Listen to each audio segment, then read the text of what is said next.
Happy Friday! Here for another open panel. I could go as long as I want today. So, let's get it on. Party that is. I was gonna do news and tweets and all that, but something is happening today that rarely happens when I'm streaming. Donald Trump is talking right now live. He's giving the remarks about digital assets. I have no idea what this is, but I'd like to peek in on it. And then I can always hit the news later. And feel free to come up and watch. Let's see what Trump is talking about. He embraces technology, and he's going to use technology to drive America forward. The blockchain and Bitcoin technology are They're talking about crypto. a key part of that. Look, I like his tie, his gold tie. Embracing that, and here today shows that tablecloth how is much very a leader the Trump administration and our president is. He understands it. He embraces it. As you said, you're a pioneer in this place. And this is where we're going. We're using the blockchain. We're using Bitcoin. Who is this? Howard? Oh, I saw his name in the news. And Donald Trump is leading the way. He's some finance person. Thank you very much. Thank you, Howard. What you got to say, Trump, to him? Kelly, go ahead, please. Thank you, Mr. President. This is truly a historic day, and as a crypto founder, I couldn't be more proud to be part of your administration. You're moving at the speed of tech for sure, and I will just say she's another one that looks airbrushed. What is with this spray tan airbrush look lately in his under your administration, we are truly going to enter into the golden age. And I'll just say, as the administrator of the SBA, small business is a tremendous network. I thought this would be semi-exciting. I apologize, y'all. The SBA is Let me check it on comments. So I look forward to working with all of the leaders in this room to advance your efforts here. Thank you. Thank you, Kelly. Whatever she said. Yeah. Tom, please. We'd like to hear from Mr. Trump. President, I want to say thank you. I want to thank you for the amazing team that you put together. I want to thank you for David. I mean, this kind of a meeting, no one in this room could have envisioned this just a couple years ago. You are the one that has the vision. You're the one that said we are going to do 21st century finance right here in the United States of America. I've been doing this for 9 years. It is amazing how far we've come, and that's a credit to you, Mr. President, and your leadership. All right. And God bless you. I'm doing this because it's on. But if there's something else you'd rather talk about or they're going crazy. Look at it or whatever, just let me know. We don't have to watch this. I thought it would be Trump speaking. Thank you very much. And you, sir? Go ahead, please. You have anything to say? Does anyone want to say a couple of words? Cameron or Tyler, do you want to? You're very shy in front of the camera. Actually, Cameron, I think you said something earlier that I thought was really on my profound. You said that a year think ago Trump that would you make thought a it would be great more guest. likely that you'd end up in jail than at the White Trump, House. You, when you need a break from all you didn't the do anything wrong, but that was the madness and chaos and pressure of running a country. But you guys want to say something? I just want to come chill out. Either one of you. Sure. This that is was the actually Oasis. Tyler Stop by. But, what is that globe? Why is it just on a table off to the side? Like yeah, we never thought that we'd get attacked the way we did in our backyard after This is trying boring. We might watch it. I'll leave it running. If I see Trump start to talk, maybe I'll put it on. Meanwhile, let's look at some news.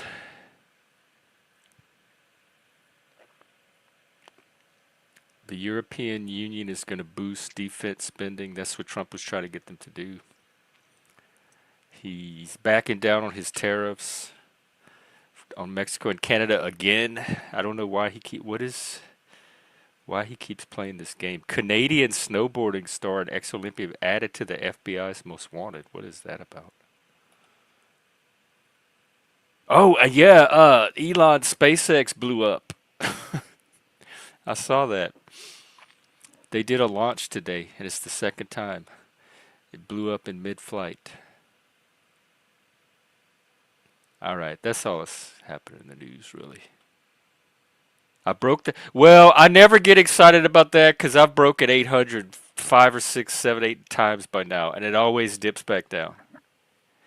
It's holding steady at 801. I have that subscriber thing on.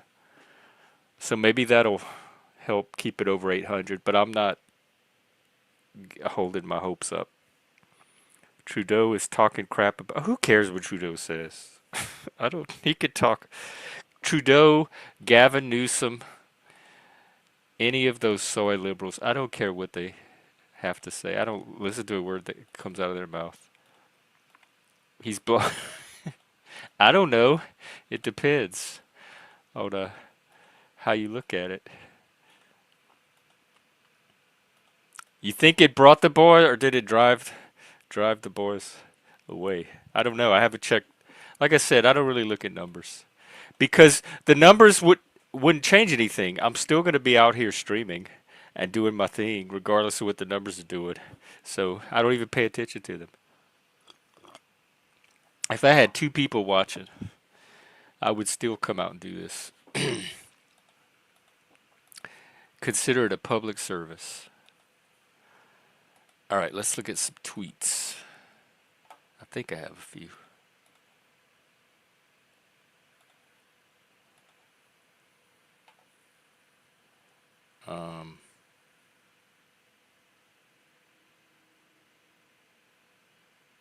Yeah, I kind of like this one.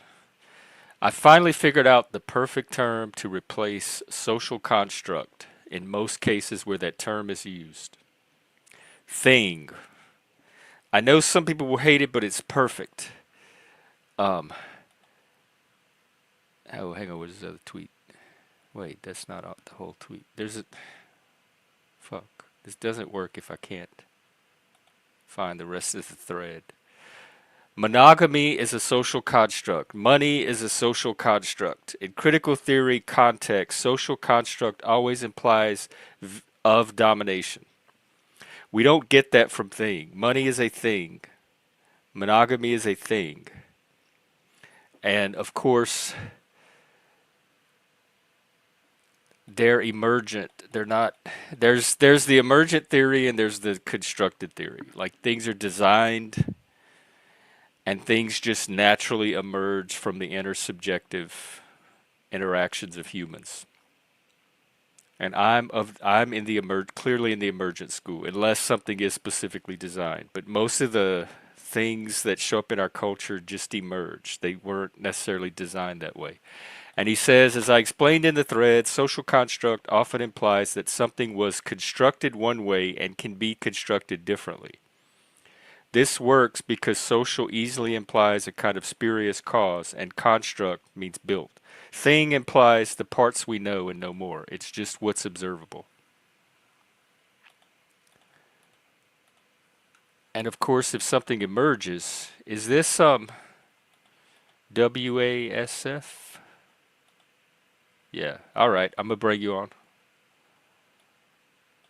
Here, we got Sean with us today. Welcome. And welcome VVCW, Zell.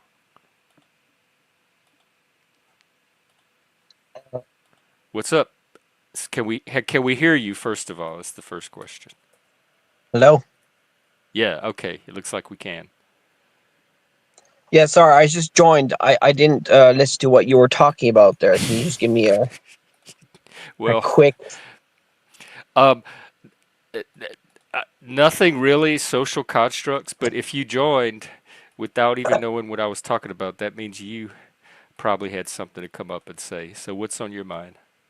No, I just like talking to you. I was excited about it. Oh, Lord. Okay. No, just tell me roughly what you were talking about, like in a couple words. Oh, I was just reading a tweet from this guy about social constructs and calling them things instead of social constructs, because social constructs implies and connotes way more than just the word thing does. A thing is just an observable phenomenon, and a social construct implies design. It implies it was done with a specific purpose, in this case domination by some group over other groups, and that it could have been constructed differently. And thing is just what we're all looking at and talking about. Is religion a social construct? That's a good question. Is it designed? Or did it just emerge? Something like a religion to me seems to emerge over generations and generations and generations of a culture.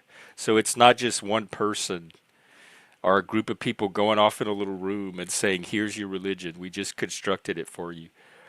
And when I did that myth series, that Northrop Frye essay, he talked about how religion starts as just stories that are passed on, shared stories that kind of hold a group together and are passed on through the generations. And eventually it coalesces into religion as it starts to encompass more and more of what concerns that society. And what do you think is the best way to invent or to evolve our social constructs in the future? Do you think we should use science to help our social construct in the future? I would say it depends on what your goals are. Like what your I don't think there's like one answer for all ways to evolve. It depends on what you're trying to evolve, why you're trying to evolve it, if you're even able, because most of these things you can maybe nudge, but I don't think you can guarantee any one outcome. It's kind of like memetics. They take on a life of their own at some point, like memes. And you can put them out there, but I don't know if you can control the final outcome of anything cultural. And I think that's one place that the DEI and woke people stumbled is they tried to engineer specific ways of thinking, ways of behaving through culture. Hey, Plasma. It was the shirtless edition. It was a lot of fun. I had fun anyway. I got my Mardi Gras fix. So yeah, glad you're here today. Welcome. I'm here with Sean. Do you ever think in the future that the left will become its own part of the world, and the righties will have their own countries and will separate, and then the left will be gay, like the whole country will just be LGBT, they'll be all like trans, and We'll then the have a gay righties will all country just and a be, straight country. yeah. Um, I don't think that. I don't see that.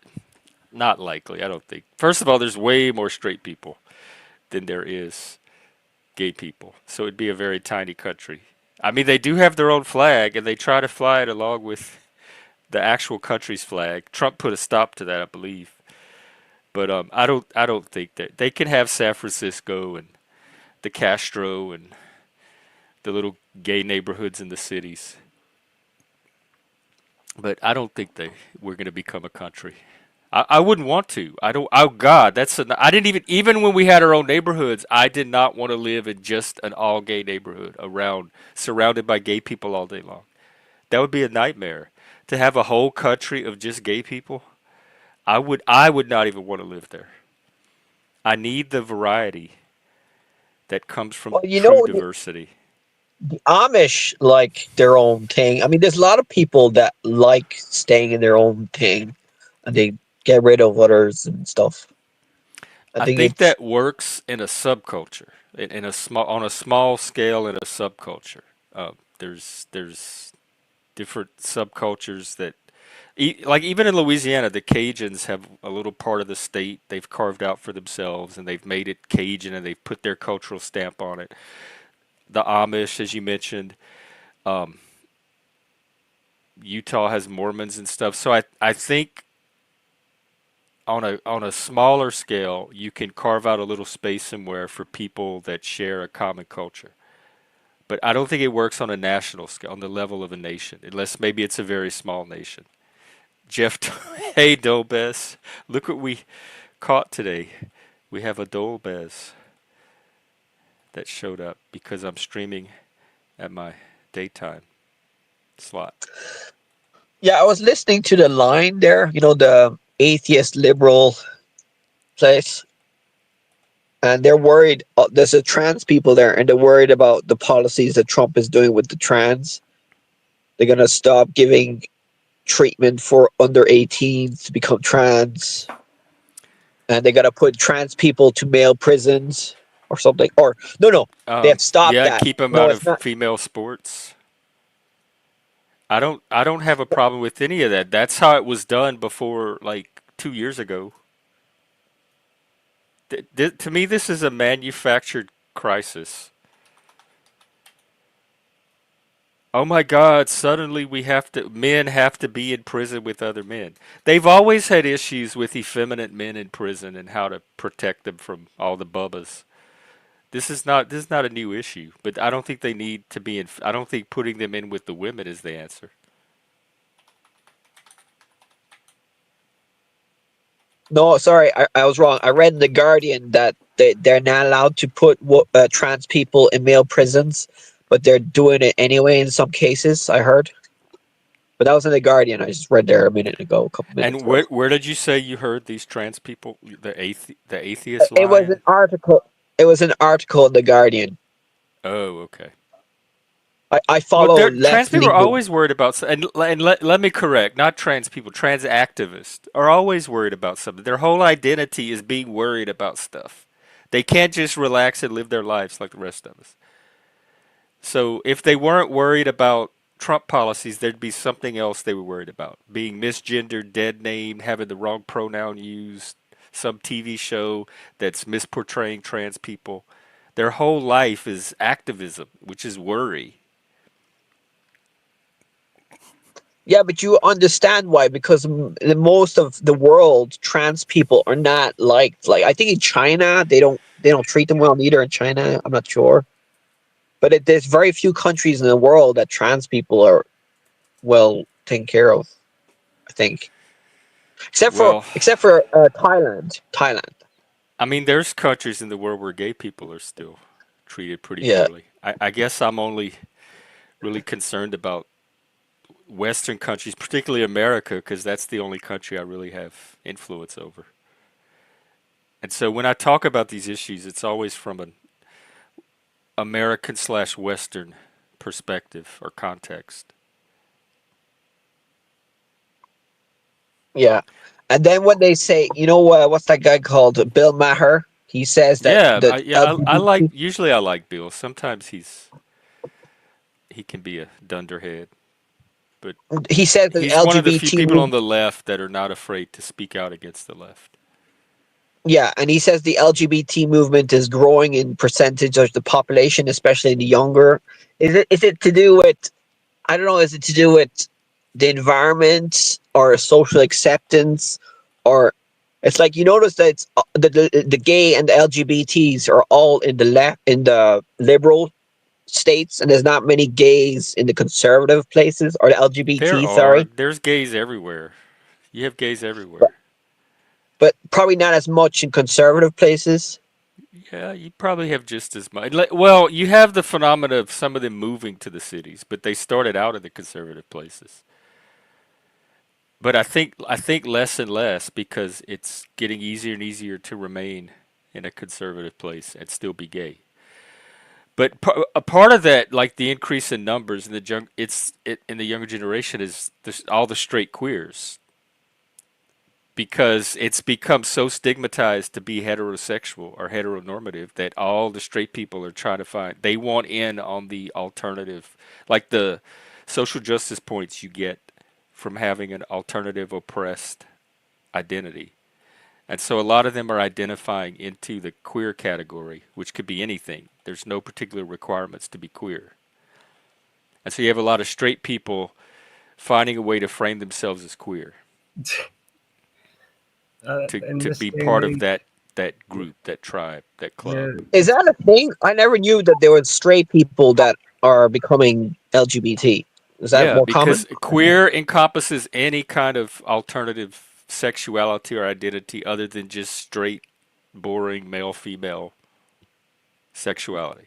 yeah, So if you're they, asexual, if you're kinky, if you're demisexual, which just means that you like romance. You don't sleep with strangers. You have to have an emotional connection. So just needing an emotional connection with someone before you sleep with them is enough to give you license to identify into the queer category as a demisexual. I never heard that one. Ah, Interesting. Learn something every day. Let me do a queer Sup, Buster? heterosexuality is the heterosexual practice It's heterosexual, cisgender, and allosexual persons who show non-traditional. Oh, so now if you're a straight man or straight woman and you're slightly effeminate or slightly masculine if you're female, you can identify into queer because it goes by gender expression as well. So anybody, you can it's so if you want to be queer today, you could probably find a reason to qualify as being queer. That's narcissism. I think it's just it's not enough. It's too much time and not enough to do. It's narcissism. It's like fucking people who take pictures of themselves all day long. Well, welcome to the age of social media. That's us, all of us. People that sit on YouTube all day long. I mean, I'm guilty. I have pictures of myself, but I don't sit there like all day long taking different pictures of myself and like thinking it's gonna be different. It's just like, yeah, get out of your bubble. We just can't get enough of ourselves.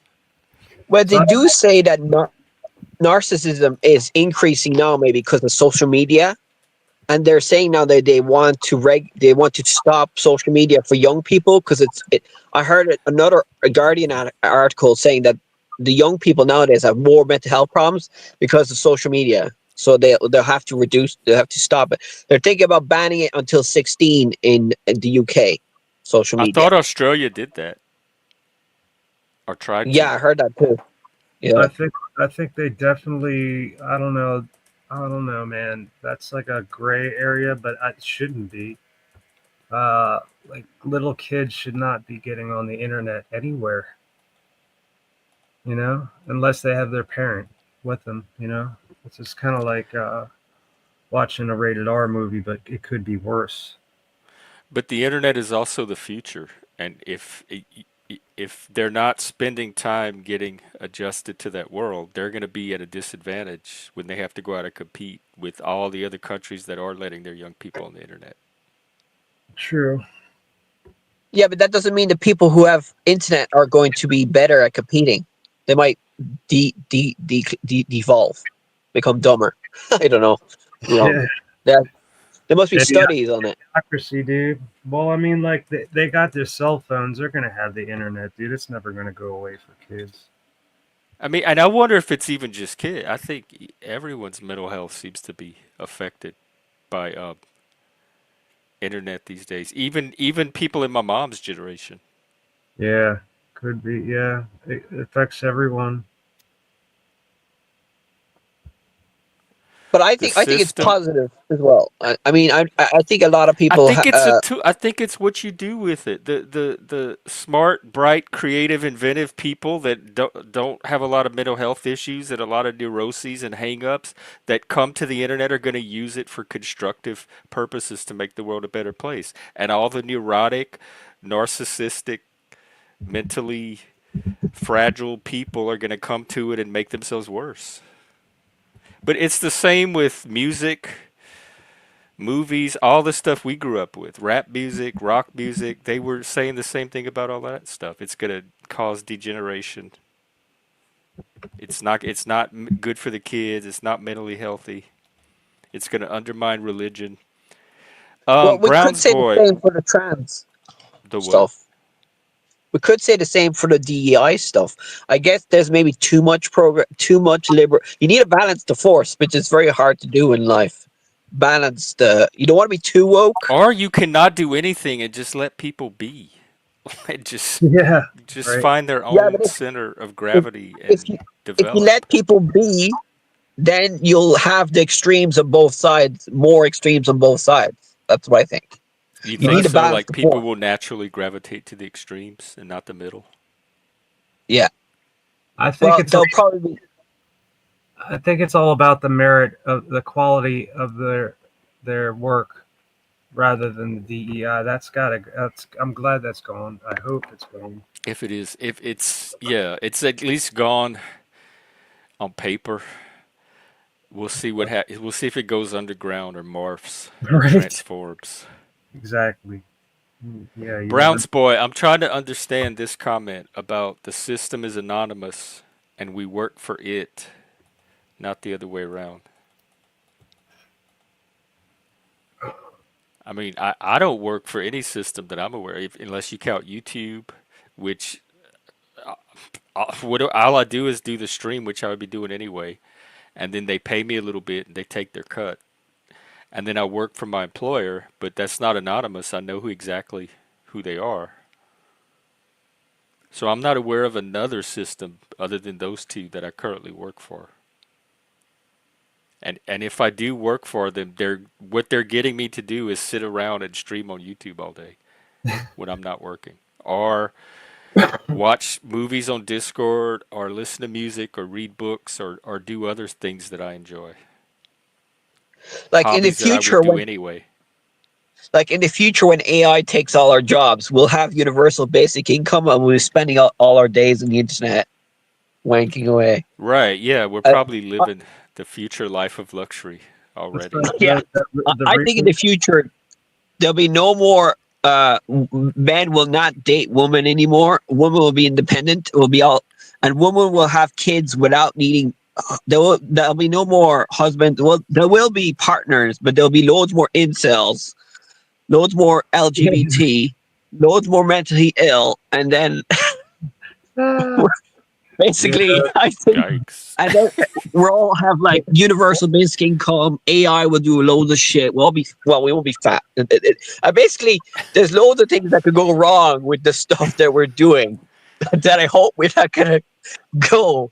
But you can imagine stuff. yeah. Maybe that's why they're pushing body positivity and trying to make fat seem like a good thing, because it's going to be our future, our fabulous fat future. Dobez, I have no idea. Yesterday you missed the pissing contest. The day before we had shirtless Mardi Gras. How's Norway? How's your schooling going? That's what we've been up to.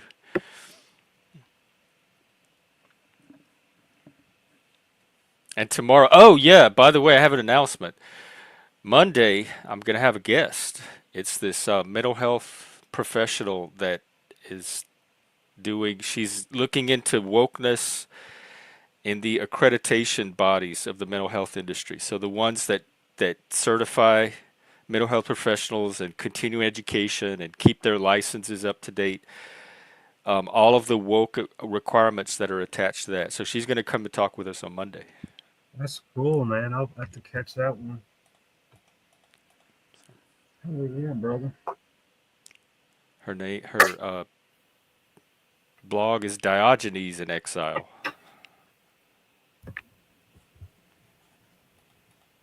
Is she on YouTube? She is.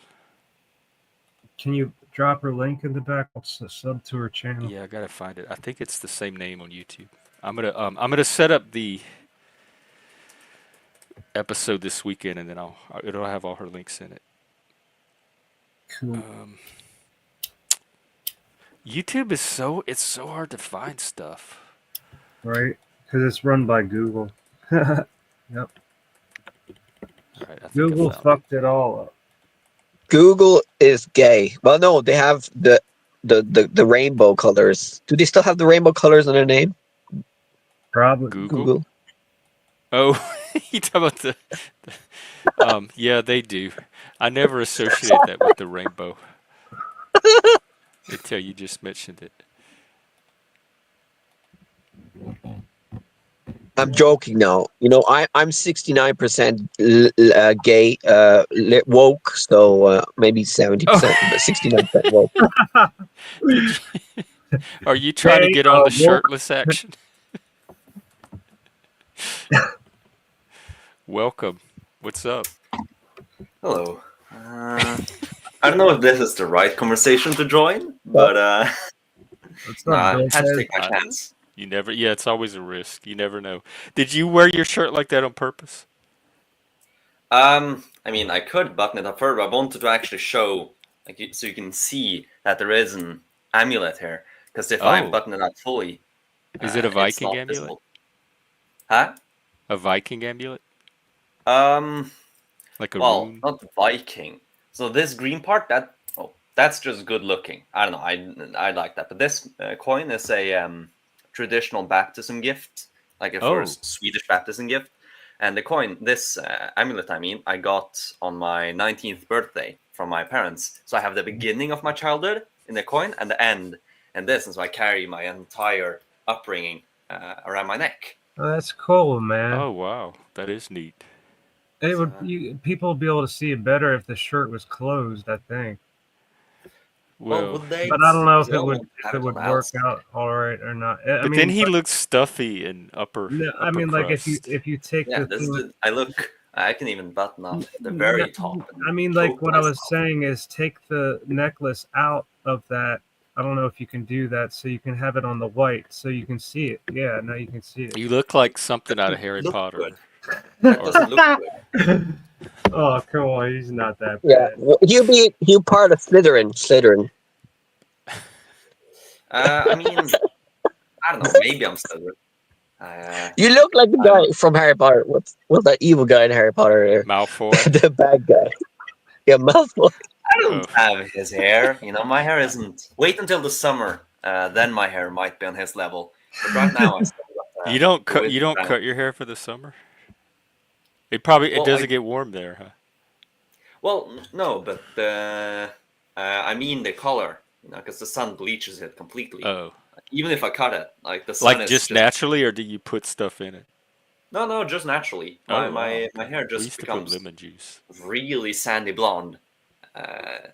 Because you guys got sun like a lot, a certain time of the year. You got a lot of time of sun during the day, right? So it's like the sun doesn't really set at certain points. Yeah, only in the north though. That's only in a part of Norway above the Arctic Circle.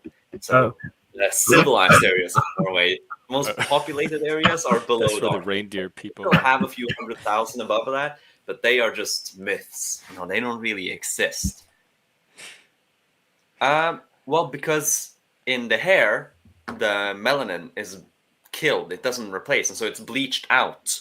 And so you have a certain default amount of skin pigment, hair pigments in your hair, but the hair at the end, it doesn't regrow. It regrows from the bottom. It's like the longer it's in the sun, the more bleached out. But the skin cells, they actually replace. And so you'll get darker in the skin and blonder in the hair, which is really funny. I feel like a tree. I just change colors with the season. And then since I got blue eyes, they also change depending on the light. I don't know if you can see it now. Now they look kind of gray, but now they're a different color. They change. Do you think in the future, when everybody is an incel and there's no more, the woman would just pick blonde people from Denmark to populate the world with blondies? When nobody's dating anymore because they're all ranking themselves in the internet, that the woman would just pick Danish people or Scandinavians to populate the world with whiteys. Sorry, that's my racism coming out there. Sorry, I can't help myself. Sorry. Well, I mean, we did try the Vikings. We just settled as many places as possible. If you got some British blood, you probably got some Viking blood, especially Irish. We did a lot of fun stuff with the Irish. Oh, the Vikings did? Authentic Norwegian soda, by the way. This brand, hang on. Hold it up. Let me. Villa? That's not Norwegian. Is it that Italian? Villa? No, not... well, okay. I meant the taste. I don't know if it's Italian. What's it? We have the same taste. That's Christmas. Wait, do I have that?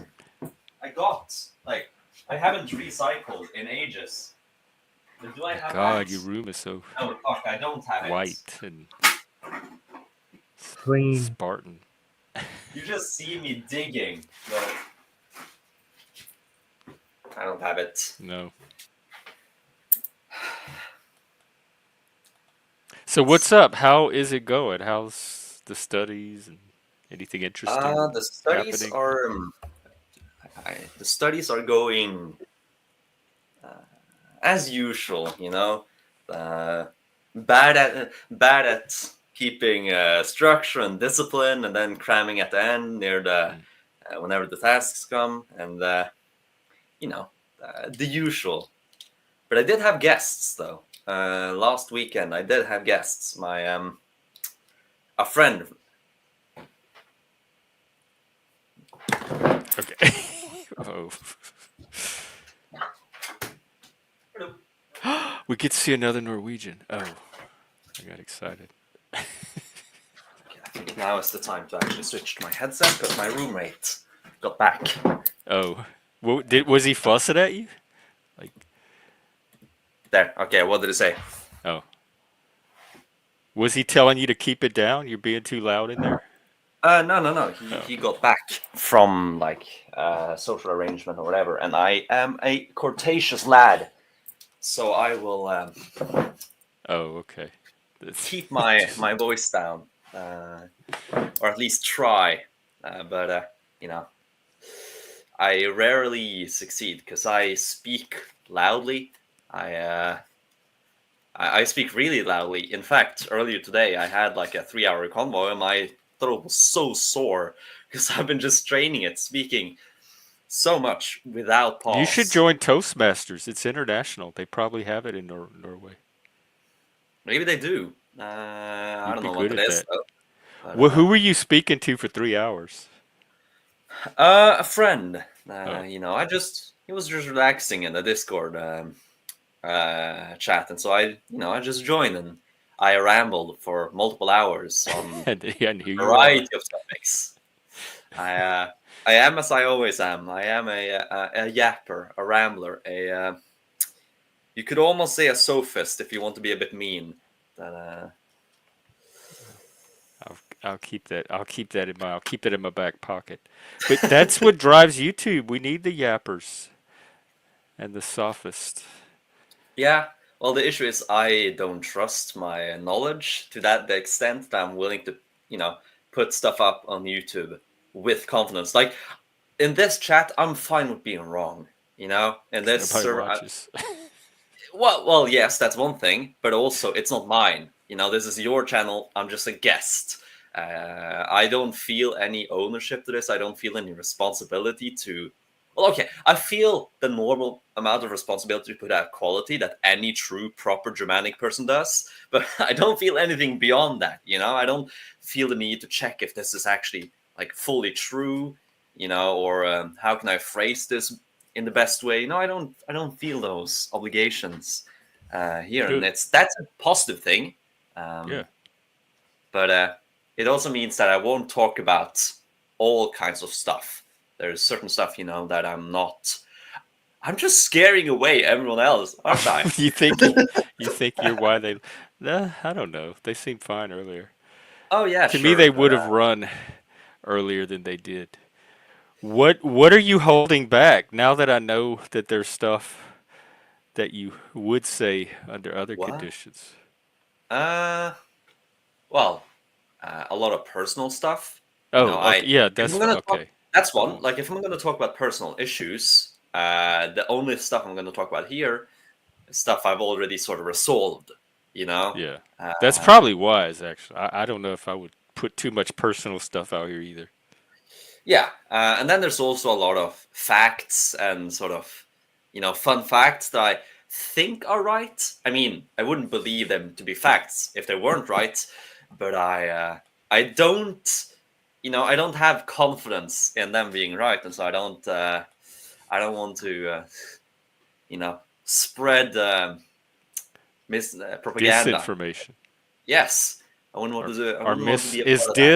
Misinformation is when it's unintentional, and disinformation is when it's intentional, I think. Okay. I might have them reversed. No, I think it's misinformation is you unknowingly spread inaccurate information, and disinformation is when you set out to mislead. Okay. They should call it dislead. That's a good point, but maybe that's what I am. Maybe I am actually feeding you lies. Every time I talk about Scandinavia, I'm actually running for like the Sami lobby or whatever, and I'm. I don't even pay attention to most of it anyway. So, if you're on some kind of campaign to misinform me about Scandinavia. I don't know how successful you're going to be. There's one bit of propaganda I'll do right now, though, and that's that the Norwegian currency is just superior to the American. We have a fucking fish on our banknotes. And all we have is old white men in wigs. Let me see. We have a fucking fish. That's a weird looking fish. What's wrong with it? It's an Atlantic. Is that the fish that have been eating the toxic plastics or whatever? It's a normal Atlantic cod. No, that's not a. I've never seen a fish look at it. Look at its facial expression, or look at its eyes. That's just racist against Norwegian cods. You know that's. What's racist about a fish?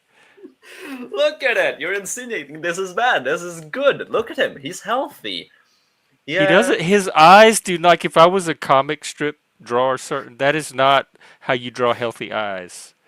That's fear or no. Well, okay, maybe it's fear because he understands that he's going to be handed to a cashier. You know, he's going to be used as a medium to buy me. What could I buy with this? I could buy like a dinner. Yeah, because this is could you buy a Utensucker? I don't know what that is. That's what you were drinking. Oh no, that's just without sugar. Oh, okay. Yeah. No, I could buy. Okay, so that one is like 29, and this one is 200. Yeah, yeah. You know. I do like the color. Like you have a better sense of color palette than we do. We have multiple colors. Every banknote has a separate color. Yeah. The 50 crown banknote, so $5, is green. The 10 or 100 is like red. This one, the 200, is blue. The 500, so 50, is like a really nice orange. It's a beautiful banknote. And the biggest one, the 1,000 krone, so $100, it's purple. It's not that good looking. Yeah, like the 1,000 krone, it's not that good looking. However, it is the biggest banknote. So like when you see people walking around with that in their wallet, you know that is kind of cool. You know, it is cool. I suppose it's the same with $100. You know, when you see people just casually using $100 bills, like that is a status symbol. There is, but it doesn't like what does 100 get you in Norway? It doesn't sound like much. $100 gets you, or the purple note. What could you throw it at? You know, 10 dinners. Oh, okay. So you could take like a whole family out to dinner and hand the waiter a purple note. Before inflation, yes. Now everything is more expensive, so you probably need two of them or even three. Nice. You could buy this watch with 4 of them or 3 of them. You could buy this microphone with roughly 1. I love that microphone. With 1? That was a one. It wasn't a sale. A purple kroner mic? Yeah, 1,000. It wasn't a sale. So usually it's like 2,000. So, you know, $200. But I got it for like 100. And this watch too, I got on a sale because it was originally priced. I'm just going to roughly translate to dollars because that's easier. So it was like $450. And I got it on an outlet for $320. So I'm very purposely happy. Went out to buy a watch. Like the only reason to wear a watch these days at all is status. Well, sure, part of it. Like, look at me. Do I think that I don't care about status? Like, I do dress nicely, but no, I got it for 2 reasons. The reason I got a watch in the first place is that I want a smartwatch. I had it before, I lost it, and the smartwatch was basically keeping me healthy because it was a sort of feedback mechanism where I'd gamify sleep. Like I'd see, oh, the sleep score for this night was poor, and so I'd try it better. What's a sleep score? It calculates like how long did you sleep, how deep was it, when was your. You need a watch to tell you that? I could tell you how long I slept today, without sure, just by knowing what time I went to bed. Yeah, well, I take the long time to fall asleep. How the sort of point is that when I had a smartwatch before, my health improved my sleep improved because I got this immediate feedback that I thought, oh, I want that number to go lower. I want a lower resting heart rate. So I exercised more and everything. And then when I lost my watch, that slowly degraded and stopped. And so I wanted to buy a watch. However, I didn't want to have a normal smartwatch because they're ugly and I'm too old for them. It doesn't fit my aesthetic. I feel like, and so I got a hybrid. So it is a smartwatch. How can I not use the glare? Where does the glare come from? Oh, there. It looks, it has a physical whatever. It's a nice classic look. Yeah. But it has all the fancy. Yes, it does. Sensors and however they work. Yeah, like we can see, it has more stuff than the last smartwatch I had.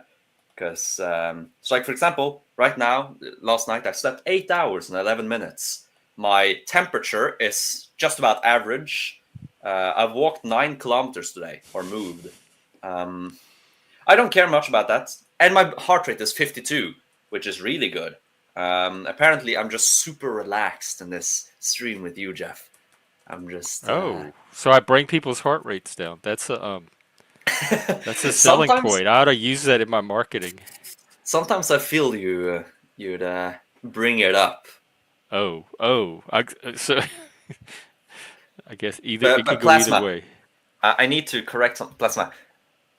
It isn't always accurate to just feel how well you slept, because how well you feel when you wake up is more to do with which phase of sleep did you wake up from instead of the actual quality of sleep. You could have slept for 3 hours, but if you woke up near the end of a phase in light sleep, you wouldn't be as groggy and disoriented because you were already like halfway awake. But if you woke up in the middle of deep sleep, then you'd go from like 0 to 100 instantly, and you'd be very disoriented and feel tired. So like how you feel when you wake up is, sure, it does depend on the general quality of sleep, but it's not always. It's more to do the phase of sleep you wake up in. And so it's nice to have this mechanism. Like I can feel awake, and then I look at my watch. Oh, I only slept 5 hours, but I feel really awake, and I won't notice that I've had that bad of a sleep until hours later in the day when I become tired much earlier. And so it's helpful to have some feedback. And I also just like the weight on my wrist. I like the way it looks. I like having something on my wrist. The aesthetic is cool. The feel is cool. I feel more professional, more adult-like. Really? I do. Maybe it's just trickery, but I feel more grown up. See, all about feel. It's the feels. It truly is. That's the thing I hated about watches, is having something on my wrist. It was an encumbrance. I hated jewelry. I hated watches. I hated anything extra that I didn't need. It was just it was an extra thing I had to worry about. It's nice though. I actually want to get a ring in the future, but I think I'm gonna wait until I get something symbolic, because the necklace is cool. There's symbolism to it, and the watch is functional and good looking. But I want a ring, but that's gotta wait. And yeah, Plasma's not buying it. Yeah, well, that doesn't, that the whole point is that the way you feel immediately when you wake up isn't always a good signifier of general sleep quality. You'll only notice. It seems like it's worked most of our lives until the smartwatches. We more or less knew when we were getting good sleep or not. Yeah. Because your body has a natural rhythm that it wants to adapt to, and that rhythm is generally good. And of course, you can disrupt that with blue light, like we're doing right now. With what, blue light?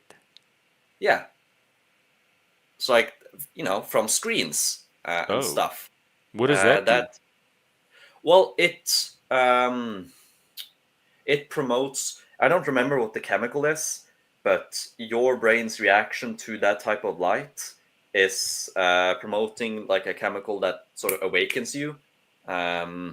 Whilst the sort of red light, it's more about sleep. And it's basically just the sun. When the sun is at its zenith, it gives you almost the entire spectrum. But when it's late, the sun is setting, only really the red and orange and the low frequency light waves come back, and so the body is adapted to that. Like low frequency light, so like red light, that generally puts you more asleep, whilst high frequency, because it's like awakener. It thinks it's closer to sunset or something. Yes, exactly. So when we blast our eyes with this kind of light from the screens, that's artificially keeping us more awake. Now, some people say it's a massive impact. I generally don't think it's that massive, but that may be me, just lying. Maybe if I avoided all screens, I'd sleep like a baby. But I don't feel that big of a difference between the days I use the screen before sleep and the days after. It seems like technology is making everything more complicated, not simple. It's not simplifying life; it's complicating it. Before we just slept, and now we have to be all conscious of what the numbers tell us about our sleep. It's giving us more opportunities, but that also means more opportunities to fail. Before, if you had, sleep long or sleep short, then it's pretty easy to select which one is best. But now it's, when do you stop using the screen? Now, when should you eat? When should you do this? When should you do that? And why do you need a device to tell you? Like, how did humans make it all this time before we had a device to tell us when to do all this? No, we just used our body. I eat when I'm hungry. I sleep when I'm tired. I pee when my bladder feels full. Yeah, and that functions perfectly well. But if you'd want to optimize it to the max, I don't want to do that. I think that's inhumane to try to think about every single second. For optimal sleep quality, I need to eat 3 hours before bed, and I need to wait 3 hours after waking up before I eat. Like, sure, maybe you'll gain 1%. That sounds better OCD. sleep. That's exactly. It's not. A little I wouldn't do that. transhumanistic. Yeah, but small things like, I want to. If I'm gonna have an alarm, I want to make it so that when I go to bed, that alarm goes off in light sleep instead of deep sleep. Like, that's a pretty, sure. If I'm already not going to be able to follow my natural rhythm by having an alarm, I would want to time it so I feel the most awake when I actually wake up. But in general, it's not something just to care go to about. bed early enough to. Yeah, exactly. And like, that's what the watch is going to tell you anyway. It's just going to give you a window to go to bed in to be prepared for the alarm. I don't follow it that much now. The only thing I cared about back when I had my previous smartwatch was, it was having, I think, 8 hours and 30 minutes. But the biggest thing was heart rate. How low was your heart rate as you slept? Because that is basically, how efficient. And that's not anything you can control. So that's your body just doing its own thing. Yeah. But you can, exercise and get a stronger heart, and your heart rate will go down. Richard Clayderman. I don't know who Richard Clayderman is. I'm looking him up. Search up.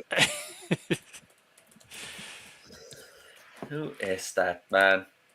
What can you do about your heart rate while you're asleep? Richard Clay, French pianist. Oh, that sounds classy. Well, there's one thing you can do, and that's exercise. If you do cardio, during the day, and then the effect carries over while you're asleep. I see. Because then your heart becomes more efficient, and so your rest becomes more efficient. So, for example, I saw when I had my watch that there was a cycle of sleep quality. Because in the winters I wasn't running as much, and so my resting heart rate was gradually creeping up as my heart became weaker and weaker back to its default level. And then as the summer begins, my heart rate begins creeping down and down and down and down because I'm exercising again. And so my sleep quality followed that rhythm. Also, that efficiency, I suppose, but yeah, it's fun to see, to gamify, because I think when I got the smartwatch, I had started out with a resting heart rate sleep of like 65, and then over a few months I got it down to like 55, and then after like a year, at the very best, it was like 49 or 48. I think that's the best night I've had, which is really good. And then the winter comes and it jumps back up to like the high 50s, low 60s. right now it's in the low 60s. So I'm certainly out of shape compared to what I used to be, like very out of shape. For a 19-year-old. Well, no. But compared to myself, compared to a 19-year-old, I'm probably, quite Because you're in fit. But better compared to shape than myself, probably everybody else on YouTube. no. But remember, there's fitness YouTubers too. They are Oh certainly well, more. they're not the Panelverse. Like I wasn't counting those. I just Yeah, okay, sure. But I should have said the Panelverse. The I Panelverse and YouTube are one to me. I compare myself, and I make comparisons which are beneficial in that, why should I compare myself to the general population? The general population is suffering from obesity. I gain nothing but stroking Even my in ego. Norway? Well, yeah, but of course not to the same extent. But it's still a decent issue, and most people don't exercise that much. Most adults are in decent shape because we love walking. That's we love walking and hiking, whatever. So you stay in decent shape. But like, I compare myself to my family, for example, because they are really in shape, They much were fitter than me. athletes. Yeah, exactly. And that's a better comparison because then I at least want to reach for it. And with the watch again, I now have another target to reach again. I want to reach the high 40s again, and just see how strong my heart can be again. Because right now it's as it always is, as it has been. I did run today, and it's like noticeable how much less fit I am now because I haven't exercised that much after moving out. In part because at home we have a treadmill inside, so I can run in the winter, and I couldn't do that now. And I also wasn't familiar with all the running tracks, which I am at home, and so my cardiovascular health definitely decreased. Yeah, I can always tell how out of shape I am after a sedentary period. Yeah. But with just a little bit of physical activity. And so I need to get back to peak, and like I even know that I've gained like a few kilograms, which is definitely not muscle, because I don't see no gain in muscle, so it must be fat, I suppose, or maybe I could just say my bones are denser now. Can the watch tell you that? Like your body, what is it, body mass index? Fat. It says it can do it, but I haven't tested it out, and I don't know how, and I don't really know how it would be able to do that. Fat to but I muscle have ratio. a weight. There used to be a formula I think you could use to do it. I don't know what you measured though to plug into the formula. I don't remember. I think never had to generally do it. just I never cared.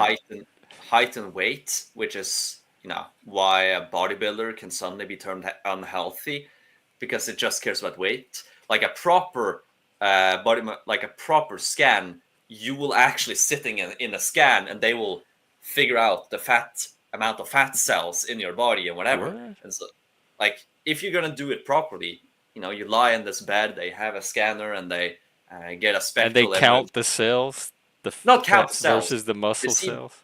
They see the general distribution and whatever. So, like, there's proper ways to do it, but I don't care about that. I care about, I think I can judge just by the number on the scale and how I look. If I see the number on the scale go down and my stomach decrease, I probably lost. I don't look obese. Maybe, maybe my chins. Maybe I've gained like Not a even your pound. kids. Maybe that's the adventure. There's I not should an get ounce of obesity on anywhere on his body that I could see. Yeah. Maybe the hair. Yeah, the hair is full of fats, but in fact, it's not, because I just showered earlier today, and so it's really clean. No product, no nothing. Clean ass hair.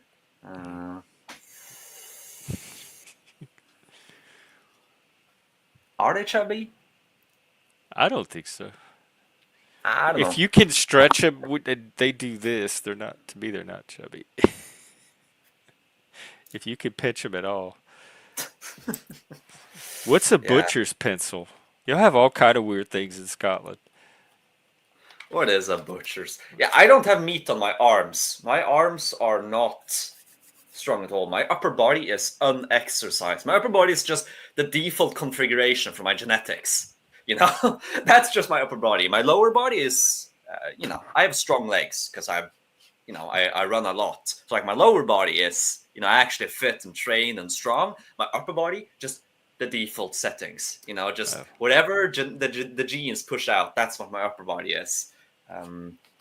But I just hate strength exercise. It just feels so wrong and annoying to do it. Well, not wrong. Just get a hobby where you're like rock climbing or sport, some kind of sports, curling maybe, where you're just naturally doing something with resistance. I probably should, but I kind of also want to be able to defeat this unease with strength exercise. Just be able to force myself through the doing a lot of push-ups and sit-ups and plank. Like just force myself through that. You think you have the discipline? No, no. But I mean, and I gotta get my discipline at some point in my life. Where do you get that? I have the same issue. Where do you get discipline from if you've never had it your whole life? Well, we know that conscientiousness increases slightly, and you do get. It's easier to work hard the older you are. However, it's not a big increase, and it stops like early 20s. So like I know I'll probably get a bit better during the next few years. After that, though, I'll be stuck at low level, low discipline. So you're just waiting for a conscientiousness bump to happen naturally. No, You're gonna ride it. I'm trying to do some tricks with my mind, which just I'm trying methods. Well, let me know. I'm serious. Let me know if you, because I have that issue a lot, and I work with people that struggle with discipline. So if you do discover a way to increase it, definitely let me know. You can use your learning therapy, aren't you? Psychology stuff. Yeah. So use it on yourself. I am. Do therapists do that? And does it work? I mean, there's really no substitute for just doing. Like you just have to do the thing, do the discipline. Sometimes it helps if there's other people involved and you have like a group that you're doing it together because they support you, but you're competing against them at the same time, so you have that extra motivation. But solitary on my own. I heard some right-wingers saying that psychology is not that great. Like T-Jump recently said that T-Jump is like an autistic atheist guy that I listen to. T-Jump? Big into philosophy shit. And he says that psychology is bullshit because he's autistic and he's done a lot of it. And he says it hasn't worked for him. T-Jump is there's that narrative. I hear it a lot, even in the panelverse. There's people that think. I mean, it's not a hard science. I will give them that. So they have a point there. But it really depends on what. Psychology is such a broad concept. It depends on what specifically they're talking about. Yeah, and also like a big thing which I think is a problem with modern psychology is that people are very different, and you can't use the same practices on everyone. And a big issue of modern psychology is that psychologists are just taught a set. This is a bit of an exaggeration, but they are taught, the standard treatments, a few different types that'll work for most people, but there's always those few people who that won't work for, and either they need something customized for themselves, or that you need to just look see through. me. Yeah, or psychology just won't work in a sense. So some people just aren't receptive to sitting down and talking about their feelings. Some people need to be forced out there and actually do stuff. For some people, just being out there chopping wood is better psychology than sitting on the couch and crying. And it isn't economical for a psychologist to just say, go out and chop some woods. that they won't earn from that. But and there's also psychology as theory, which is the template, the models they develop for yeah. understanding how the mind, and then applied psychology in practice, which is what's going to help this one Yeah. individual achieve their goal. Which is funny. I'm not really that interested by that side. I'm here for the science side, the theory side. like understanding how humans Yeah, work. yeah. And the treatment side is I'm almost the not. opposite. Yeah, which is good. We need both. But Because the theory side, it's exactly what you said. And humans are individual, and they're so different. It's impossible to develop the same type of model that you can develop from studying rocks or chemical yeah, compounds or the plant, because there's more uniformity and consistency in the physical universe than there is in the human one. And so you're never going to get a perfect psychological model that's going to apply to all people. yeah. Especially as all models they either have no statistical weight at all. They're not really scientific in a sense, a lot of the qualitative models and theories, or they're just statistical. It's just, okay, say this is tested on like 95% of people, this works. But you don't know if you're the 5%, you don't Right. know if you're that. And it could be everything. Maybe it's like this specific treatment relies on like 5 grounded theories, and if you don't fit one of them, the whole treatment won't work. I mean, a really good example I like is the early psychoanalysis and psychotherapy, in that Jung, his psychology was fundamentally aimed at creatives, and he found himself that his way of treatment basically only worked on highly creative people. It didn't really do that much for the average working class guy.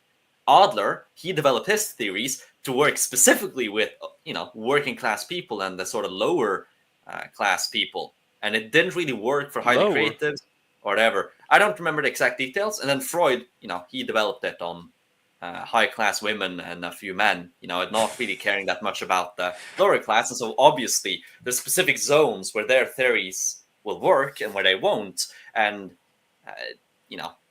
trying to do dream analysis with a plumber, who just watches NFL and drinks beer, I don't think dream analysis is likely to work that much. But trying to do some dream analysis with an artist, someone who paints and has these visions in his mind and is tortured by them, whatever, maybe that will work. Maybe.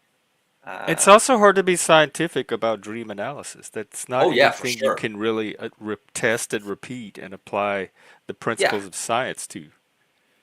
Which is, I do agree with Popper in a certain extent that a lot of psychology is pseudoscience. Yeah, it's scientism. Yeah. Yes, I am of the same mind. But I still see value in it. But that's more because I like the individual. A lot of psychology I view as basically philosophy, like just an extension of philosophy that's sort of it started out as moral philosophy back in Greece, and it really only became psychology at the end of the 19th century. Yeah. But like some psychology is clearly scientific, neuroscience, which is it's part of medicine, biology, and then possibly behaviorism, because you're observing very distinct empirical phenomena. But I would say most statistical, the psychology that relies on statistics, that is basically science. That's scientific. Because of the test of the repeatability. What is it? The replication thing? Yeah. I don't consider it the same type of science as, let's say, biology or chemistry. Sure, but it's also not the same type as qualitative psychology. It's clearly not the same type as Jungian dream analysis. It's much closer to the natural sciences. I don't know. I might dispute that. Well, actually, this is a big topic of debate in, for example, our philosophy classes. Like, how do you define what is scientific? And easy, the scientific method. And you look at existing sciences, you look at physics, you look at chemistry, you look at biology. Those are sciences. They use the scientific method and it applies to the subjects that they study. But you can still do the same. Like, you can make hypotheses, test theories, they can be falsified. Like, you can still do that to most statistical science psychologies. But then you run into the problem of you're not testing the individual variance is much greater in humans. So how do you overcome? You can't apply the same experimentation methods on rocks that you can on humans, or on humans that you can on rocks. Humans are fundamentally something different, or at least I don't know if it's an ontological difference. So you can't study human psychology, the human mind, and human cognition like you study the physical universe. And I think that psychologists are trying to find a way to do that without being honest about their capacity to do that and the limitations of trying to do that. I think you need a different approach, and that approach is not going to be hard science. You know what's really funny, Jeff? In my philosophy class, I actually have an assignment due Monday, which is about exactly that. Should the humanities attempt to use the same methodologies and system as the natural sciences? No. What this? Oh my God! How is this even a topic? Like every person, every scientist or humanist up until today could have answered that easily, but if you asked them. I think it's part of. It's just part of postmodernism. No. A lot of autistic STEM people, they want to extend the natural sciences as far as possible, and they don't see any worth in that. And part of this is actually science already has the limitations built into it on how far you can extend it. The scientific method either applies and works or it doesn't. That tells you already how far you can extend it. If you have to do something other than that, then you've moved out of doing science into something else. Yeah, but like that, then a lot of scholars in the philosophy of science disagree because they think that the scientific method can in fact be used on psychology. But how, when humans are not the same thing as physical matter? Because they accept that statistical stuff is useful. They can't see the difference between statistical analysis and studying an actual physical object. Like it's the same thing to them. Well, I would say they're just bad scientists. They don't understand science. You can use the same methods to a certain extent. You can assume, for example, okay, there's a 95% chance that it's like this. Then, for the sake of science, just assume it is like this. For further research, it's a lot fuzzier than the natural sciences, though. That fuzziness is a difference that makes all the difference. And I'm suspicious of people that try to gloss over it or skirt around it. Well, to be fair, though, that is the same case as with, for example, quantum sciences and also chaos theory. Like, for example, when you study the weather, like we can't, past a certain point, we can't predict it anymore. It's non-deterministic. So like we can't use the scientific method on it in the same way because it just doesn't follow a deterministic cycle. And the same with, when you go down to quantum physics, that's just statistics again. I would say in all of those cases, you've reached the limits of science, of current science. Yeah. You're at the edge of science. This is actually kind of refreshing because most people, when they speak about the limit of science, they are do it in a derogatory way. That everything outside of science is immediately just bad and wrong. But you sound like that it's fine that quantum physics. No, science has always been a very specific thing that we apply to. It's never meant to be all encompassing. And so it has its place, and within its place, it's very good at what it does. But knowing what that place is clears up a lot of confusion. I do agree. I'll still do research and use the scientific method wherever applicable inside psychology. Actually, I want to talk to you about something because I think you're going to be interested in this. Because here's his notebook. I'm so excited. Yes, no, because I've been looking at which topics, which subjects I can take next year. Because the second year of my bachelor's, I have total freedom. There's no set course or anything. Oh yeah, you're okay. So I can just do whatever I want. And so I look through all the available subjects, which for reference is 5,407 at NTNU. So there's 5,000 available subjects. So in psychology or in anything? No. In the university, in total. So all its faculties, all its institutions, both STEM and humanities, like 5,000 subjects. There's 40,000 in the one university, in that single university. Yeah. Wow, that sounds like a lot. Yeah. And there's 40,000 students, and everyone is going to take like 4 or 5 subjects each semester, and they take a new one for every semester they're there, and it's so many topics. Like, I think in pure amounts of students, it's similar in size to like Harvard. Obviously not in quality, at least according to the various rankings, but it's a big. I don't actually know the numbers for Harvard. They didn't want to give a proper answer. I asked ChatGPT, but I don't know if I should trust that or not. Either way, I have looked through the subjects I can take next year, and I have a list of subjects I kind of want to do. I need to hydrate first. I tell you what, talk for a few minutes. I'm going to go get a refill myself. Well, I want to tell this to you. I want to see your reaction. So I'm going to just ramble. I want to hear it, but I just need some more coffee. Yeah. I'll ramble. Warm up the crowd, and I'll be right back. Okay, how do you warm up a crowd? Or talk to Sean if he's there. Yeah. Are you there? I'm your patient here. Like, I've got mental You're my patient. Well, usually it's opposite. It's the patient that rambles and talks, and the psychologist is just, yes, ASD or whatever. I remember the movie Freaky Friday. You remember the Freaky Friday movie? No. It's a comedy movie with a mother who's a psychologist and the daughter, and then they swap personalities. So the daughter becomes the mother, and the mother becomes the daughter. And it's with Lindsay Lohan and another actress. And it's called Freaky Friday. It's really funny. And the mother is a psychologist, and all she says when she's doing psychology is, she says one phrase, but it's funny because that's all she does. And she has one client that's been there forever, and she doesn't like him.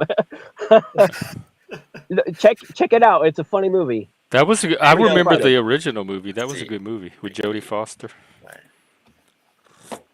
Yeah, sorry. What were we going to say, Dolbez? I'm going to talk about this list Okay. Okay, I'm ready now. I needed to pick for both autumn and spring. I haven't, actually searched for this or applied for it. Now, my original thought is that I can take a lot, and then just quit the ones I don't like. The only thing I need to do is to have a total of 60 study points in the end. And each course gives a specified amount of study points. So I just need to have 60 by the end. But I can take as many as I want. And if so I don't like 30 a year average? 30 a semester. 30 a semester. Okay. Yeah. Okay. So the first one for autumn I wanted to take is Introduction to Latin. Oh, yeah. I want to take Latin. I want to learn that real bad. So that's 15 study points. It's a massive subject. Oh, wow. Most subjects are 7.5. That's 15. So it's massive. And then I want to take the psychology of learning and skill acquisition. So what skill acquisition? Skill acquisition. Oh, okay. Yeah, that's 7.5. And then this next one is also really fascinating. It's a social anthropology course. It's the anthropology of death. So just how various cultures and peoples around the world deal with death, and how death is conceptualized in the human mind or whatever. So it sounds really interesting and aligns with my the terror threat management. Yes. Thing. Yeah, exactly. Even though that's a long time ago. Now, then I wanted a history course, which is the history of the modern economy. So from like Renaissance up until today, how was the modern economy came to be? Which I think I know like the rough sketch of it, but I want a deeper sense. So I wanted to do that. Well, okay, the economy is a maybe because I only need 30. So with Latin and the psychology of learning and anthropology of death, I have 30. So the rest are just maybes. And the last two for autumn is classical rhetoric, which that would be fun to take, and then also the history of antiquity. Oh my God, you need that one. Rhetoric? No, with the history of antiquity. That's 15 points. Rhetoric is 7.5 points. Oh, so you have to cut some? No. I can take more than I need. It just depends on my schedule, like how much time. Can you take all of those and then drop the ones that? Yes, that's what I intend to do. I want to search for them and then drop the ones I don't like. I think every university student should study environmental. It should be mandatory for every discipline because the environment is more important than every other subject. I think because without the environment, we won't be here. Well, you could say that about anything. Yeah. Well, yeah, you could. Well, no, not necessarily. Without history, biology, I'd say humans would without survive math. without history. If humans didn't know anything about history, I think we would still survive.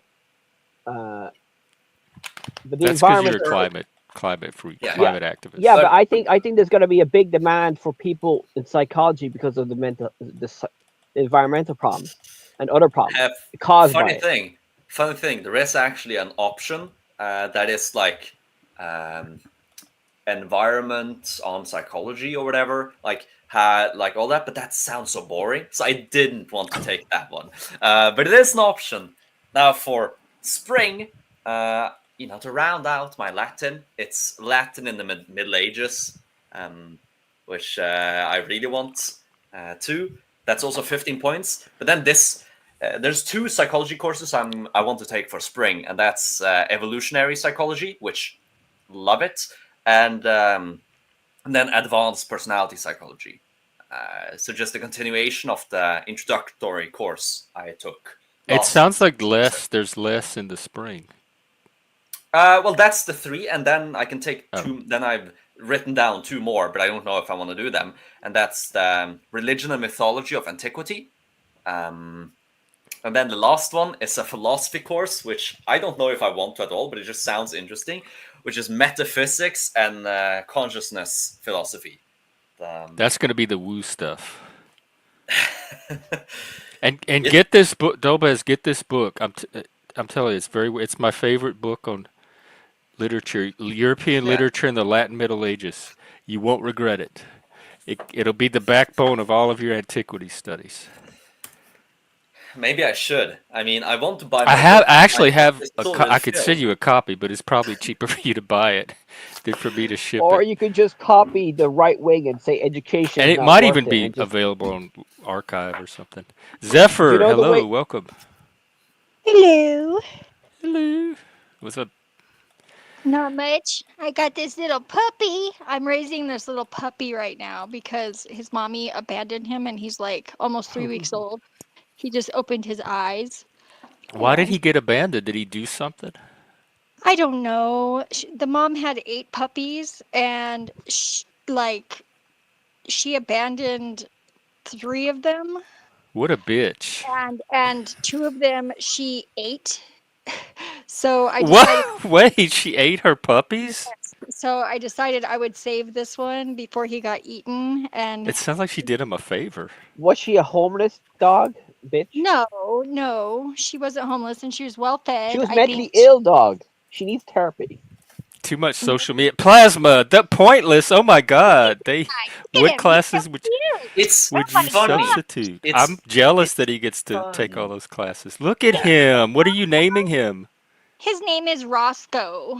Roscoe. I'm assuming it's a him. That's the he's gender observed at birth. Yes, and he likes to He likes to chew on my fingers. His little teeth are coming in, and his eyes just opened. And I have to put him on the paper because he probably is going to pee because he just woke up. Oh. So that's what I did.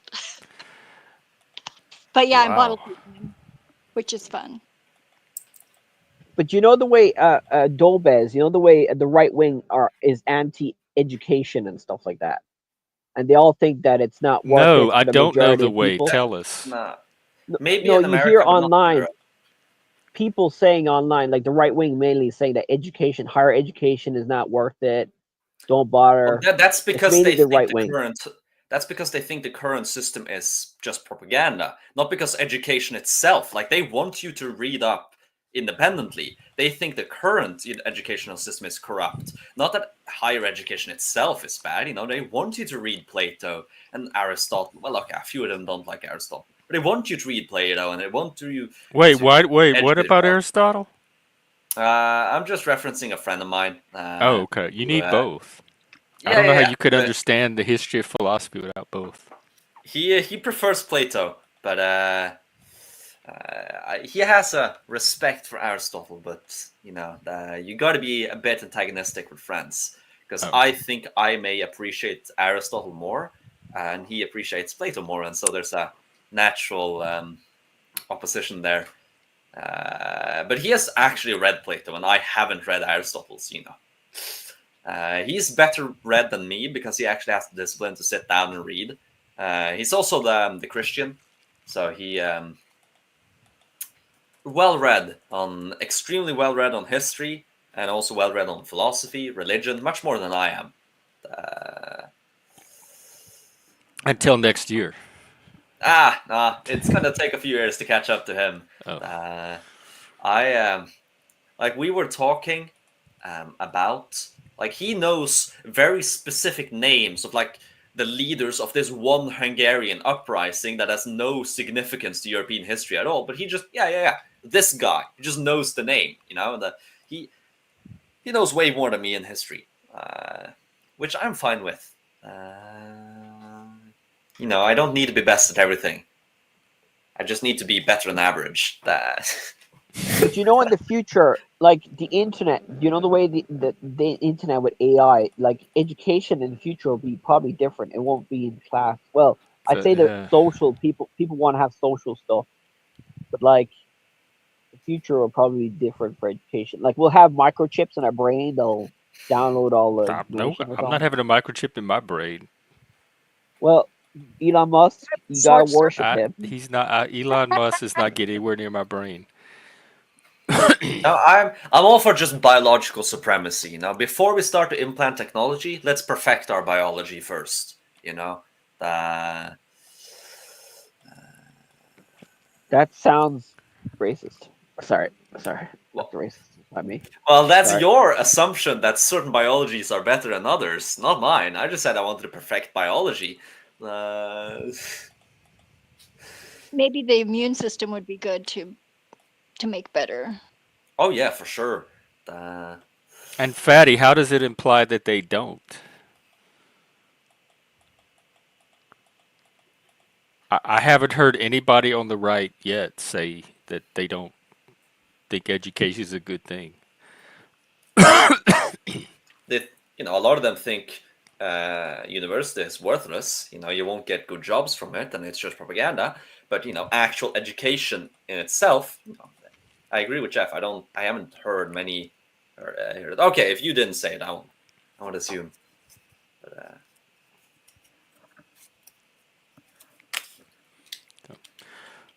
yeah, if you can find a way to take all of these, and then just weed out the ones that you don't think are gonna. Do you think eugenics would be a thing in the future? More popular. Well, I thought, don't we have a population collapse? Is that the best time to be doing eugenics? Well, I mean, a population collapse is automatically a soft eugenics movement, in a way, because, well, the genes that continue are from those that have a propensity to have more children, you know, and so you select for that. I think eugenics will return but maybe not in the West. Probably in like China, which is maybe they see how they already have total control, so why not just I thought they start reversed more? that, like they had that no child policy, or that one child policy, and Yeah, reversed it. yeah. That was probably one of the worst moves any nation has ever done. Like, why would you do that? Your population is just fucked. Why would you want them to just not Well, have children? there's a balance to be had because if you have overpopulation, you could also cause more death in the long term. Well, You need a sure, balance of we the environment. have. There's a carrying capacity in the environment. And if you overpopulate an Well, we're environment, gonna be on Yeah, Mars anyway, so there'll and be a and technology can avoid that. And I care more about human flourishing than I do like ecological flourishing. Ideally, we'd have both. But if I have to sacrifice some of the health of the Earth at large to make humanity prosper a bit more, I would do that. That's a worthy trade. Uh, that is a well, we worthy already trade. have. We've got rid of. Like I heard that Trump is gonna increase the deforestation of of nature reserves in America. drill, So baby, drill. I mean, the world is already owns like 50%. Like I don't know how much wild. I heard there's not much wildlife left in the planet, and There's it's plenty. increasing the extinction rate. Like I heard that the butterflies in America have gone down by 20% in the last 20 years, and that's from a 70% drop from the 1970s. So the insect. I mean, I'm just saying that if you think technology will replace biology, I wouldn't be so.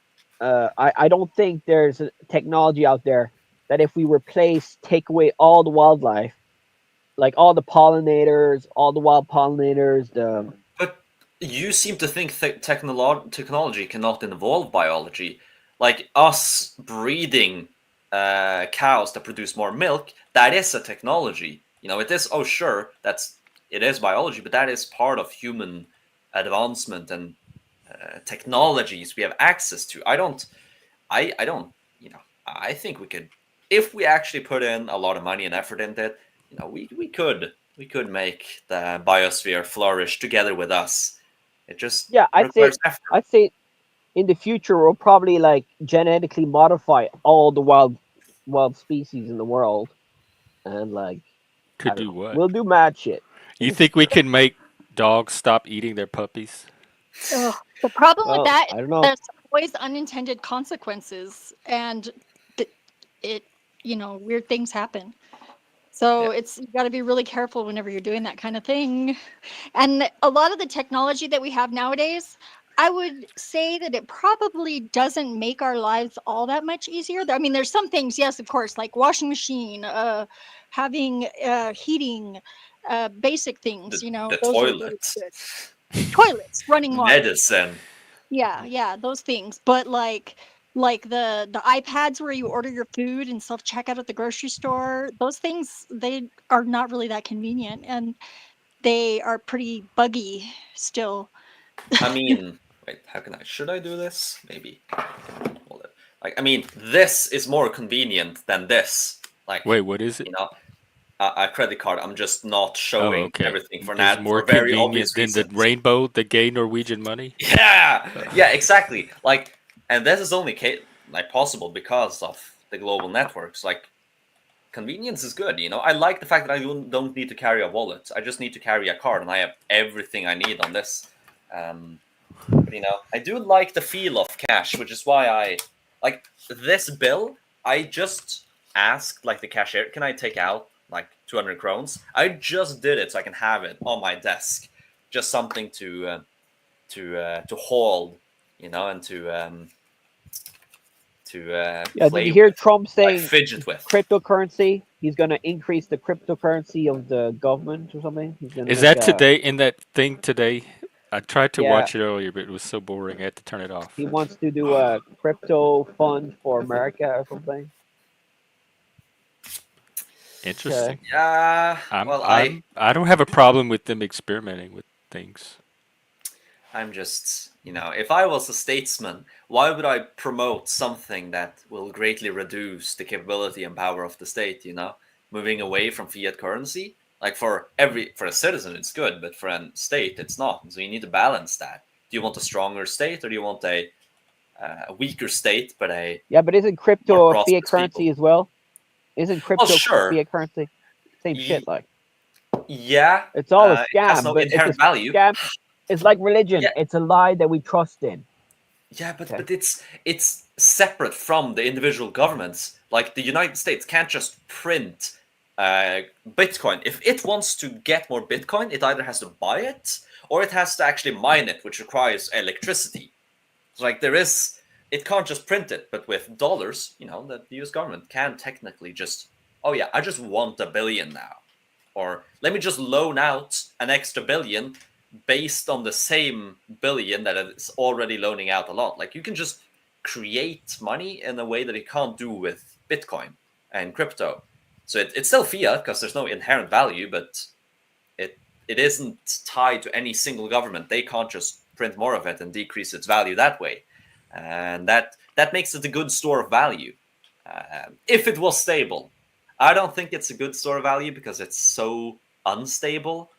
I don't know, but it has certainly performed better than the dollar as a store of value, or the krone for that matter. Just holding cash. This is a bad idea. To be fair, like this bill will just lose value by the minute.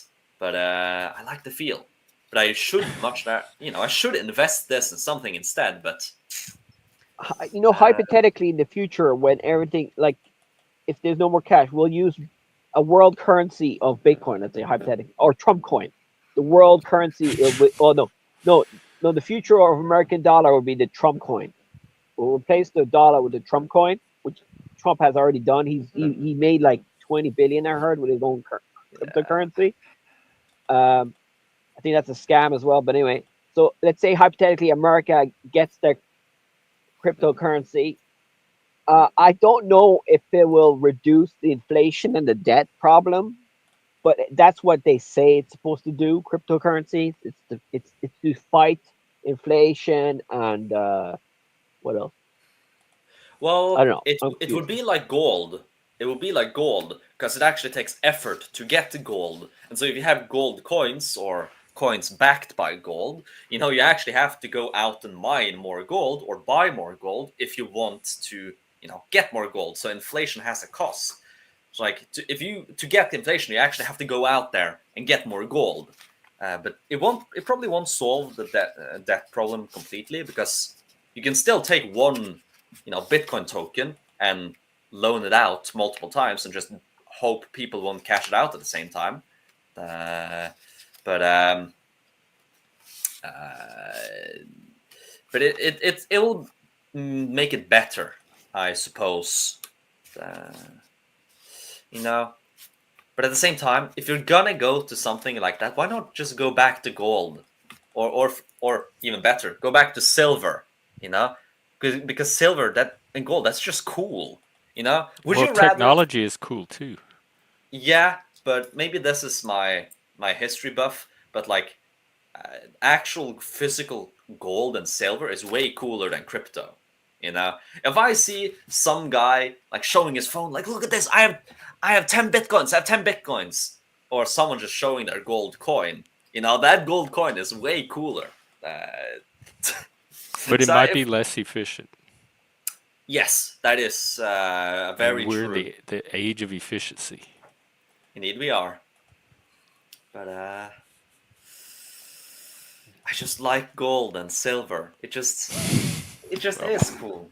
Or we could have like a bones nature and shells. I like gold we and could have silver. a nature-backed cryptocurrency. So the value of your money is backed by the value of nature in your country or in the world. That'll be my idea. How do you put a price on nature? Well, yeah, you have to do the valuation. You have to do the valuation of all the stuff that nature does for us, which I think they have done. Accountants have done it, and it's a lot.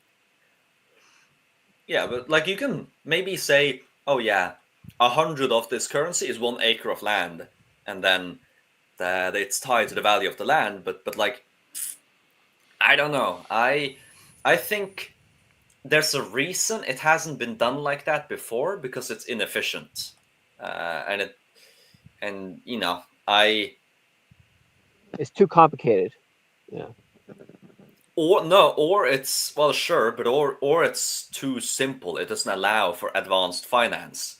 You know, that's partly why we stepped off the gold standard, is that having actual physical gold you have to move around and base things on makes it so that you can't really do advanced finance at the very top level that makes the world go around. So, like, sure, fiat, switching to fiat had a lot of issues, and we can say that it has been bad for the lower 50% of the nation, but it has been good for the nation at large economically, because you have more freedom of action through it being unchained. But yeah, okay.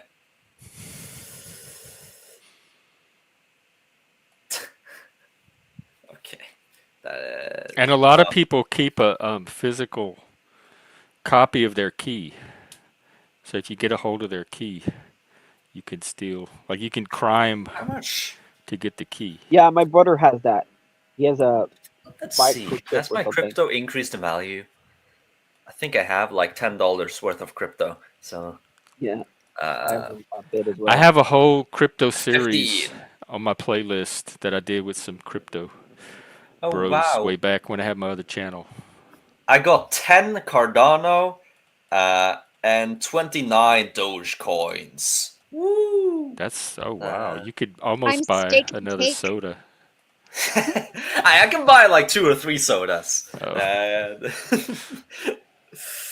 Yeah, no. But this service I'm using is Norwegian, and so it doesn't have the liquidity, and so legit that's too low to be able to sell.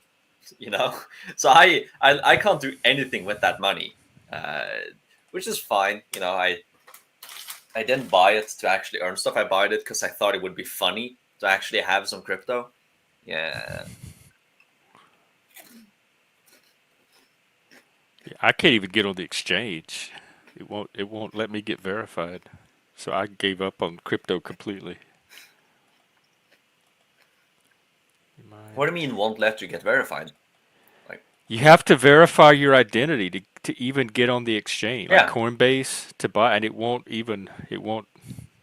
I can't verify. It won't accept it. You have to send them your all kind of information, your driver's license, your social security, your bank account information, all kind. I've never had to give more personal information in my life to a machine than to try to get verified for the exchange, and it kept rejecting me. It's because the government, they want to track you. You know, they don't like the fact that crypto. They know where to find me. I've had the same social security number my whole life. You get the DEI coin. The DEI coin. Fatty, people don't want to fool with silver, like mine the silver and carry it around with them anymore. Yeah, we have digital currency. It's so much more convenient. You just mash buttons. I can legit just send a few dollars to Jeff right now. He has before. He bought my chicken that day. He could not have done that with silver. I would have had to starve. Yeah. Even this, you know, I couldn't send this to you. This is stuck here. But all the money on my phone, it's not stuck. You know, I can send that to you. So even physical cash is limited. I think that trend is not going to reverse. That's where the momentum is. Yeah, and I'm very happy. But I hope we still keep the physical cash, because I like the idea that we have bills, so you can have cool designs like fish. But I also like the fact that we have coins, like the sort of design of coins having a head, a face on one side. Like, that's as old as human civilization. Like, that goes back to the Bronze Age. That's just awesome. You know, like, to keep up that tradition, I would want to keep coins just for that purpose. But, you know, that's me. I like the feels. I like that it's cool, not necessarily always efficient. You know, but yeah, and I don't think coins. And I don't think cryptocurrencies will solve the problems that they say it solves, like inflation, uh, what else? Death. I don't know. I could be wrong, but yeah, they say there's a limited amount of Bitcoin. But if, let's say, the whole world were to use Bitcoin as a world currency, then one Bitcoin would be worth a trillion, a billion, whatever. And then you could just get that Bitcoin and then lend out loads of money out of one Yeah. Bitcoin. That's Yeah, what I think. well, exactly. That's what you did with what you did with gold. Originally, you had gold coins that were the gold inside them decided the value, or silver. But then you begin, you can just have this gold in a bank and then give out bills backed by the gold. And now the value that's maybe $10 worth of gold can be made in bills that are like $20. Because what are the chances that both people will come and grab the gold? Now, realistically, like, what are the chances that these 10,000 people will all come at the same time? And so you can lend more and more. And with digital, you don't even need the cash. Like 10% of I, all dollars in circulation are physical. The rest is just purely digital. Because yeah, what are and the I heard a chances lot you of can it. pull out the physical? Yeah, I heard a lot of crypto is used for money laundering or crime stuff. That's what I heard. Yeah, I they'll heard it was just used to buy bad art. it's like most of its UK use cases outside of money laundering or tax avoidance. I don't really see. So like PayPal, it can do that. It can easily do the service of sending, money to others, receiving. Banks, they can hold your wealth. You can invest in stocks. I don't see the value of crypto in that regard. I still think it's a cool idea, um, and I do enjoy it. I would want cryptos. I want a bit more because it just looks cool and it feels cool. But I don't think it's a good That replacement. you're an old fuddy duddy at 19. What does that even Jax, I mean? don't care if the government could track my every move. They could probably track it now. It doesn't bother me that the government can tell where I am at any given. I'm not trying to hide from the government. The Well, government I'm So knows actually that you. part afraid. doesn't bother me, I guess. I'm actually afraid of social media companies because I was talking about Bitcoin to my brother on WhatsApp, and then I got loads of Bitcoin ads on Facebook, and I was like, "What the fuck? Are they listening to me? I thought WhatsApp was private." You know what I mean? Oh, I've had that happen too, where I'll be on a they used to happen on Zoom, like a private Zoom call. I will be talking about something and it'll show up on my Facebook feed like 30 minutes later. Either a topic or a product. But even if that's true, it doesn't, like, so what? That's not, I don't see that as a doomsday scenario. That I'm talking about a product and Facebook showing me the product 30 minutes later. And also, it's not something you can do anything about. That ship has already sailed. Your They information is out there. they were telling us the other day that your camera can watch you even if you're not live on YouTube. If you're just browsing YouTube, that people can watch you if your camera's open. And I said, well, I have my TV going. I have it hooked up to the TV, so I don't really use the laptop camera when I'm not live. And they said your TV can watch you too, that it has a hidden camera in it that you don't even know about, and that people can watch you through your TV. Well, there's a difference between can and they do. Like in the West, if they can, you can assume they don't. Sometimes they I do, never do. I assume if they can, somebody probably is. maybe. But I was going to finish that. Like, if you're in China, if they can, they do. If you're in America, if they can, they maybe do. Because, like, why would they watch you if you're not Really, resident? yeah. They could see me live almost every day on YouTube. Yeah, exactly. Maybe you have an agent specifically for you, but Well, isn't that what the NSA were all about? They were spying on us, the Americans yeah, mainly. That's what. What's that guy called? That leaked all the spying stuff Oh, that went through Edward Russia. Snowden. yeah, the Snowden Yeah. guy.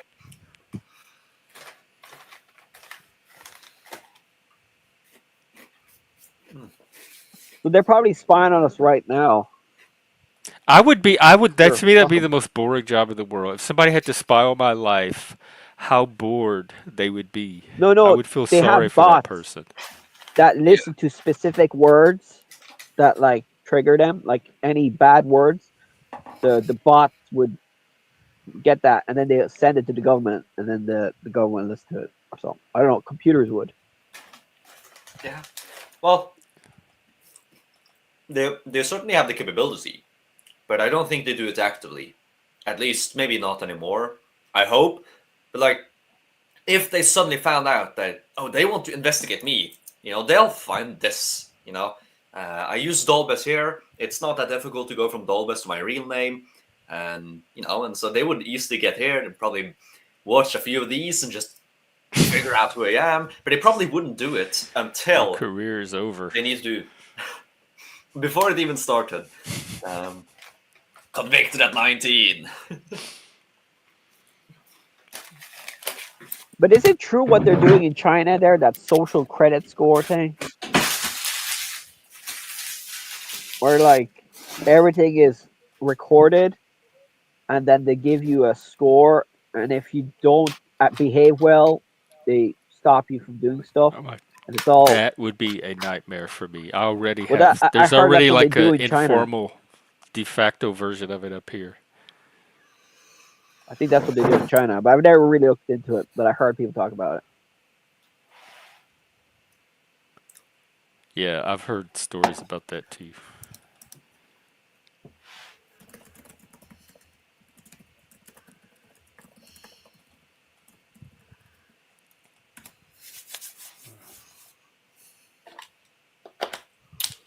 Okay, so What are you angry about?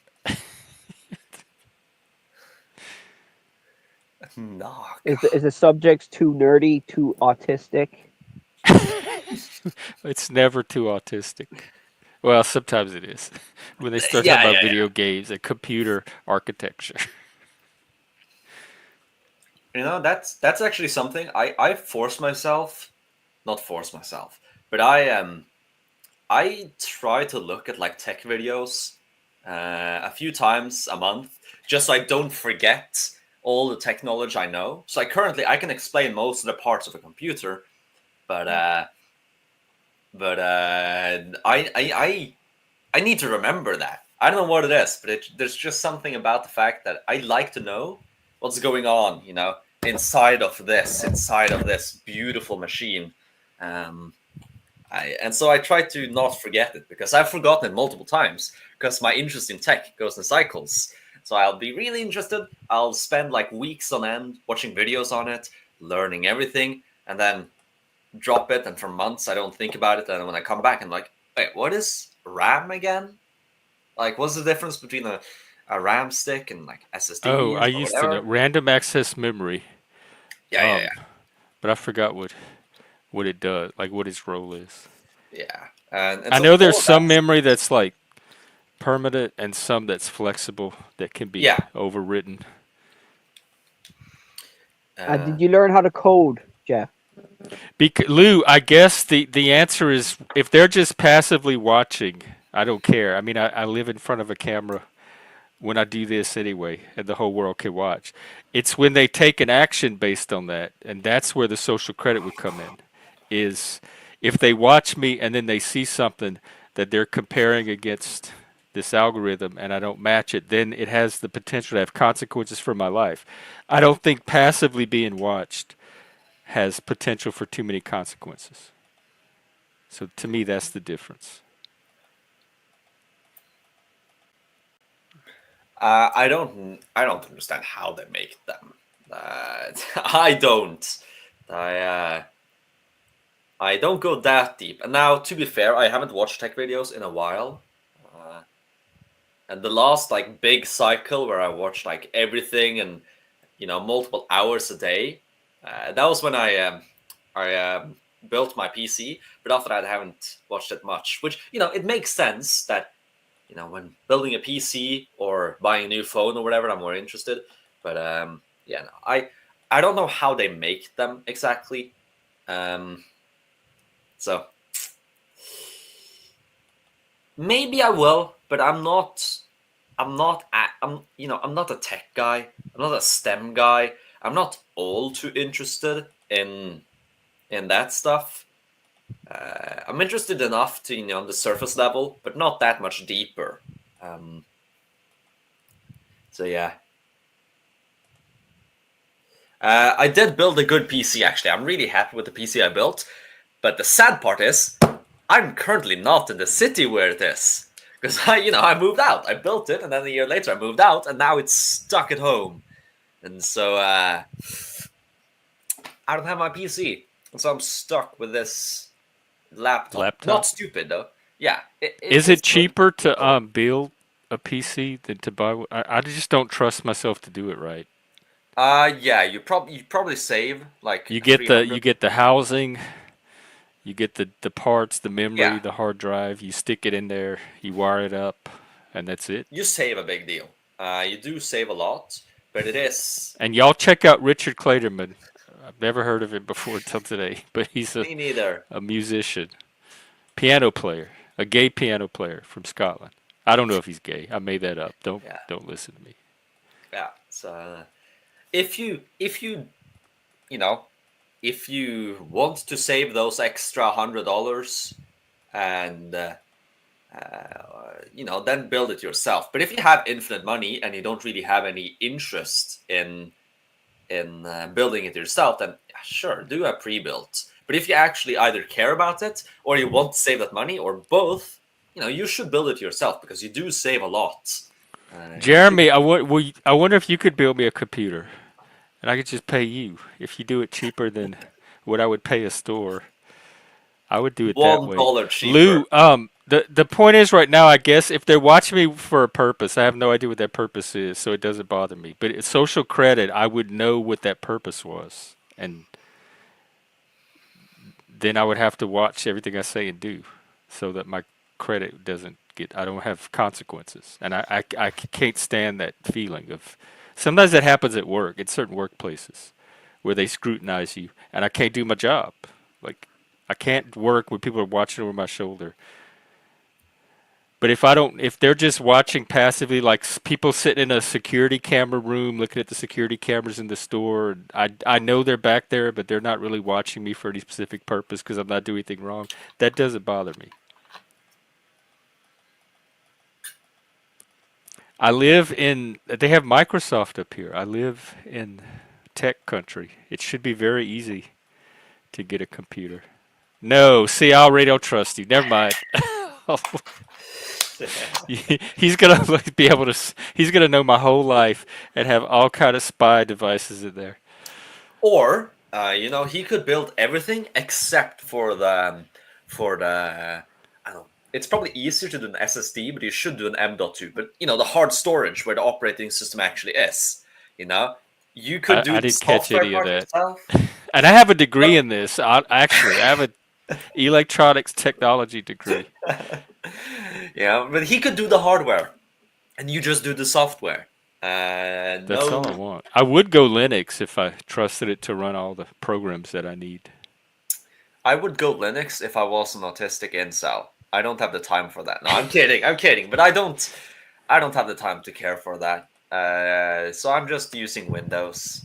Like, even my small annoyances about how it functions, it's not worth it to change. It doesn't. Maybe in the future, maybe if Windows fucks up completely, maybe I'll change something else. But for now, it's just not worth it to even consider switching to Linux. But I liked it a lot better when I had it, when it was working, until I tried to upgrade it and it crashed. Yeah, that's also the easy part about Windows. If you at least wait a month or two so all the bugs have been fixed, the new upgrade will function. It will function completely, and so I don't have to care about that. But yeah.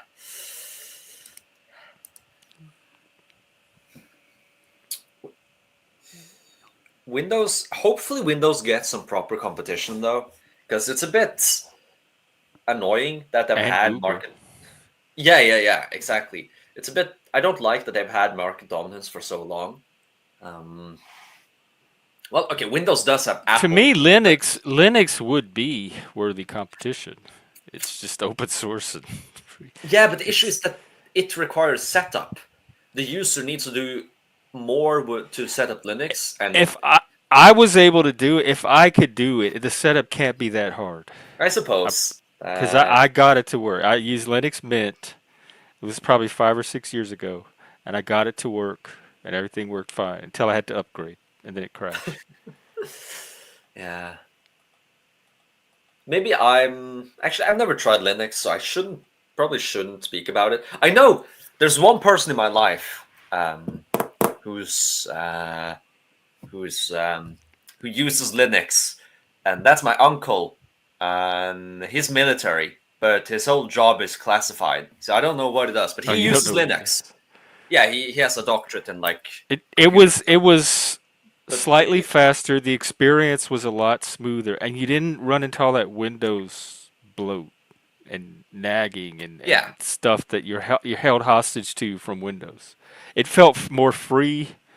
It felt like an actual computer tool that I could customize and design to use as I needed it without having to fight the software. But really, it was just a lot smoother experience, and I did notice slightly faster. Even just like things like just browsing was faster. We're mastering. You work at Valve? I didn't know that. That's pretty cool. I deleted my Steam though because of that fan noise. I wasn't sure that Steam didn't have something to do with that, so I took it off. I took off all the like high resource consuming programs. So I would have to have the new computer would have to be able to run Steam smoothly. What are you gonna play your games with? How are you gonna play your games, dude? I just had that one game. I don't have any games to play. I can't find players. We've been trying forever. Try some single player games. Just try, try some Paradox games. Try some World War II simulators. You'll love it. It's, if I dare say so, like 60% of the audience is autistic, so it should fit. And like 50% is like LGBTQ or Nazis, or both. So it should fit. No. Lou, if they are, they've been doing that way before the internet. They've been doing that our whole lives.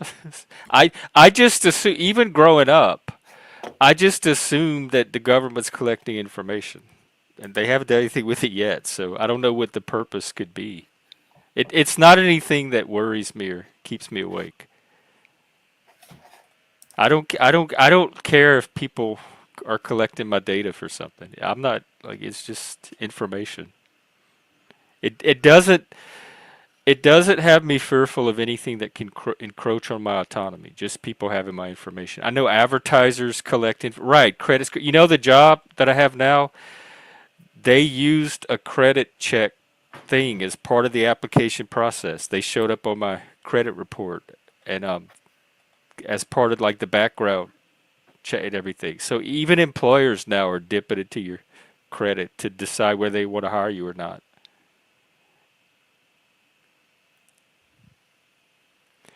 I'm not telling anybody else not to care. She's asking me about my stance and my position, and I'm telling her why it doesn't bother me and why I don't care. But I didn't say anything about other people. If they want to worry about their privacy, they can do that. Privacy has never been important to me, ever. Ever since I was a teenager and we could listen into the neighbor's phone calls on the cordless telephone by tuning into the right frequency on the AM station, I'm like, there's no anybody that wants to find out about you can. I'm not worried about it. So I got like adjusted to that at a very early age, living without privacy. Yeah, I had to do a background check. I passed. But when I was teaching, I had to do 3 of them. You had to do federal, state, and county. You had to pass 3 background checks before they let you in the classroom around kids. And I passed all 3 of those. Wait, how is your job, by the way? Are you enjoying your time there? I really like. I don't want to curse it, but I like it way more than I expected to. It's a lot of. There's always something new to do. There's a lot of variety and stimulation, and so I never know what I'm going to be doing next. They had me working with power tools the other day. It was fun.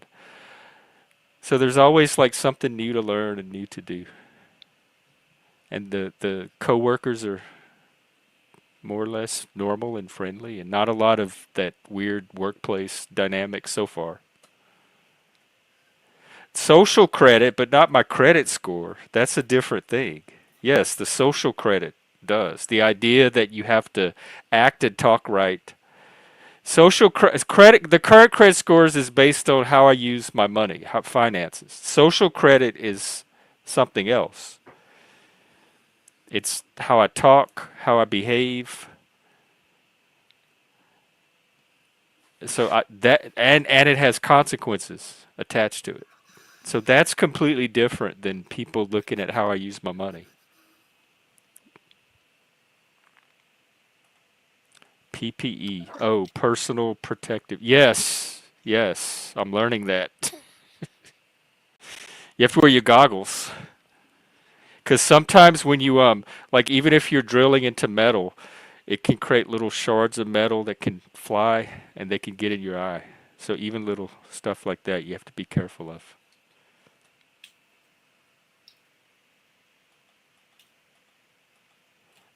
Not to me. To me, social credit is something different than financial credit.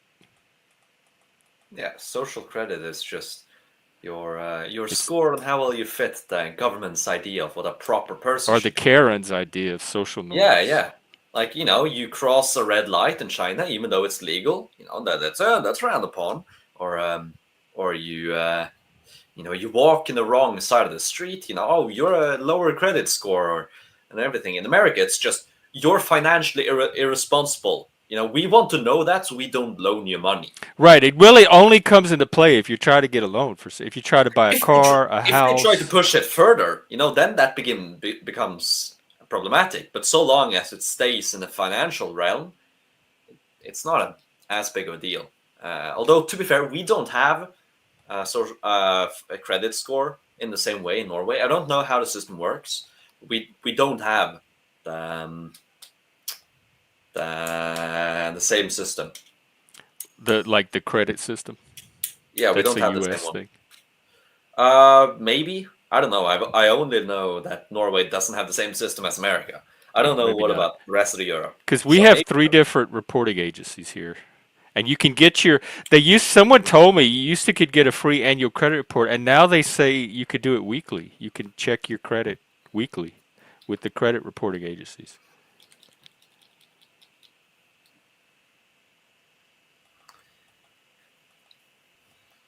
Well, none of these things have been an issue for me so far.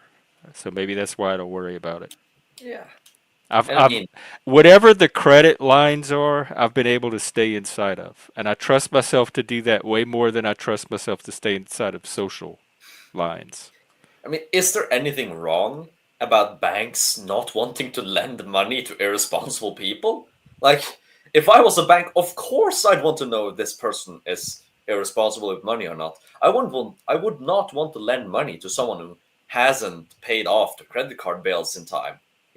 I want to know that. And I wouldn't, if I have the capability of knowing that, I wouldn't want to lend without knowing that. Like, of course, I see nothing wrong with banks wanting to do that. I don't either. And it's not an indoctrination. I don't know when it started, but it's not a particular belief I have. It's the way the system works, and I don't have a problem with it.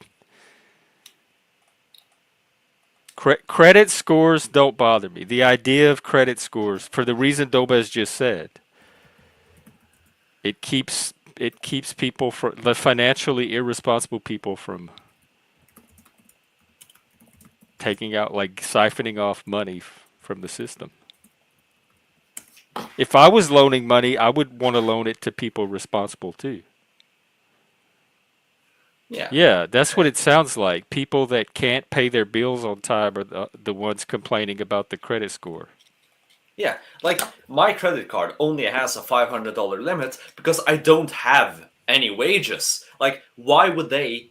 Because they know that I don't have a proper wage. I'm a student. Like, they know they won't give me a credit card with a higher limit, you know? And that's good. Like, why would they give me a credit card with a limit beyond what I have any capability of paying? And if they know that, oh, this guy hasn't paid back in time all the times, they wouldn't do that either. Or this person, okay, he has a good wage, he's always paid back. You know, he can have a bigger limit. He can loan a lot. Like, it makes complete sense. Like, on the one hand, yeah, sure, the system is made to work against the people at the bottom, but that's because the people at the bottom are irresponsible. The metric isn't that, oh, we should assign credit scores in such a way that it oppresses the bottom. They just assign credit scores in terms of financial responsibility, and if because of that metric you end up at the bottom, then well, you know, I don't see the indoctrination or the oppression, much less the racism, yeah, etc. I think that he's admitted to being elitist. Yes, he's an to some aristocrat. extent at least. Did you see his watch?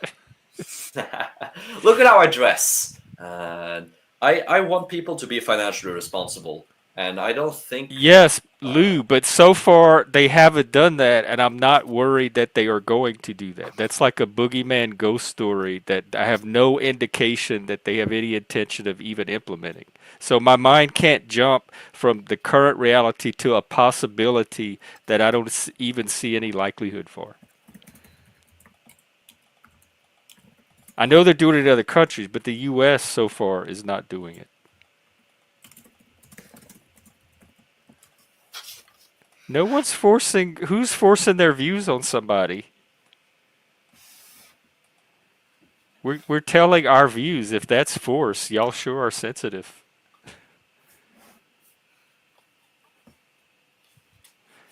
The idea of a social credit system, the idea that there's social norms that you have to meet in order to transact business in that society does. But there's nothing like that that I've experienced currently here where I live.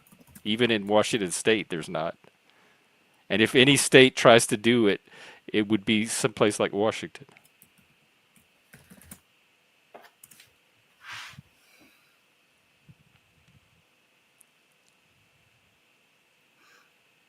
And I used to work, I don't know if you know this, but I used to work at a big credit card company in Vegas when I lived in Vegas. And so I've been kind of behind the scenes of credit cards. I didn't see any race. Like there was nothing specifically if this person is black, do it this way, but if they're white, do it this way. So I don't know about this racism. Yeah. If Like, you're that's not talking about racist. poor people, they come in all colors. I grew up poor myself, so poor people come in all colors. Yeah. And, you know, I think this whole problem would just, if people actually care to think about finance, you know, if I have a credit card, let's see, interest is not criminal. Interest rates No, it's on not. genius Criminal is things. something that's against the law. Interest is legal. Well, we understand he talks about the morality of it, and Well, you know, he's calling it interest, criminal, so he's yeah, misusing the term. yeah, but interest He rates, is the social credit right here because he's taking his moral norm and trying to make it a legal norm. yeah. Well, okay, if we say that if there's proper competition between the loaners, interest rate is a genius. You can now make money from money. I can get money, you get money. I can be able to do what I want, even though I don't have the money to do it. You know, that's genius. And why people wouldn't give out money for you to do stuff if they didn't have some way of guaranteeing a profit. No, yeah, sure, Diogenes, sure, there isn't proper competition. Let's say that, but that doesn't change the fact that interest rates in and of itself is a really genius financial idea. Just because, yeah, just because there isn't proper competition, or if there isn't proper competition, doesn't change the fact that interest rate action is criminal or morally reprehensible at all. Well, he needs his narrative, I guess, for some reason. Sure. Well, interest rate being criminal is a very, or morally reprehensible, is a very standard belief. And, it's rooted in good intentions, I think, because most people are not wise with money. And most people will be caught in debt spirals and will be fucked by the interest rate. That is the case. And so, of course, societies would push that. Reprehensible is not criminal. Now you're changing. Diogenes, come up and talk about it if you want. Interest rates are genius. I would never loan you this if I don't have a guarantee that I'll get it back, and that if I loan it to you, I can't use it myself, and so I need to have some guarantee that I'll actually earn a profit on it. So you ever have to pay something more, so I'm actually using it on you instead of keeping it. And I also, there's a chance you may lose this, and so I gain nothing, and so I need to hedge my bets. I need some way to guarantee that it's actually worth it for me to loan out money to you. And if you need the money, but I can't charge interest, then why the fuck would I give you money? You wouldn't get your money. The economy would just now be it's slow. money that's... Yeah, like interest rates actually keep, like, it's anti-meritocratic because it stratifies society. Only those with money can make money because the lower classes can't get the starting capital. They just can't because there's not enough money to use. And so, interest rates, genius. I'm certain that is somewhere I stand against a lot of historical traditions and modern people, right-wingers and whatever. I like my interest rates. I think that is fundamental to modern capitalism, and you can't really have capitalism without interest rates, because you need to be able to make money go around, so the aristocrat doesn't just sit on his wealth, because if he can't hedge against the risk of loaning it out, he would never loan it out, and so the peasants never get the chance to become rich, and everyone stagnates. And you give them a chance and they complain. Yeah. And like, Diogenes, you're talking about different things. The fractional reserve banking is not the same as interest.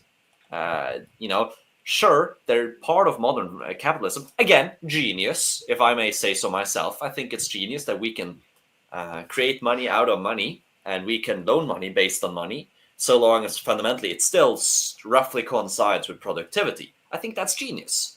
I do think that's genius. The genius of capitalism. Diogenes, that is not necessarily what I'm saying at all. I'm saying that the lack of any capability of interest rates harms the poor. Like, it keeps them down. That does not mean that banking benefits or harms the rich. I'm just saying that banking, if it exists, is beneficial to the poor. They can now get access to capital they would never have access to before. The rich also earn from this if they're smart, and if they're not smart, they lose their money and they stop being rich. If they're smart, they lend you money. If you're smart, you generate money and they get money. All he heard was banks, blah, blah, blah. Yeah. Well, what do you mean banks already harm the poor?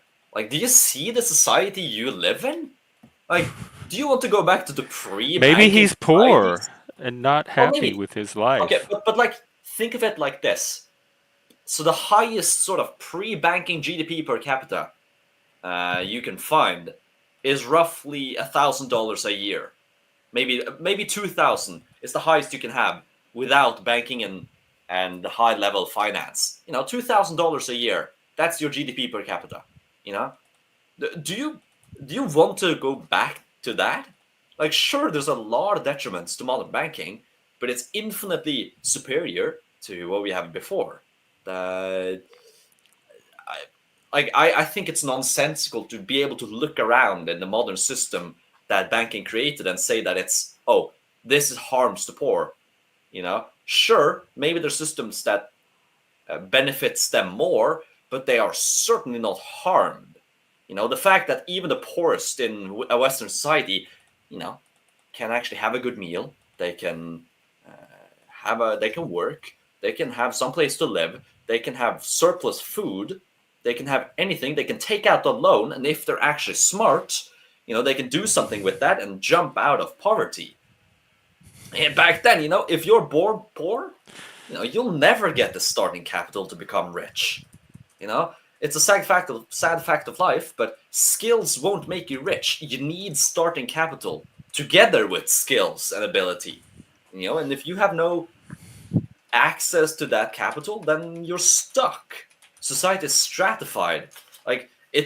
There is probably a reason that the moment that banking becomes advanced in Europe, nepotism and hierarchy starts to degrade and meritocracy comes about. Because now you can actually, the poor can actually rise. There is no incentive for lending out money without interest. Why would they? That's a losing gambit. Even if you lend out, even if 99%. See, he's anti-capitalist. It's not about interest. It's not about it's capitalism. He's a commie.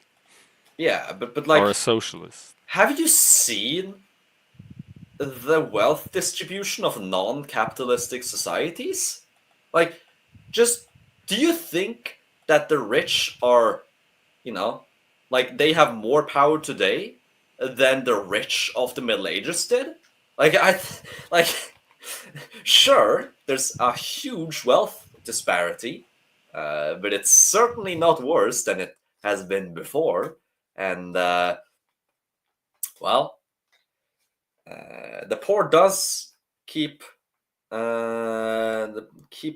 being poor to a certain extent. The rich do get richer, but that's not a problem of capitalism.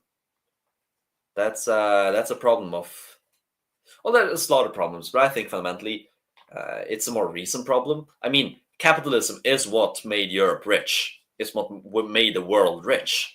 Capitalism took us out of medieval economy and got us to where we are now. Even if it perpetuates an evil cycle, at least it did that. And sure, maybe there's a new system we need to adopt, but the fact that in just a few centuries, for all of human history, generally, the estimated economic productivity of societies are somewhere, the average is about $700 a year, and the best of societies are up to 2,000 a year. That is the max. Between there, that is where humanity has been for all of human history. Generally, a Bronze Age individual, 3,000 years ago, would usually be just as wealthy and rich as a medieval individual. The amount of wealth that humans produced and had has stayed relatively the same for all of history up until capitalism.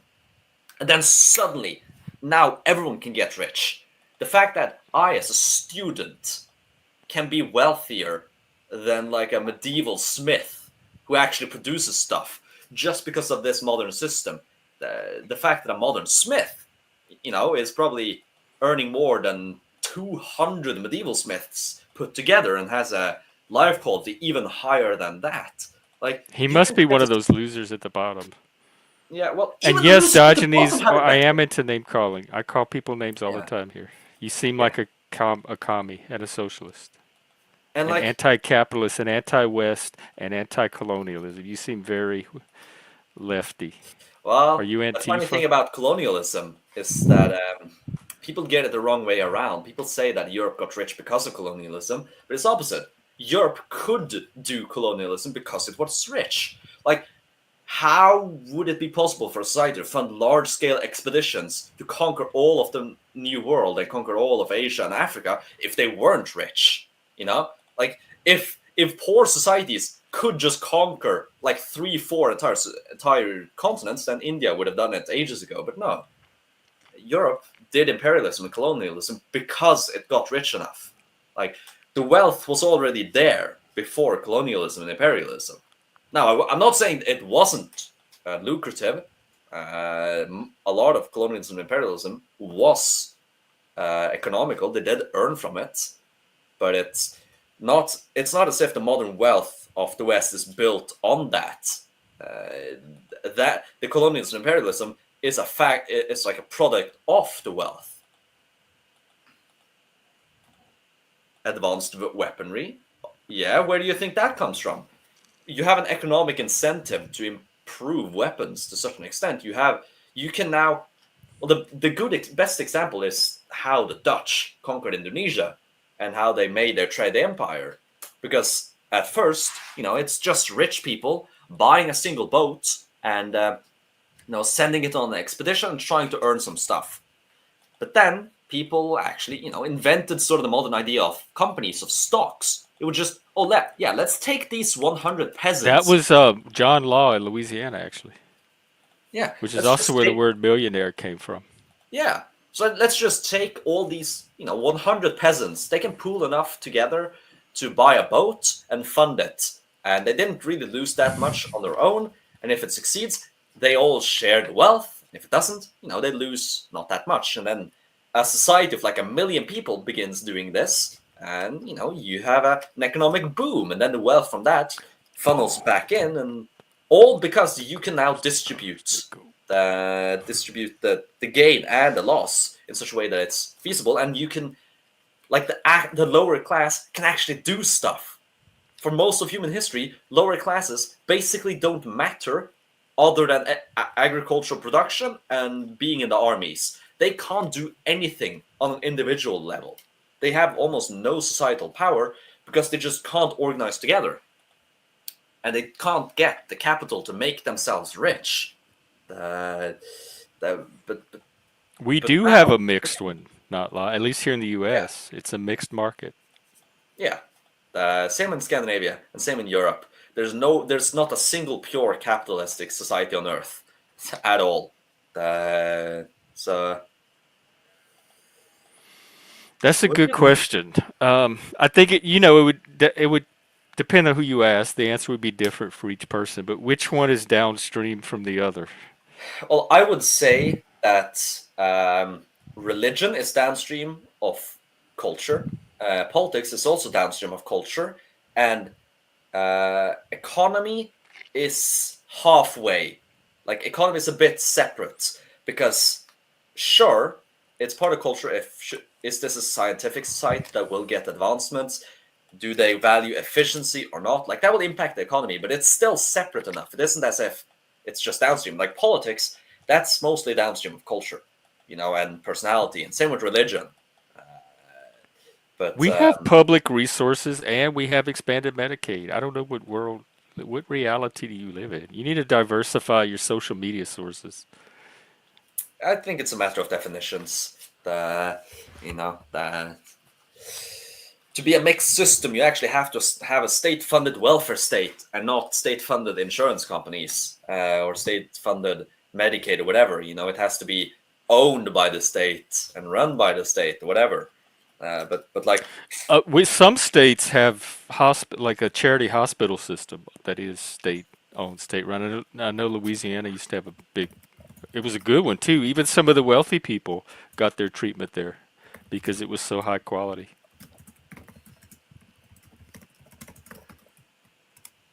Yeah. I don't know. Religion. The relationship between culture and religion, I think, is very hard to determine, at least in religious societies. Yeah.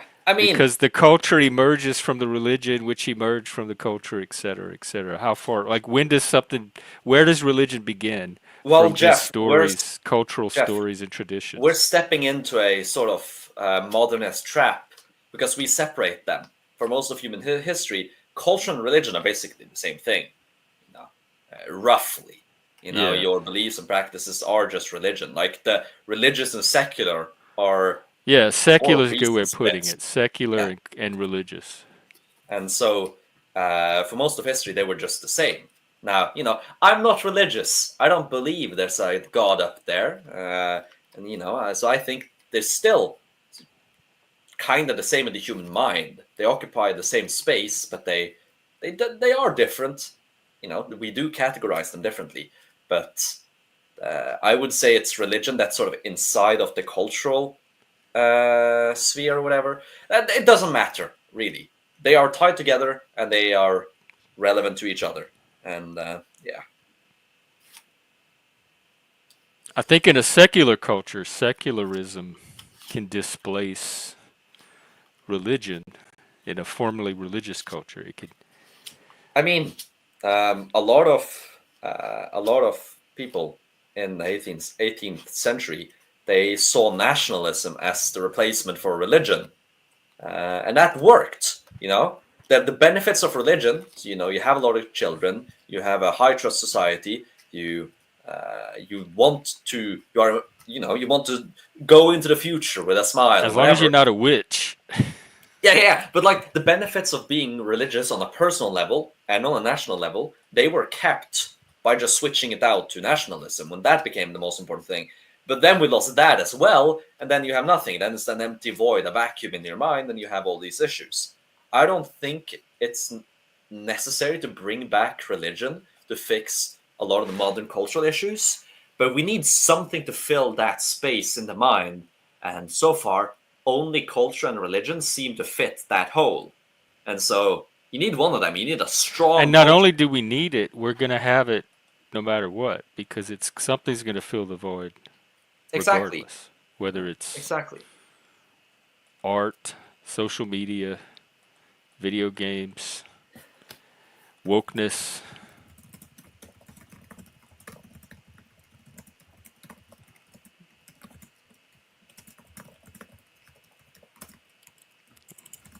Zephyr, you still there?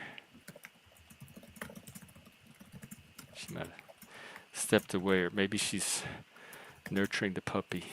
He was cute, Roscoe.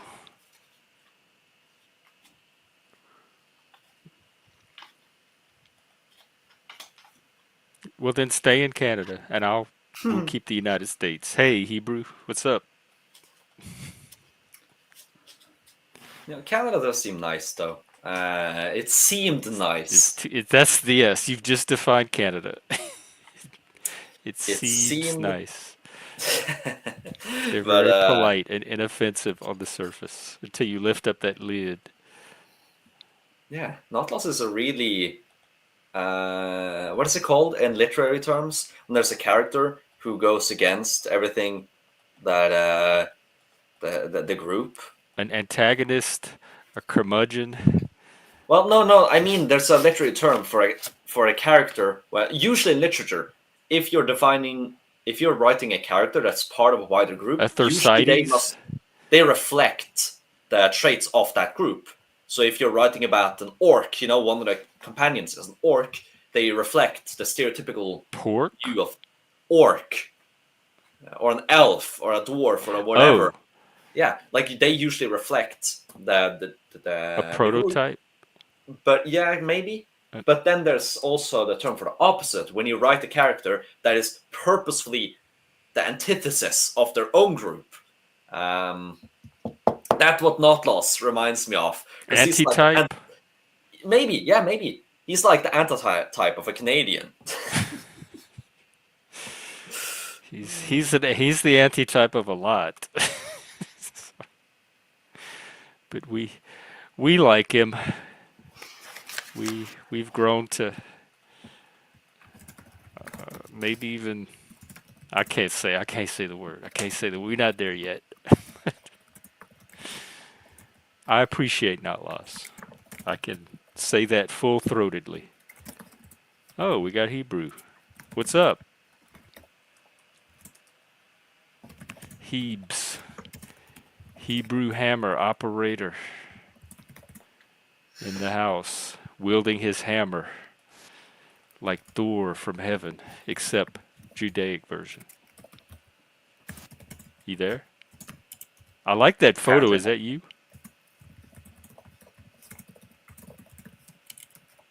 You're not coming in if you're... Oh, you're very muffled. I can kind of barely hear you. All right, give me just a second. No, we can hear you perfectly now. Now it's fine. Yeah, now it's good. It's I should probably move my. How about now? Yep. It's good. It's good. Yeah. Do I have? How are you? How you guys I'm doing? pretty good. How are you? What's up? I'm good, thanks. Good. What's going on? Uh-oh. We have another gate crasher in the back. I'm sure you all know who it is. Uh-oh. Our favorite one. Let's see what trouble he's here to cause. How are you? Yeah, I'm trying to get my headphones working here. Oh, it looks like yeah, everyone is. Well, I'll be back. Let me fix my headphones. I'll be back. Okay, fix your head. Okay. I really enjoyed your Mardi Gras stream. It was cool. Oh, did you? Oh, good. That's what it was for. I'm glad there was some enjoyment had from it. I certainly did. So how have things been with you? What's up?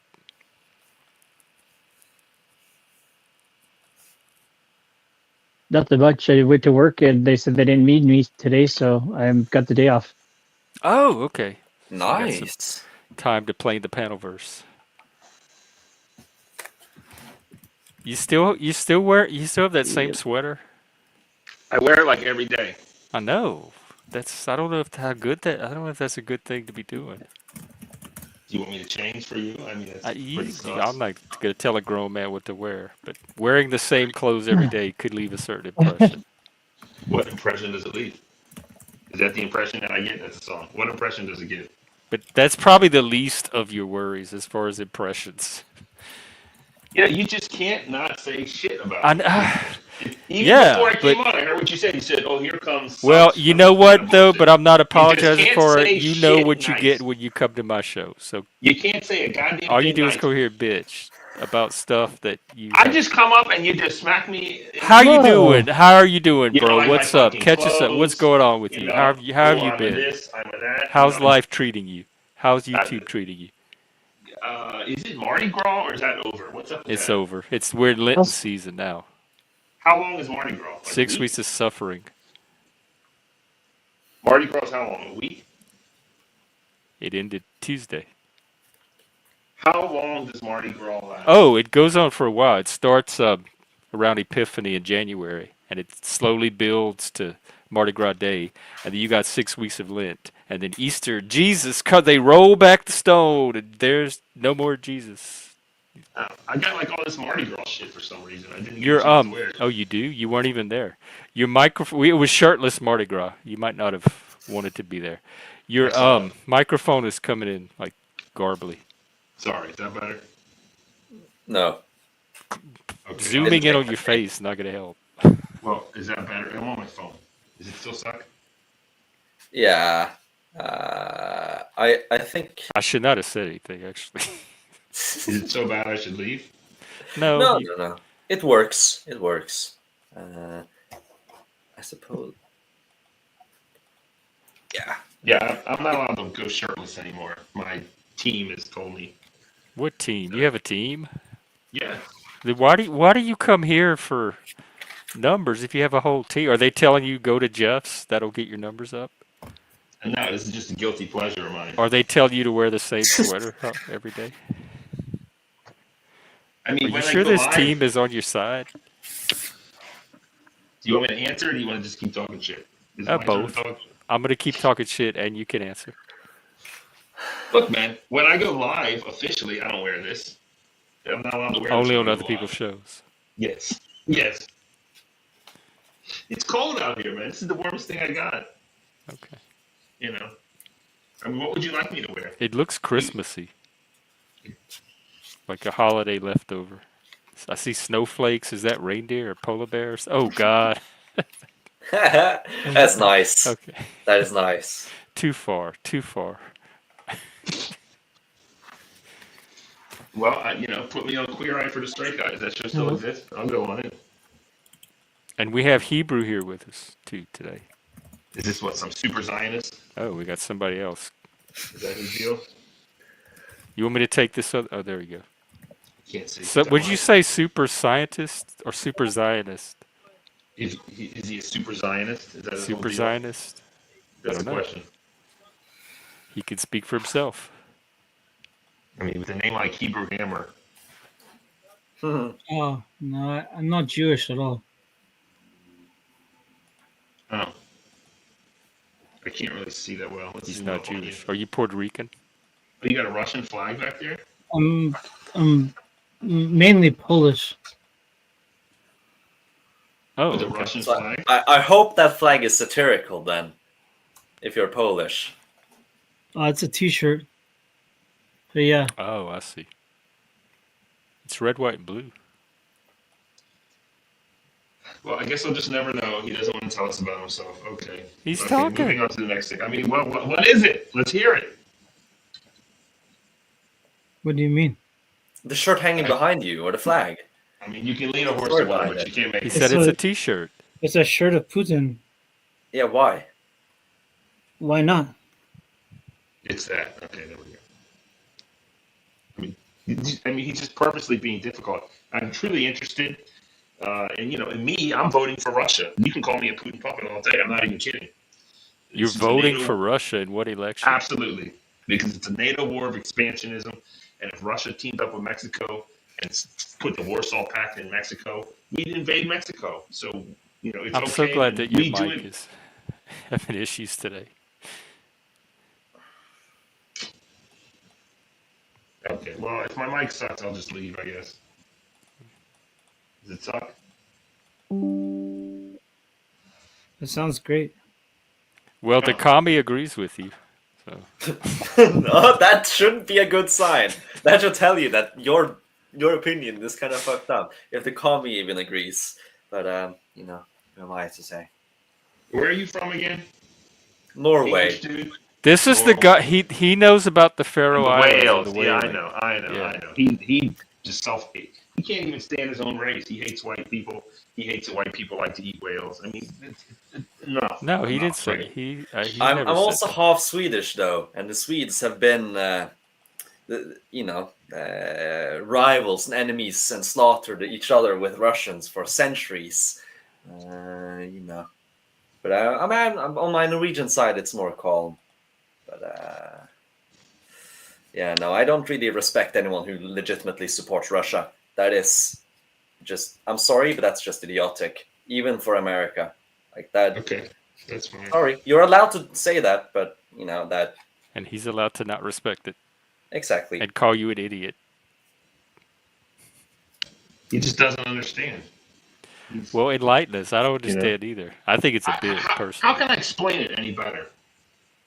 Look at a map. Look at Ukraine. Then look at a map. I mean, do you know what the Cuban Missile Crisis was? It's the same thing, kind of, but in reverse. Russia doesn't want NATO on its goddamn border. And if I was Russia, I wouldn't effing Well, Russia doesn't get to decide what's on its border. Yeah, it's those. That's why it's a border. It looks like it does. It looks like it does. It gets to decide because it said, please don't do this. Because might makes right. Well, obviously. So you support might. But no, the might is NATO starting fights, pushing their agenda. What fight did NATO start? You do know that the Eastern European countries voluntarily joined NATO because they were afraid of Russia. Because of almost a millennia of Russian oppression, they fled to NATO. That's Russia pushing them into NATO, not NATO pushing them into themselves. I'm very aware of this. I know a few things, okay? But Ukraine could have remained neutral, like had been agreed upon. And this war. They already had a treaty with Russia. They gave up their nukes to Russia, so Russia wouldn't attack them. It's not true. They did not have the launch codes. Those were Russian nukes the whole time. Stop it. Yeah, sure, but they're in Russia. They could have kept them. They were in the nukes were in Ukraine. Ukraine could not launch the freaking missiles. They didn't own them for shit. Ukraine didn't even exist until 1991. Stop it. But so didn't Russia. Both were SSRs of the Soviet Union. Both split out of the Soviet Union. And those nukes, they're still nukes. Even if Ukraine could have launched them, they're still nukes that Ukraine gave over to Russia in return for Russia guaranteeing not to invade them. And then all the various not peace treaties, but like guarantees of neutrality that they had, even especially the one in, I think, 2019, like Putin and Russia broke everyone because they're still an imperialist power. Not true. It's not true when you're stupid and you're a fucking moron. Hey, that's... Maybe I am. Well, he did call you an idiot, I guess. But yeah, okay. I did, yes. You are allowed to respond, It would be hypocritical of me to call your stance idiotic and you not to be able to do the same thing back. That is, perfectly allowed. I do deny it, though, of course. But that tends to be where the discourse goes when certain people show up, though. Sweden and Russia don't like each other since when? Like I never went that far back in history. Like what I don't even know of anything. Tell me. Well, since the very beginning of the foundation of Russia, at least since the 1200s, there's been on and off conflicts with the Swedes and early Russians, and then all over from their independence from Denmark, there's I think dozens of wars between Sweden and Russia and proxy conflicts for control of the Baltic. Sweden used to own Finland. Russia took Finland from Sweden, which is why Finland today is an independent nation, because they split away from Russia. Wait, slow down. Okay, all right, teach me something here. Did you say Sweden used to be owned by Denmark? Is that what you just said? Yeah, they did. They were part of the Kalmar Union, which was ruled by the Danish king. For like a century or two, the Danish king controlled the Kingdom of Norway and Sweden and Denmark. And in the 15th something, after the bloodbath of Stockholm, or something, where the Danish king invited a bunch of Swedish nobility and slaughtered them, the Swedes declared independence, won their independence, and spent the next 2 centuries being military superpower, just dominating the entirety of the Baltic. And a lot of those conflicts were against the Russians, who were also expanding, trying to get control of the Baltic. Now, the sort of conclusion of that is that Russia won in the end, took control of the Baltic from Sweden, and also took Finland. Now, Finland had been controlled by Sweden since the early Middle Ages, at least for 1,000 years at that point, and Russia took it. It's like Russia took 1/2 of the Swedish kingdom after having taken its expanded empire after a dozen wars. And then even throughout the modern day, like the Swedes heavily supported the Finns during the Winter War against Soviet Union. And are you sure about that? Yes, I'm very sure that the Swedes heavily supported the Finns. They sent so much equipment and support, much more than they did now to Ukraine. Like there were tens, maybe not tens of thousands. Wait, listen. You talk too much. I'm honestly. There's no too much here. No, this he's is talking the too too much because free he's space. teaching me something, and I want to hear it. But he just doesn't. He needs a pause. Well, then go somewhere else. I am. If you would shut up, Jeff. No, it is my panel. I don't shut up on my own panel. You don't come in here and shut other people up. I just did. Shut up. Okay, so let's do some numbers. The Swedes supported about 2 times the Finnish defense budget in direct financial support, 50 million rounds of small arms ammunition, 135,000 rifles, 400 light machine guns, 300 machine guns, 300,000 artillery shells, mortars, anti-aircraft, anti-armor, hundreds of sea mines, depth chargers, motorcycles. But how many direct men? So 8,000 Swedes directly volunteered to support the Russians as well, the Finns as well. Like that was one major. Oh, he left.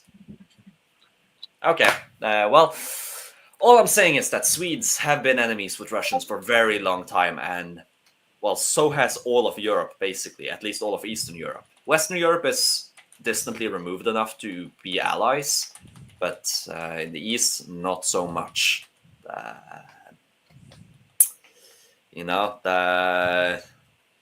There's a very good reason people dislike Russia in Europe, because legitimately, Russia is not a nice state, not a nice nation. Yeah, I don't think so either. Do you if you honestly want his response, I'll bring him back up. Otherwise, no, it's fine. Okay, I'm happy to leave him in the back. It's fine. Seething and chomping. Yeah. And waving the finger.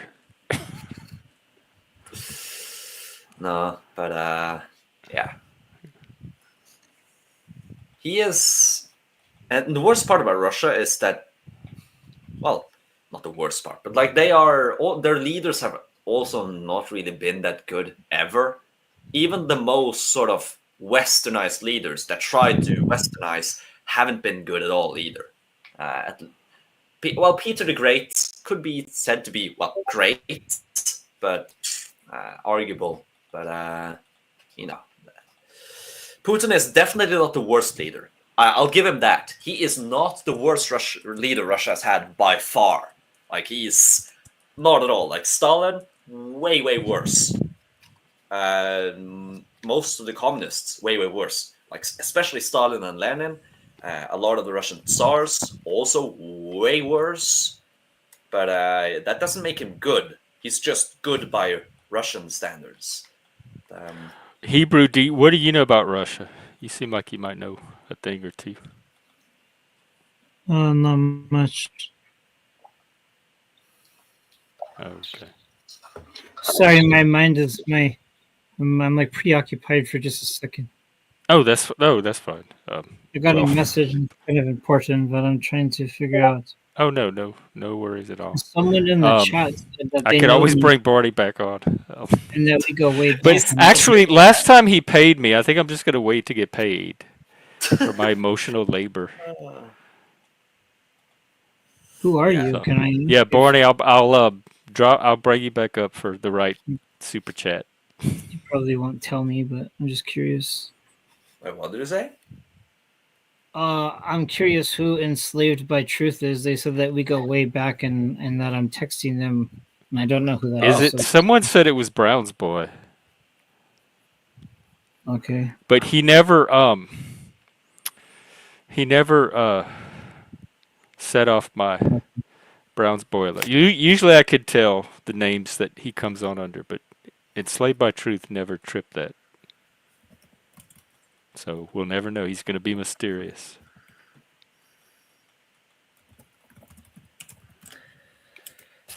Yeah. What do you want to know? It's not. Oh fuck. I don't know. I probably know even less about Russia. Did you see? You unsubbed? Yeah, midlife bro logic. There's a female voice. It's me. Oh, I forgot you. Hi. Yeah. Well, he unsubbed. I'm gonna go cry.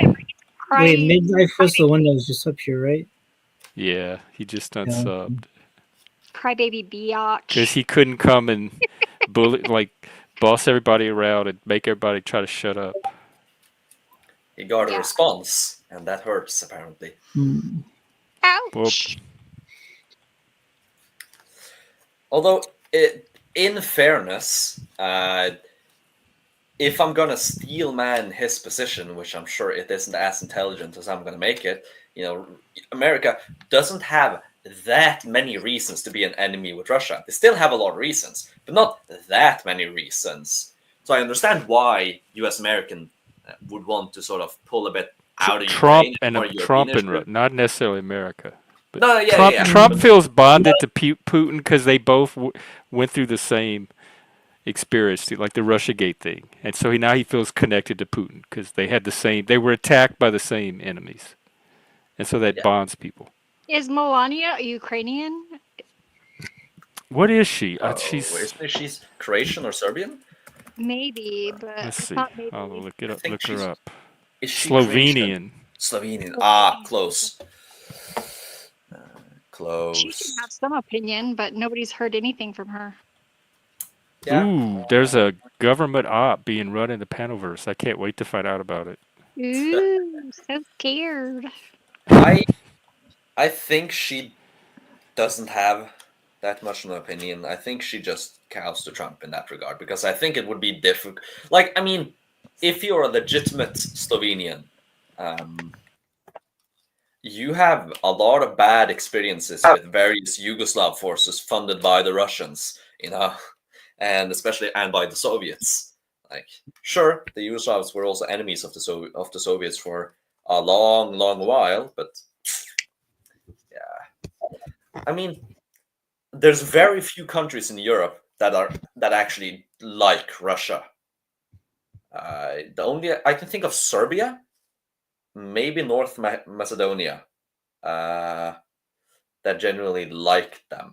Belarus, but that's just because Belarus has a dictator who's friends with Putin, and is basically a vassal of Putin. But like, even Hungary, which is Eurosceptic, probably doesn't like Russia. Like, especially the people. Like, the people seem to be not enjoying Orban that much. But even Orban is more like Erdogan in Turkey than he is Putin. Like, Russia is a very unlikable country. It's a bit sad because Russia is a beautiful country. There is a lot of beauty in it, and their people have a certain quality that's admirable. But they also are they do so much shit that is so easy to hate. That yeah. Well, it's a myth with very real world components to it, because you can see and touch money, and you can see the results and effects of the capitalistic myth. In fact, I can see some of it in my bank account right now if I pull it up. So for a myth, it sure does have some concrete aspects, more so than other myths. The puppy is very upset with me because I made Why? him a pin because he was just in a little cardboard box, and That does, well, he is traumatized. He comes from a trauma background, but that's not a good start to the Yeah, relationship. he's like totally like he's been very happy and sweet because I've had him since he was like just a little under 2 weeks old, and now so it's been a little over a week, and he's doing really good, but he's very mad that he can't just go wherever he wants to go. Well, he's going to have to learn Yeah, I limitations in gave him a life little like the rest pin of us, I guess. with window screens. I like wrapped him together with wires on the corners, and he can't get out. But he's got a lot more room now than the little cardboard box. And I said take him out. He's just crying right now. He's pouting. Oh. Well. But it still sounds like you're going to be a better mom for him than the one he had. Yeah, for sure. You're doing the good work. Yeah, when he's so sweet, his little teeth are coming in, and he was like chewing on my thumb earlier, and I was like howling. I was going like roo roo roo, and he would howl back. But now he's going. Do you hear it? He's going like he's just so mad.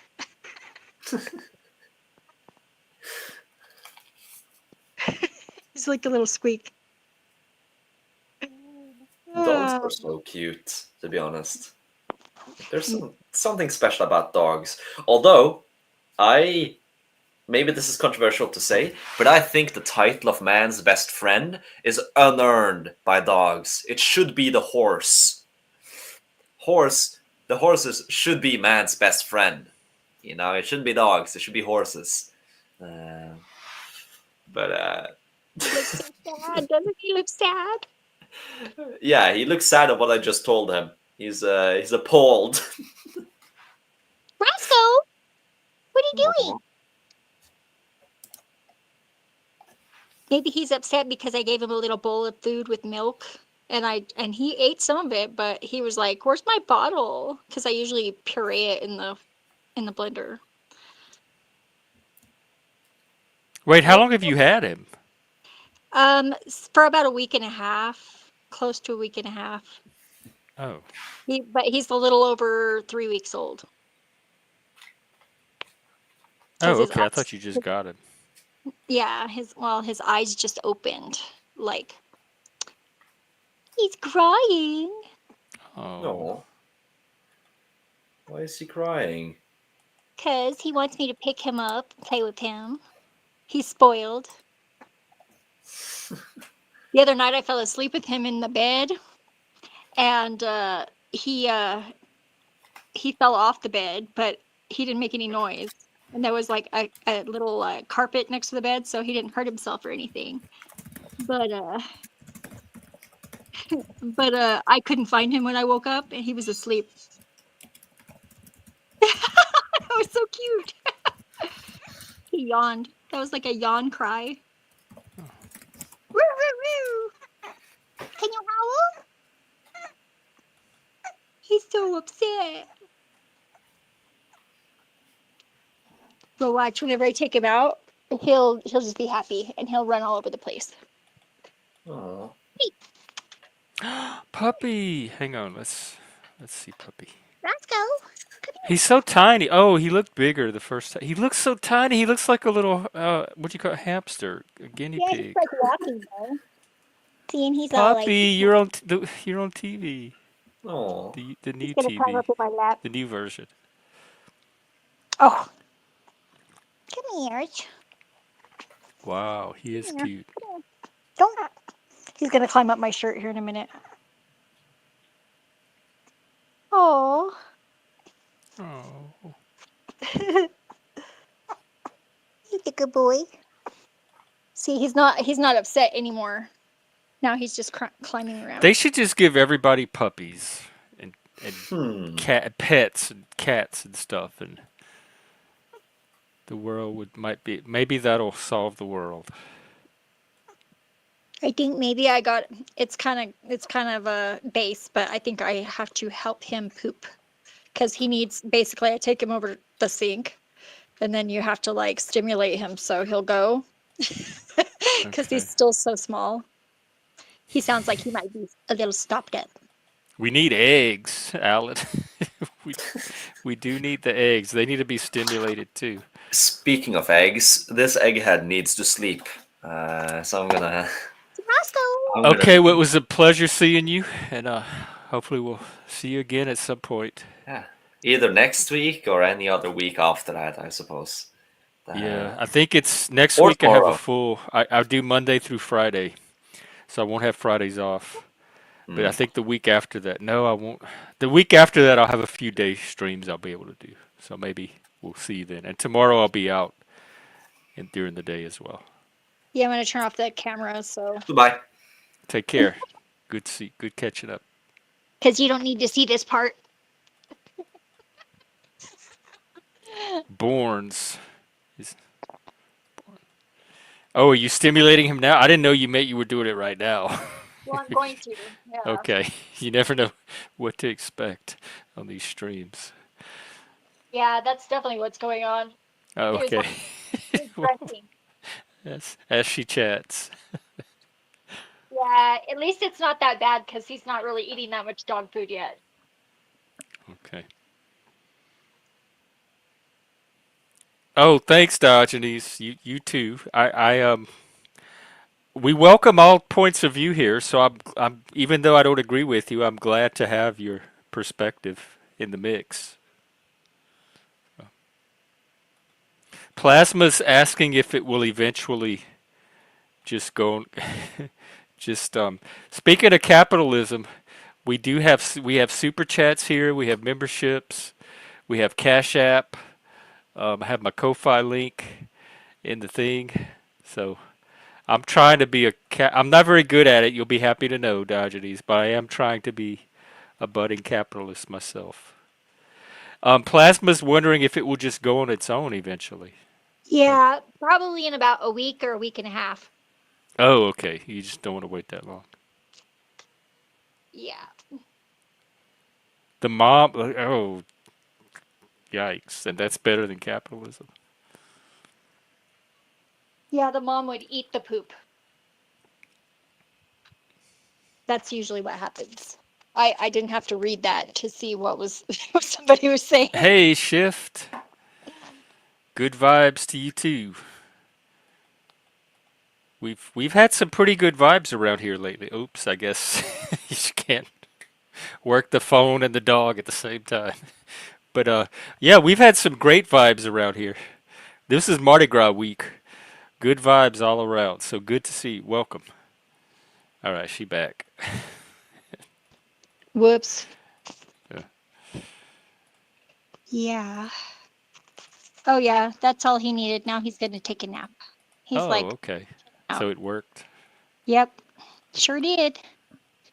Well, my mom used to raise dogs, so I like I mean, I've saved like puppies that were born early out in the winter before we brought the mom in because they were born early.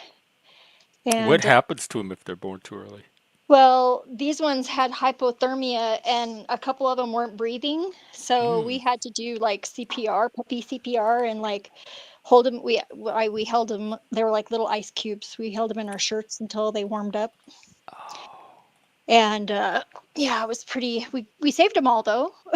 There was Yep. like 6 puppies, as I recall. See, humans make nature better sometimes. It's not all destruction.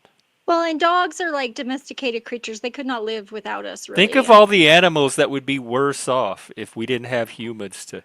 Oh no, Dobez. I was thinking today about this super chat system and how, because of capitalism, it forces me to, like, it's. I could choose not to read super chats, I guess, but it really incentivizes you to. People can pay to get their message, and I have to share it even if I disagree. And then Notlaw shows up with this perfect example right here. Socialist power. Because he attached money to it. This is, if he just typed this in the chat, there's no way I would share this. But because he attached money to it, capitalism is the reason that this message is even getting out there, Notlaws. I want you to know. We'll see, So but because he attached money to this socialist power thing, I think a lot of I'm people almost incentivized to share it against my will and better judgment. And so people there you are like go. kind of wrong about what socialism. I mean, like socialism is like not exactly. I mean, we have social programs that are like essentially like a form of socialism. Yeah, we do. We do. There are socialistic elements to our economy. We have. That's why it's a mixed market economy. We have some form of safety net. We have Yeah. some state-owned But for some reason, enterprises. that word is just a dirty word, It's been demonized or whatever. Like anarchy. God dang it! See how they're doing it? They're they're using. Well, good. I mean, who's exploiting who here? Because my bank account is just went up by $10. Well, part of it was Canadian. I don't know how I that think the works in, main but problem with capitalism is that it incentivizes behaviors that are not good for nature or society in general. or vice versa. It can do the opposite. It's neutral. No, It's not Jeff, it's neutral not though. capitalism. Money is a tool. I'm using it as a tool to help you. It's Just because socialist. it can be used for good doesn't mean it's neutral. Because it's incentivized to It's not a right. capitalism is a system. It's basically it's just the market, the free markets. That's all it is. It's not a moral agent in and of itself. The No, humans no. that transact on the market are the ones doing the good and the bad and Yeah, well, whatever. and the And greed that's is the bad that's thing. always evaluated according to the standards of other humans. But think about it. There's so many like companies like say there may be like free electricity options or like cures for different diseases and we don't have them because it doesn't suit the continuation of certain businesses that have enough Well, I money. can tell you in Seattle, not lost, the parasites are the nonprofits that are set up to help the homeless in the first place. Because I used to work in them. It's a Yeah, revolving we've been in door that system for sure. of funding. They get millions in funding every year to serve the same people that come in and out of their program, and none of them actually get helped or get progressed out of the homeless, or very few of them do. So without that population to continuously serve to justify the money in the first place, if they helped them, they'd have no reason to bring in the money. And I was one of the people that was trying to help. I'm like, if you do this, this, and this, these people won't be in here every other week because they will be progressing out of homelessness. And they didn't listen to me and I got fired. I tried to go talk to the director about what I was noticing. Hoarding tools. Wow, this topic is really making me bank today. I'm going to have more commies and socialists on to talk about capitalism and bring y'all's wallets. Yeah, that would be really good, actually. I Hoarding think. tools others can use is immoral. Wealth accumulation is immoral. According to you, Yeah, well, they say not trickle it's not down. immoral by my standards of morality. They say that the economy works with a trickle down, so the wealthiest Americans will, be benefit. Well, But it's today like it's with the most poorest things, it's America. like, It's trickle up. yeah, it 'Cause is. all It the totally commies are is. giving me money.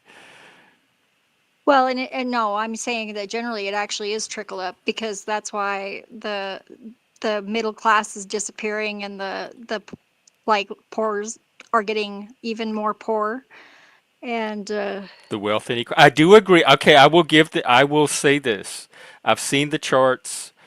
I've seen the graphs. I do agree that income inequality is increasing drastically. a lot, And yeah. whether that's a problem or not, we can debate, but I definitely acknowledge that the wealth gap has gotten it, extremely, extremely disparate since like my day as a child. What class were you growing up? Because Poe, the Poe class, yeah, very and Poe. what But would we you? were not as poor as a lot of, like we didn't live in a trailer. We had a house on blocks. So we had and we didn't live in a trailer. We had toys for Christmas. So like I watched friends that were even more poor than me. So my idea of poor growing up was very different than it is today. Cuz I did not grow up thinking we were poor. But then looking back, I'm like, "Oh my god, look how poor we grew up." But when I was actually growing up, there were people way more poor than me that I was like, "Oh my god, I'm so glad I'm not growing up as poor as those people."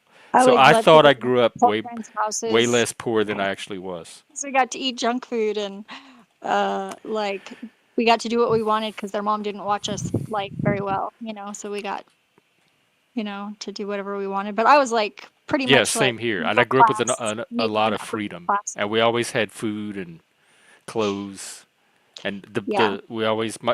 the electricity was always paid, that kind of stuff. Yeah, they Two never. dollars. You think I'm gonna free him for $2? His bail is way higher than that, and plus he unsubs, so he's not even around to Yeah, he see doesn't this want and to know be that out he's of free. jail. He put himself in jail. Yeah, he did. Why are you trying to free a bully? He came up here and bullied everybody and tried to shut down speech, tried to enact censorship, tried to throw his weight around. I would say swing his dick, but that would be a whole debate in and of itself. Yeah. And so he had free speech until he started trying to encroach on everybody else's Doesn't there speech. have to have mass to have acceleration? And so I don't know why you want to free that character. Yeah, maybe later if he comes and apologizes, right? Well, I think we got as close as we could come on YouTube. Mardi Gras Day and yesterday. Oh yeah. I don't know. He seems kind of like he has a crush on you or something. You think? Does it seem that way? Or You think something really? like, yeah, because he wants People you like say that. all to himself, and I don't know, I maybe, personally think it's a bit. I think everything he does is a bit. I think maybe he's that could be YouTube it too. hustling, But either way, it just seems like there's some sort of ulterior motive. and he is an actor. He's an actual like certified actor. He has a SAG card and everything. Oh, well, there's nothing wrong with acting, just as No, long there's as not. forthcoming I'm about it, just right? very mindful when somebody's a professional actor. I got all the guys fighting over me. Oh, feel What special. what more could a gay guy want? I try to get the guys to fight with me sometimes, but they don't want I to. thought you had a guy. I do, but I still like to fight with guys because I don't fight Oh, with okay. mine. I like to argue sometimes, and I would rather not have to argue with my partner. So I think out of conflict arises the truth. I'm not like a bitch or anything. I just like to. Yeah, I like to fight too. I don't know. It can be constructive and energizing. Shift, which one? There's so many to keep up with. Yeah, I was watching this morning on Tommy's channel.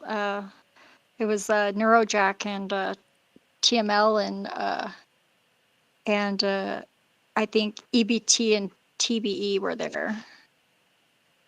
Oh God, the same. That's the same crew that was there And like 2 or 3 years ago. yeah, and somebody, who was it? It was Drew or something, bald guy with EBT. kids. No, not EB. Drew. What was his name? Drew Don't was, tell me. it Oh was fuck. Chalk Outline or something. What is it? Chalk Outline or Drew Yeah, chalk body outline. More. He goes, yeah, Chalk Body Outline, yeah. I'd not seen him before, but Tommy was playing a bunch of clips. It was pretty interesting. Cause he's CBO and Tolerable Earth and Enslaved by Truth. CBO, EBT, and And TBE were all kind of a little clique for a while. They all yeah, hung around and went on panels together. with Paul and Snafu and stuff at one point. I think I don't know. I I can't. know a little bit of the history. They actually showed a clip that you were in too, but Oh, it was like you had more facial hair, I think. oh. Well, So it varies depending on the day of the week because I only shave once a week. older clip though, but it was interesting because you weren't saying much, but you were there. Yeah, probably not when And they were Jack on was there on one of because his most people clips. can't get a word in. Yeah, TBE, God, he just seems like he just goes around just instigating stuff. I don't know. He does. Yeah, he does. And he doesn't have any consistent points, really, I No, noticed. he's just a YouTube Yeah, bully, like a. some op, like somebody's running This is him or his something, stage. going around to make himself feel important or something. I don't know. Maybe I'm not moved to even psychoanalyze him Me that neither. deeply. Although I am a little bit, I kind of curious, you know. But I mean, I don't dislike anybody really, but some people are just very spurgy. Shift. I would love to do game night. Well, karaoke, it's getting around the copyright stuff, so I'm not sure how to do that. But we used to do open mic night on Zoom. I would love to do games and trivia. And I did a little bit of trivia the other day. We did movie trivia just spontaneously. But I can't find people that are interested. I've been trying to get game nights going forever, and I get a lot of empty promises I think you and just have to a lot of hot air. you just have to plan it and then people just show up. Like, and if people show up, you do it, maybe. Because that's like whenever I've Then seen it's it. gonna be me with the game waiting for people to show up, Well, which you is can just do what you what it's normally been up do to if this nobody point. shows up. Or if people show up, you say, hey, we'll just play this game. Like have the game ready, Yeah, have the and then if game the just right people show on up. standby. Like, yeah. We did Monopoly one night. I like playing It was games me and that, Joe and Leggy and Spike and Vinny, Pots and Pans. So we all played Monopoly. yeah, and I've seen like Lauren did over on Flow State. She did like asking people questions from this it was like it was kind of a racy game, like it was like a kind of like truth or dare sort of, but Oh, we could do and that. Remember the Book of Questions? I wonder if yes, that's still around. I used to love the book of question or and there's a book of answers too. So you just like open it up randomly, you ask a question in your head, you open it up randomly. So it's like a bibliomancy book. Let's see, Uh, 11 questions from the Book of Questions that might change your life. Let's practice. I'll ask one now. All right. I love answering questions. If you had to tattoo your arm with a message to yourself, what would you write? Hmm. I don't know because I talk to myself all day. I already tell myself all the things I would want myself to know, and I would never get a tattoo anyway because it's not. There's nothing that's permanent enough that I would want on my body. Yeah, see, I have Zephyr tattooed. It's my tramp stamp before tramp stamps were tramp stamps. Oh, did you pioneer the tramp Well, stamp? I wasn't a tramp at the time, but Sean, it's on my channel somewhere. We played it here live on YouTube. Let me see if I can find it. Um, I might have Monopoly in the title. I never know how to you're really go good back and about like find my doing your old videos. streams. I noticed. Nope, it's not. I know that Leggy was on.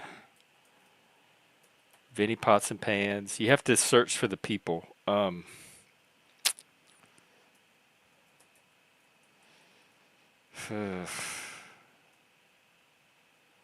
I should have put it in the title. It's the one game we actually played on here.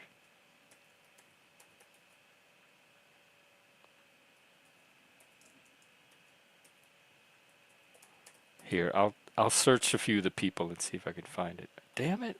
Why is it not showing up? Oh.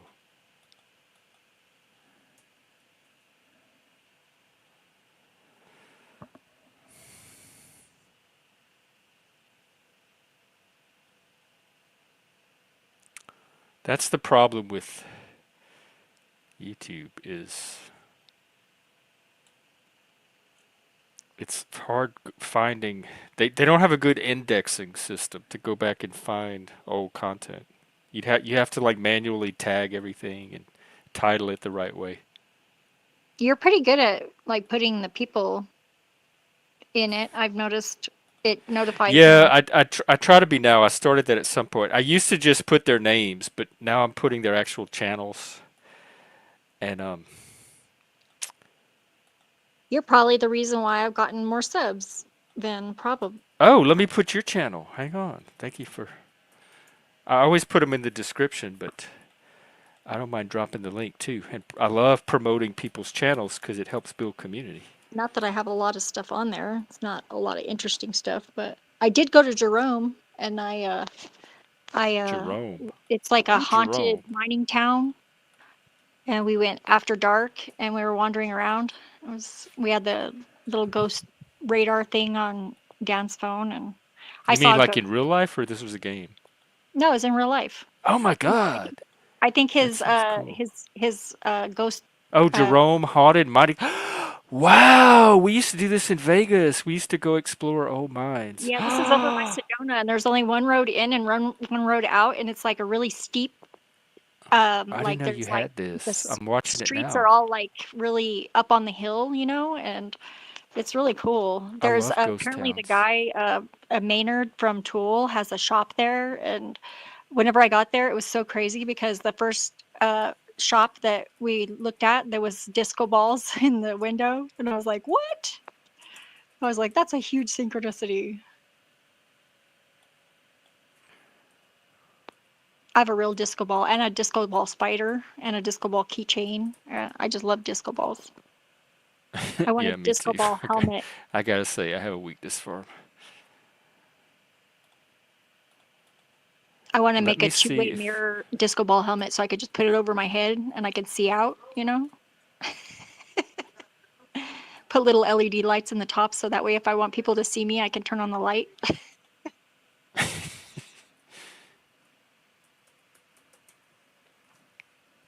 But then I wouldn't be able to see people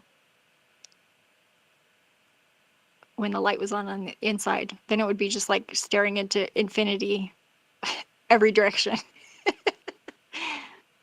Did you ever do that when you were a little kid? Like there, you know, they had those medicine cabinets that have the 3 panels, and I would just sit like on the counter in the sink, and like close the mirrors around my head, and like Oh, and like the recursion shift. yeah, I would love to do Family Feud. Is there an online version of that? My dad, when they built their new house, they had a hot tub, and it was mirrored on 3 sides. So you could sit in the hot tub, and there was a hall of mirrors to your right and a hall of mirrors to your left. yeah. Did you ever see one of them like move differently? Because I think I did whenever I was I little. didn't But notice it as a kid. I just thought it was cool. Because when you sat in the hot tub, it was like an infinite hall of mirrors that you were in. And I just remember, and I would just go in the hot tub, like without the water. I would just go in the hot tub to sit in the mirrors and be inside the mirror hall, the mirror tunnel. Were you one of the kids that like would spin around until you got dizzy on the lawn too? And then Oh my God, all the time. me too, me too. There was even a game we would play on at school at recess called Swing the Statues, where you spin someone around, they got dizzy, and then you let them go, and whatever Oh, position they fell in, they'd have to freeze in that position, and that was their statue, and then the person would come up and have to say what kind of statue they are or something. They'd have to like interpret, come up with a that's really description of creative. the statue. We used to play catch and kiss and kick the can and like there's all sorts of games we play at I was the recess. game master when like even in grade school, like in elementary school, would when the kids wanted to play something at recess, they would come find me and I would think of games for us to play. I was like the go-to person for games. That's And then funny when I because got older, all the neighborhood kids would come knock on the door when they wanted to play something. I would think of games for them to play. I knew all the words to a bunch of songs and I could sing, so they would have me sing and then I could draw. So I would draw pictures for people at recess too. Oh wow. That was whenever I was really little though, the tiny school that I went that was like Did y'all kindergarten. do like the chalk on the concrete, the chalk picture, chalk Mm, drawings? no, not really. We didn't really have much concrete because we were out in the country. I mean, there was like a tennis court that was paved, but I never really had chalk. But we would make forts in the weeds. We'd like tap down the tall grass and make like rooms, like with hallways and stuff, that went to different areas of the grass. And We had jungle gyms that we would play in and we make torture bugs and dig holes in the sand and during uh recess. oh no, it was like basically during the summer because we Oh like yeah, basically we'd be out sunrise to sunset. yeah, We'd go eat lunch at somebody else's house, whoever whoever's mom called us in to yeah. eat. And Kool-Aid, drank Kool-Aid.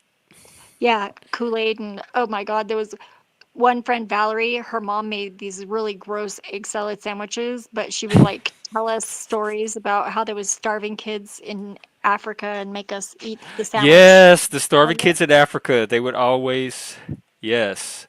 I And was they like, and not why to don't you mention they just would show them mail on it to TV. them? Sally Mail the Struthers had those sandwich to commercials. them because I'm not gonna eat it. It was so bad. But they were always telling us how thankful we should be because there's children starving in Africa and how Yeah. blessed we were Yeah, to well, in have the the food neighborhood that that I we grew up have. in, like everybody worked for the same company, and it was like one neighborhood that was it was like a street that was like it had a crossroad, and one crossroad went to the playground, the other one went to the office for the business that was El Paso Natural Gas, and it was just like a bunch of the same exact houses, like on a little street with a circle at the end. And I lived like halfway, like Oh, right like a next to little the cul-de-sac. crossroad. Yeah, it was like a little cul-de-sac basically, but it was a little longer and there was a hill at the top so we could push our bikes up to the top of the hill and then we would like coast all the way down to the circle and turn around. And I remember lifting my butt up off the seat with my feet up on the tabs of the front tire and just totally biffing it because it started fishtailing going down and then I just ate it on the asphalt. And then my dad beat the hell out of me because I wrecked my bike, even though I was already beat up from the asphalt. What is the 1P thing, Alan? Is that 1 p.m.? The 1P thing going on back in the 80s. Hmm. We didn't have that. Did we miss something cool? That was Scotland. Is it something with sheep? Hmm. I was the best hide and seeker because I was the smallest and I could fit in all sorts of tiny little places, cabinets and stuff. Hello, Axis. Hey, Hey, Jeff. long time no see. Yeah, What's how's up? it going? Just Pretty come to good. support you, We're brother. reminiscing about the 80s, growing up in the 80s. Oh, man. You know, I just went through a real nostalgic hit today. That's another, and we got synchronicities, brother. You know, weird shit. But you remember Gary Newman, who did Yeah, yeah, Cars, Cars. and he was in T-Boy Army before that. Yeah. Well, Gary Newman was a big influence on me growing up with my music, and he inspired a lot of music down in the He was a park. synth pop Uh, pioneer. yes, his daughter Raven Newman. Oh my God, she. If there was ever a female Trent Reznor with a good attitude, yep, but she is wicked, Raven wicked to the Newman, I'm looking her core. up. Oh my God, she's got a voice. Ooh, She's she got the looks, she's very talent. gothic. I see, she Oh has her dad's yeah, face. I could see the Gary Newman face. yeah. See now, his other Persia, his other daughter, she only did one stage performance with Gary Newman, and that was My Name Is Ruin. And then she did a couple of guest spots with Raven, and she just kind of I guess, wasn't into the music, but I got turned on to some Raven's music today, and I was like, wow, man, it's kind of like the first time when you hear that, that first aggressive industrial sound with the darkness. Like Big Black and early Ministry. No, I would say, Pretty Hate Machine.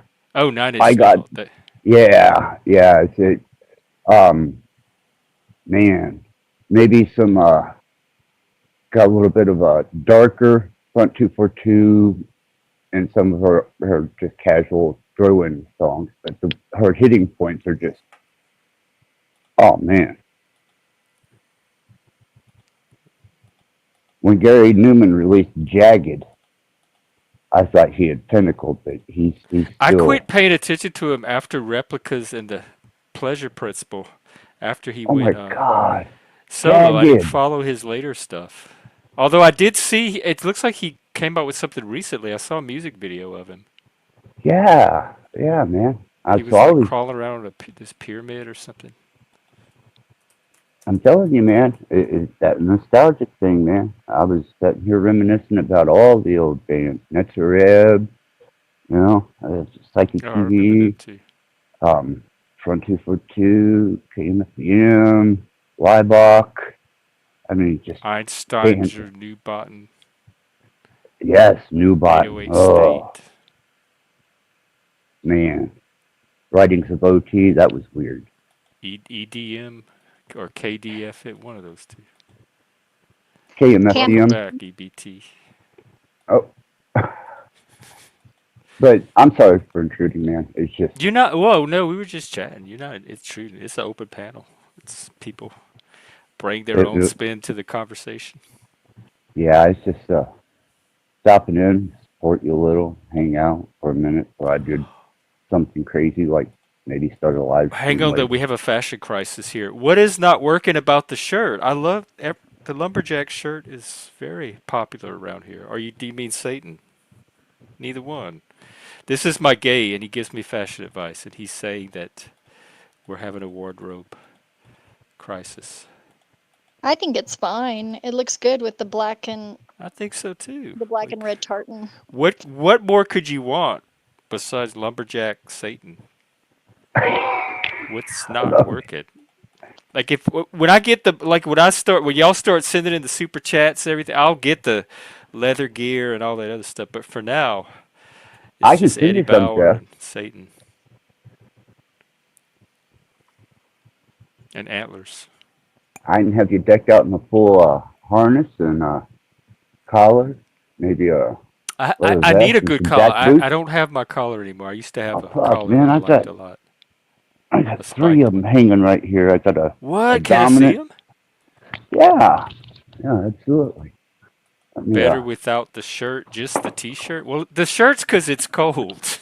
In the summer, I'm just going to be in t-shirts. This is my winter wardrobe. You want me to suffer for fashion. Let me see if I can get you a view here. Where you can see this is the master. Colors. That's my master collar. You know, my roommate makes collar. He has a company where he makes collars for BDSM people. I would totally look at all that. Oh my God, you got the Yeah, new shit. Wow, that's like a I got leather a closet store. full of that shit, man. Leather pants, leather shirts, leather jackets, um, spikes, studs. Yeah, I remember those days. Yeah, well, I went out today, and I was in full goth, man. Oh, cool. Yeah, I put my jack boots on, had my long coat, all feathered in black with It's like iron. we got to keep it alive because I don't know how much longer it's going to be a viable culture. It seems to Yeah. be a generational thing. Well, I'm just glad I was a part of that generation and not anything current. Me too. Very much. Look He's at still Puppy. pouting. She does look. He does look happier. Yeah, he's pouting still though, because he wants Oh, to be able to walk around everywhere. he's trying to train you. She rescued it. Enslaved by truth, the mama ate 3 of the puppies. 2 of them, He yeah. comes from an Yeah. abusive parent, and she rescued him. The Oh, lesbian damn. cloak. He just sounds so sad. Alan's not happy with anybody's fashion today. Roscoe. Queer eye for the queer guy.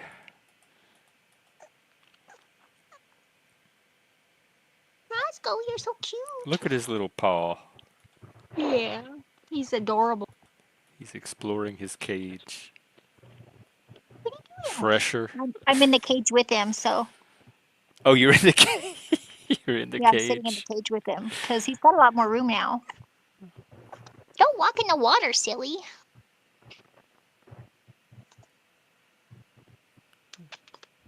Here, let's go.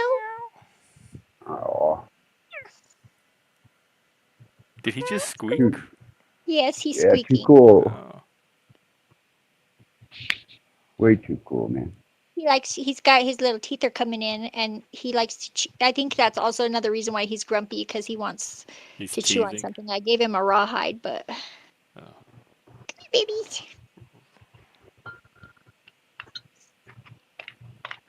He gets around pretty well for being 3 weeks old. Yeah, he really does.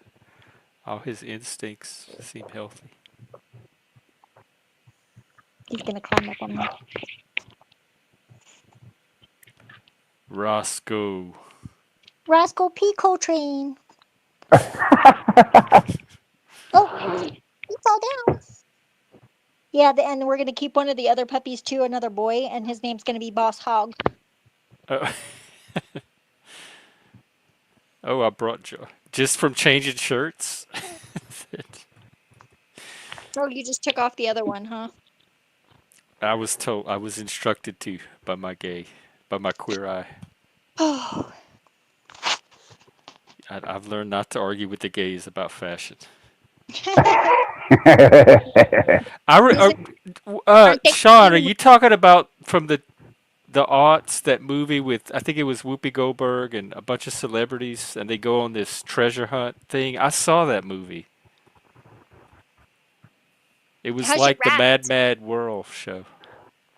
Oh, that the hairless died finally of old age, but I have a new, just above juvenile, and she's trained real well now. She'll take food from, well, my mouth, and she'll, let me pet her. She likes to play with a popsicle stick. She'll tug a war with him. Now it's all kinds of weird shit, man. I got this rattle kind. His name was Nico, and he was pretty awesome. Nico. I like the name. Yeah, Alan, I need it bad. Except I just burn. I don't know how to tan. I just go straight to burn. Yeah, Helena, you're kidding. Roscoe was Quentin Tarantino's acting coach.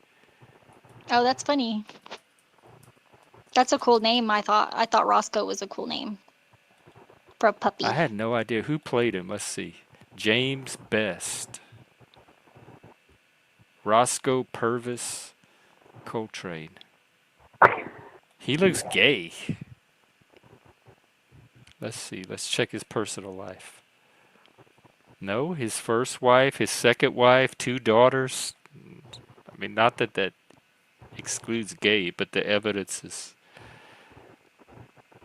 looking more and more scant. Let's see. Third wife, 3 grandchildren.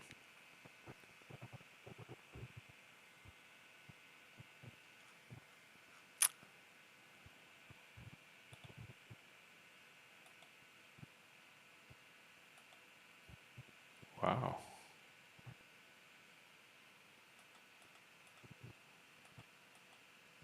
Glass houses for what?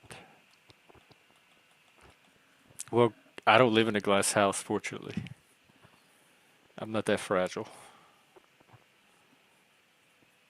So I can throw the stones all I want. People can throw them right back. And I'll be fine.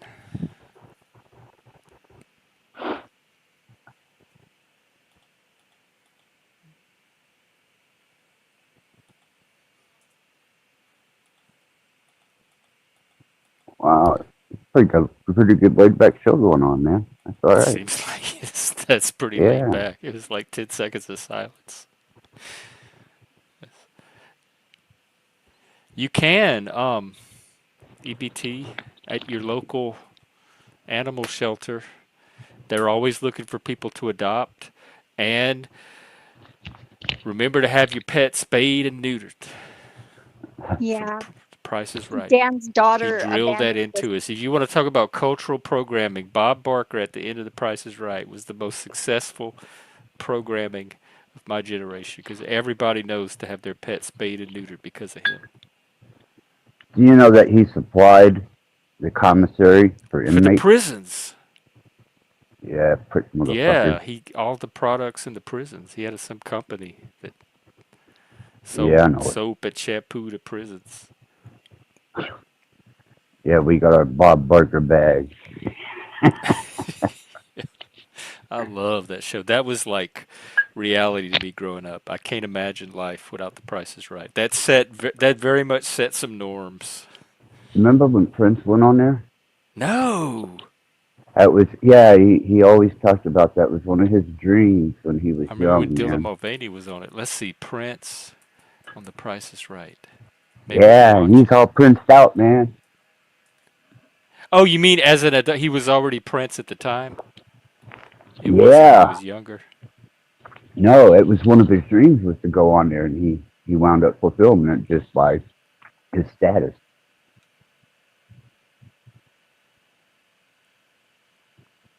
Did they ever do celebrity editions?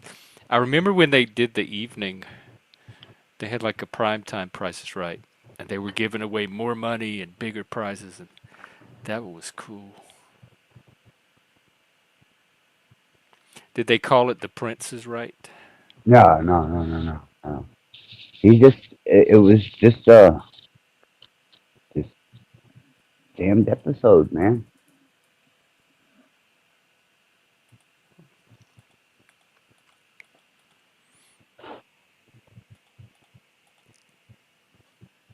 Should be able to find it pretty easy.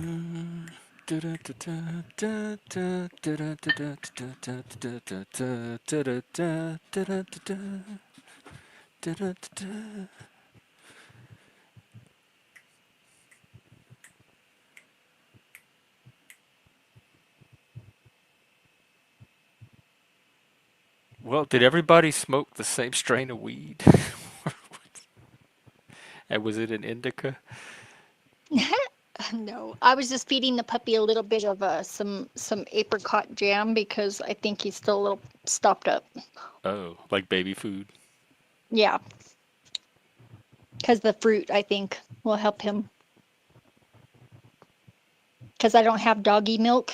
I took some canned food, like puppy food, and like put it in the blender with some milk and yogurt.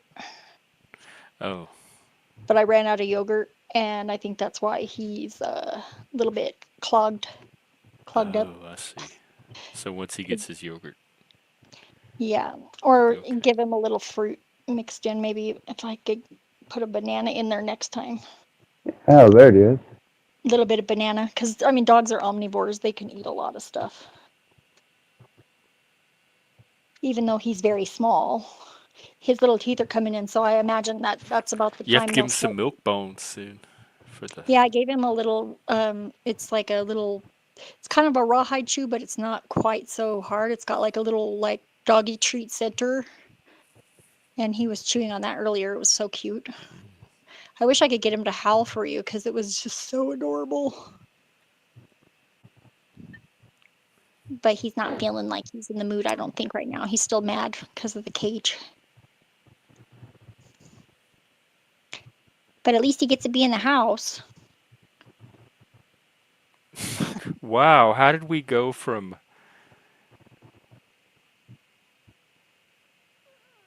let's see, Jeff, the joy you brought tonight, to, can I just say you guys are all twats? I am a twat. I have one too. So A twat. I thought y'all say twat up there. That's how they say it on the British television I watch. yeah, You they say bloody tacos. twat. And they say Don't be a tacos. twat, Alan. You have a taco in your twat? Oh, not all you guys. Oh. What's a twat? That's the same thing as a taco. Yeah.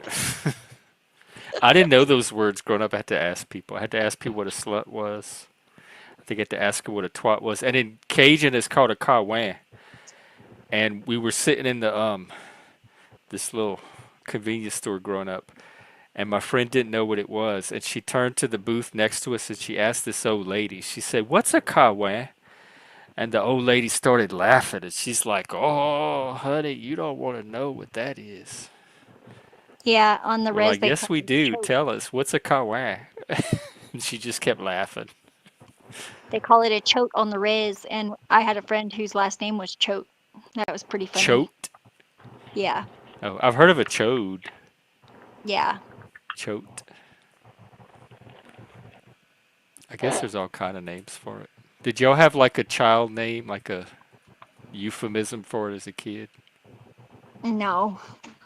What did we call it? We called it a TT. And what was the female Wiener, version? Let me see. probably, if it was a boy. I think And we thingy. just call it a hole. I don't know. I never referred to it that much. What did the girls call it? My thingy, probably. We had a. I don't know. I don't remember what the girls called theirs. I don't remember I calling think mine. it was maybe it was a TT too. I don't know. I never. If they taught it to us, it went right out of my brain. Yeah, I we don't know always, what the the girls boys called their always called vaginas theirs growing up. wieners. A joystick. See, Yeah, I grew up before the Atari age, so even joystick would not have had meaning for us wow, we until had an Atari, teenager. but that was because my parents were really young and we lived out in the middle of nowhere. So anything that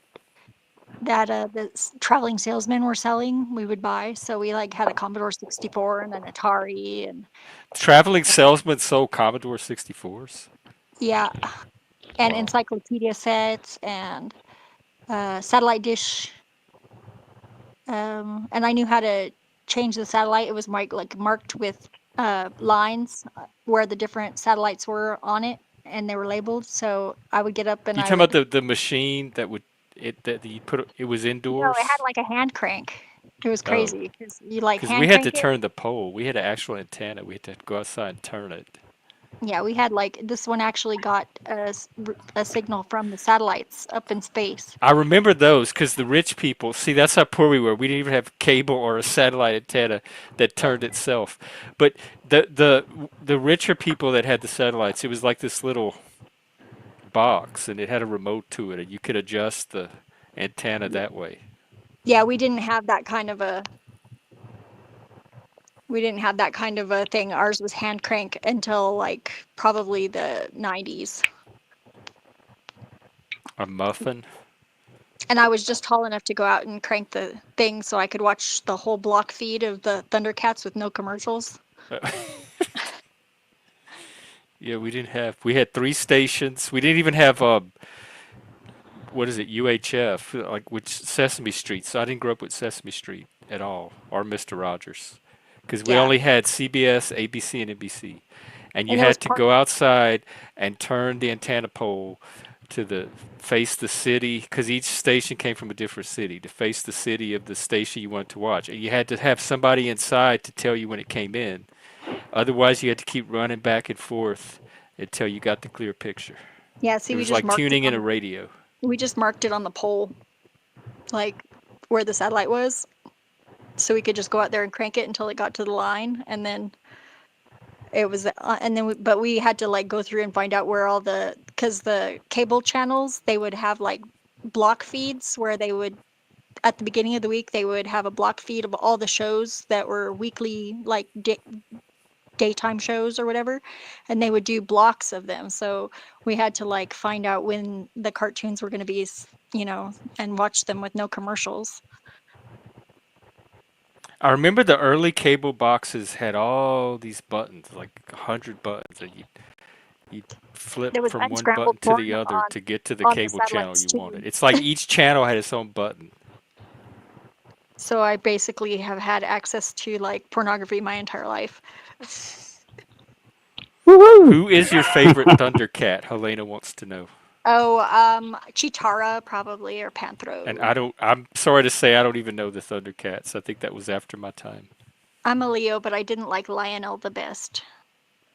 Even though Axis, do you have a favorite Thundercat? Boss one. Well, of course, man. Tara. Oh, hot shit. So that's hot, two hot, for hot Chitara. Let me shit, look man. them up and see.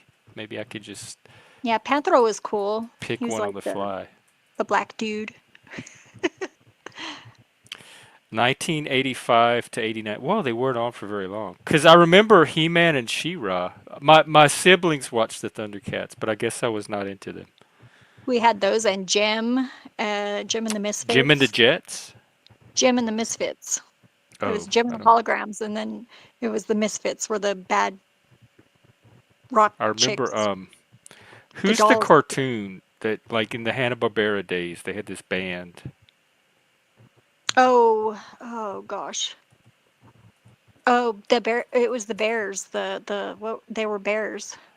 No, I think these were girls. Let's see. The Hair Bears. They were a band. They wore pink. Oh, I don't remember. Though, could have been Jim. Maybe it wasn't Hanna-Barbera.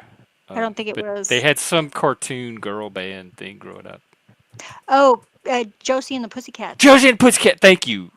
Yes, Josie and the Pussycats. Thank you, my file died in my head. That's who I'm thinking popped of. That one right out because I wasn't even thinking about it, and it just ding, just like toast in the toaster. Yeah, I never watched them, but they were in the background of my mind.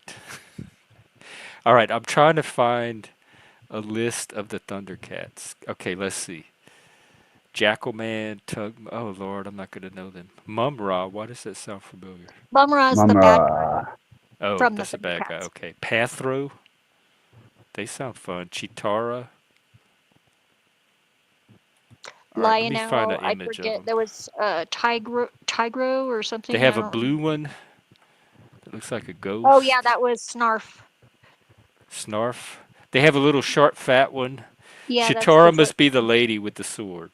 Yeah. And they have 2 little kids which look annoying. I'm definitely not going to pick them. They have a guy that looks kind of like Wolverine hair. Yeah, that's Lionel. I think I like him. And then they have one with big spiky shoulder blades. Yeah, and no hair or the dark tiger hair. There was a tiger one, I think. Maybe one of those 2. The Studley Chad Thundercat or the lion-looking one.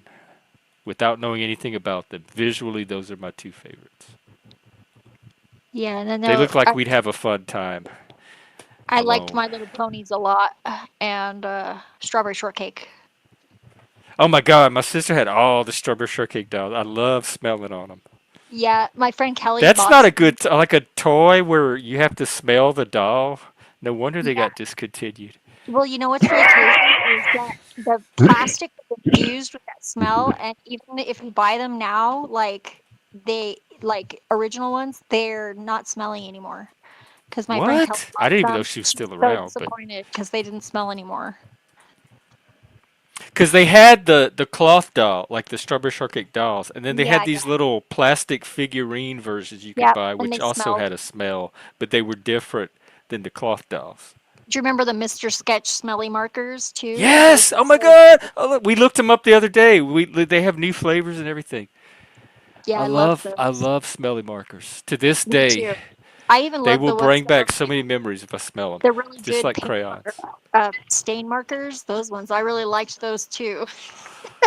I used to smell the rubber cement, and I was a weird kid. Oh yeah, I remember the rubber cement. I used to eat the glue sticks too. They had one that Yeah, tasted I like didn't grape. eat the glue. I used I to used to put eat it on my Play-Doh. skin real thin and then peel it off and act like I was peeling my skin off. Oh yeah. And That was then I always moved fun. out as an adult. I moved into liquid latex. Yeah, But yeah. yes, I I'm loved allergic to rubber cement, latex, peeling the cement, but I and had the to do silly it. putty. We had silly putty Yeah, silly putty was so much fun. and the slime. I didn't have slime, but we did have those things that you throw at the walls and they would like stick to the wall and then they would Oh like yeah, like walk was down it the wall. gack or something like that? Yeah, I forget. They were like little octopuses and stuff. Yeah, Sometimes I you have the remember that. And they had hands one that, that was a hand on a yeah, big with the long string, and you arm. could fling it, and it would stick to things. That was so much fun. And then space monkey or sea monkeys. We had See, sea oh monkeys God, I could not get mine to grow. I tried so many times to and grow sea shrinky monkeys. dinks and spirograph. I love Spartograph, and they had and they had creepy crawlers, and they had the thing that the paint you spin it and you squirt paint on it, and it would Oh make art. yeah, I didn't have that one. Oh, and light bright. I had Oh light my bright. God, that's my favorite toy! I love the Light light Bright. bright. I forgot about Light Bright. That was my favorite toy. Oh my God. I would beg my mom for new Light Bright. They'd have different like editions of the Yeah, painting, different themes, and I would different beg her every time we colors. go to the store if I could get a new Light Bright set. And I One would go thing home and I would make all of them. that hasn't changed is I went out with a friend of mine. She took her two kids with us, and I got some commodities and shit today. And I told the boys, I said, you guys behave yourself. I'll get you a little something, you know. And You were bribing the went kids. to no man. I was just being cool with them. They were going to behave anyhow. They're good kids, man. Yeah, that's a good She's raised, incentive. I used to yeah, do that. she's raised them well. And man, when I was looking at the toys, I was like, I don't recognize any of this shit. I don't They even Yeah, now changed they it have though. like Polly Pockets. They have all these tiny, tiny little toys. It's like little tiny itty bitty little toys. And the outrageous ViewMaster, that's the other one I too. liked. Oh yeah, ViewMaster. I love the ViewMaster. I had like so Color many. forms. Oh I had yeah, I remember Color Transformers Forms and GI too. Joes. I had Transformers and GI Joes and Army Men. I had all Oh my sorts of boy God, I toys want a too. Light Bright so bad now. And Yeah, Etch a Sketch. Etch a Sketch. That was fun. Magnets. I freaking loved magnets ever since I was little. Oh my God, I'm looking at the Light Brights right now. And this You could longing is make a coming up. sign Oh, the for your little background. pegs. Oh wow. Okay, I You could gotta make a share. sign for your background and put it reverse. Look at Yeah. the peg. We had a whole little can. We kept all the pegs in. Oh, now they color them. When I was growing up, they were all black and white, and they would have the letters. They'd have like a Y for yellow, an R for red, and you had to go by the letters. Now they color code them for you. That takes all the fun out. And string art, that was another thing I loved. And latch hook. Wow, look at this tiger, Ooh, I y'all. Look like what all that y'all could with the do with the palm light trees. bright. That's really cool. Wow, Stranger Things. You could probably make your own, I bet. All you'd have to do is just get some like glow sticks or something, or like little pieces of plastic, and then you could just color them with Color them Sharpies. and just a And light bulb then and get a drill and like drill a bunch of holes. hey, Stick Helena, 'em. welcome. Hi. That was really Greetings, Lead us cool. down Lorna. memory lane. Put some LEDs behind it. Oh yeah, there was the Easy Bake Oven too. That was pretty fun. Oh, Lord, Well, that's what I was just gonna I remember say. I was gonna that. say, Behind. do you remember? the Holly Hobbie oven, and like you could bake a little pie with a light Yep. bulb. Yep. And I sometimes I think I imagined that, but it's like, no, that was real. That's how the You Easy know, Bake worked too, Yeah, off you of could a make light bulb. cookies and little cakes. They had like little little pans. cakes. You could make little Yeah, miniature cakes. yeah, And every yeah. damn I don't girl had know. a spooky ass Raggedy Ann and Andy doll in their fucking rooms. I What was want it? You know, what was even spookier was that baby alive. Yeah, I have Oh. a Teddy Ruxpin, and you do not want to play regular cassette tapes in the Teddy Ruxpin because he turns all satanic. And they had that makeup head too. That doll. It was just a head. We would color it with makeup, like make weird, scary faces and clown faces on it. I I think the collected boys clown. enjoyed playing with it more than the girls. I collected clown music boxes, and then whenever I was a teenager, they really creeped me out, so I put them in the spare room closet. How many Oh, did that you was have? A closet creepy. full of clown music boxes. Yeah, the ones that their heads turn like around, like to where they're like going Like in around in a circle. Poltergeist. Yeah, not Oh, like Right? 360, but like they just turned like they were like looking down and then looking to the side and then looking up, as they were playing.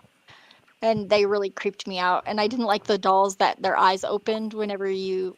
Ew. Yeah. Oh, I hated those. Oh my God, I hated those. Yeah, I wanted a Cabbage Patch doll, but my mom had somebody make me one out of like pantyhose, A and the fake stuff Cabbage Patch was like so knockoff. creepy.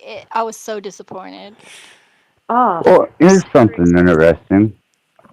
If you take an aspect of what a golem is, Yeah, and yeah. you apply an empty carcass, and you take a frequency with a personality or an energy, I you can could see do. where Yeah, people would become, yeah, a little creeped A out. Teddy Ruxpin.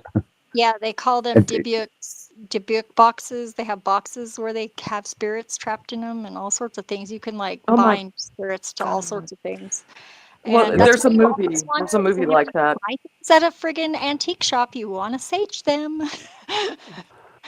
Yeah, yeah. yeah. If you watch the black and white movie Devil Doll, it's pretty much what you just said. Yeah, and there's all like this whole island where there's like basically people take dolls out there, and there was like Oh. some ghost hunters went out there, and they freaked the hell out. It was like there's like people like yeah, all sorts of there's lots of weird things have been trapped in dolls. Okay, well, let me try this one. Do you guys remember the Muppet Show? Oh, I love the Oh, Muppet Show yeah. and the Yeah, Fraggles. okay.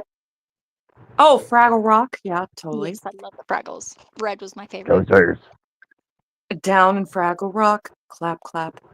But yeah, I remember my parents had a 45 of the Muppet Christmas Show. Mm-hmm. And I could swear John Denver was in it. Am I Yes, crazy? I think he no, you're was. right. Either that or it was Okay, Alvin and the okay. Chipmunks. It could have been Alvin and the Chipmunks because I think I vaguely remember. But I think it was the Muppets, I think. Because I Yeah. think there was Yeah, somebody else in they had the Chipmunks. Because I Ozzy, record player too. John Yeah. Denver. Oh, damn, the Yeah, John Muppets Denver always featured on the somebody. Muppets. And Muppets were not really very child friendly. There was like a lot of really adult stuff, and neither was Bugs Bunny. Like really. Now that I go back Oh, and watch Bugs it, Bunny. like Bugs Bunny was a cross-dresser, and he was, yeah, it was like really, and the skunk was very creepy, creepy skunk. Oh, Pepe Le Pew? Yeah, he was so creepy. Yeah, I remember he always like there was always like a female cat, Yeah, and and she he would always thought, get pigs on her, and he would think she was a skunk. Yeah. yeah, yeah. And I remember one time in one episode he said, "Oh, my dear, let me unshy you," and because she wanted to get away, and yeah, I remember that. Yeah. And he'd go, "Mwah, Yeah, they mwah." didn't stereotype at all with the whole French thing either. That No. wasn't stereotyping. No, his name was Pierre. That would have been worse, right? Yeah, I guess so. We had a dog, Pepe. so it was a poodle. So Yeah. Wow. Yeah, the Muppet Show though. Who's that? Oh, damn it. I can't remember now. The rock star. Animal. He was the drummer. And yeah, you Yeah, mean the guy that was Dr. Tooth, Animal, yeah, Boyd, Janice. and yeah. Janice. Yep. I look like Janice because I had long straight hair. Yeah, You they know all what look though? like acid droppers. They did. Wait, who's the guy? Who's the rock star? Wait, he is like a Alice Cooper. Oh He was a yeah, guest Yeah. star. he He was a was. guest star on the Muppet Show. There was a lot of famous people that were on the Muppet Show. Yeah. Yeah, I like that show a lot. We always watch those, and we watched the professional wrestling and like Hulk Hogan and all that. Fabulous Roddy. One. MASH. Roddy Piper. Alice. Roddy Piper. Wow, Roddy man. Piper was my favorite. Yeah. And Dukes of Hazzard. I had birds that were named Duke and Daisy, but they turned out to be lesbians because they were both girls. Huh. But they kept No, I laying. don't know. Progressive. We didn't know why they didn't have baby birds, but until one of them died, and then the boy kept laying eggs. Well, sometimes I think my memories are fake because it's like this is too goofy. Okay. And do you guys remember BJ and the Bear? Yeah. Yep. Oh, The okay. monkey, the rig, and That little BJ. chimp and a dude in a truck and Oh yeah. yeah. Yep. And I'm like, was that real? And it was real. Well, that's where I Yeah, got Roscoe. The puppy's name is Roscoe P. Coltrane from Smokey Bandit. I was Wow. thinking back today and on a lot of things, especially when I was around the two young boys today in the store. Wait a minute. Wait a second. I'm just having a memory. The guy in Smokey and the Bandit, isn't he Buford T. Justice? Oh yeah, that's the one. Roscoe was from Dukes of Hazzard, right? Right, Yeah, right, that's right. It was Dukes of Hazzard. That's why I always get them confused because they're kind of the same character, but Yeah, they are. They are. Yeah. What were you saying, Axis? Oh, just I got real depressed today after the boys left, and I was thinking back, man, I had a hell of a good life, and look around and I think, what the fuck happened? Where are we? Really, where have we achieved to be at this point? Because it don't even feel like the same world or the same place that I grew up. it's not. It's changed a lot. It's a different generation. Do they even play with toys anymore? Is everything online? Like, is it all Kids apps play with and toys. games? I mean, my kids had amazing toys. They had the Leap Pad. Like my daughter, taught herself how to read and write with this thing. Like she wrote me a thank you note for it, like 2 weeks after Christmas. And her spelling wasn't that great, but she did pretty good. I was like, wow. And they have cool toys, and then they got to play. They get to play on the computer, and. But do they have like that's what the boys did. They outdoor played on their toys or phone. manual toys that don't involve lots. electronics? Do you remember the sit and spin? Big wheel. And the ball that you could The horse with the horse Set and head that bounce. you bounce on. Yeah. Yep. Yes, we love those. Another And favorite toy. slip and slides. Yeah, Willy Waterbug. You know what? Yeah, you guys are reminding me, like the playgrounds that we played on. It's like they were invented by Charles Darwin to see who could survive. Yeah, exactly. We had this rocket that was I'm it was still so hot in the summer that they ended up taking it out just a few maybe 20 years ago out of the park because they were afraid that some kids were they were getting burned. What did they move? What did they do? It was like this gigantic rocket that you could. I was about to ask if you remember the rocket parks. Yes, we had a rocket park. We had a rocket park in Aztec. It had the little bridge and the ramp. And it had a slide. And the slide, the curvy slide. We would always try to climb up the slide and go into the rocket from the top. And then it had the little tower with the tiers. Yeah. And it had another slide off the side.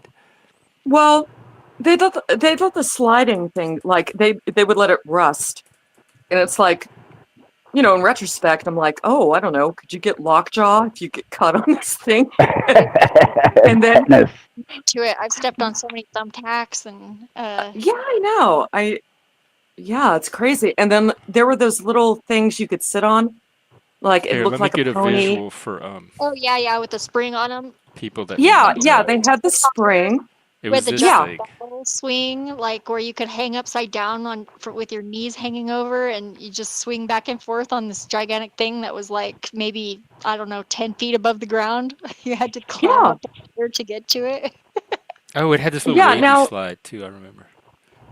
the little animal, the things that were made like, like a little pony or a seal or whatever with the coil.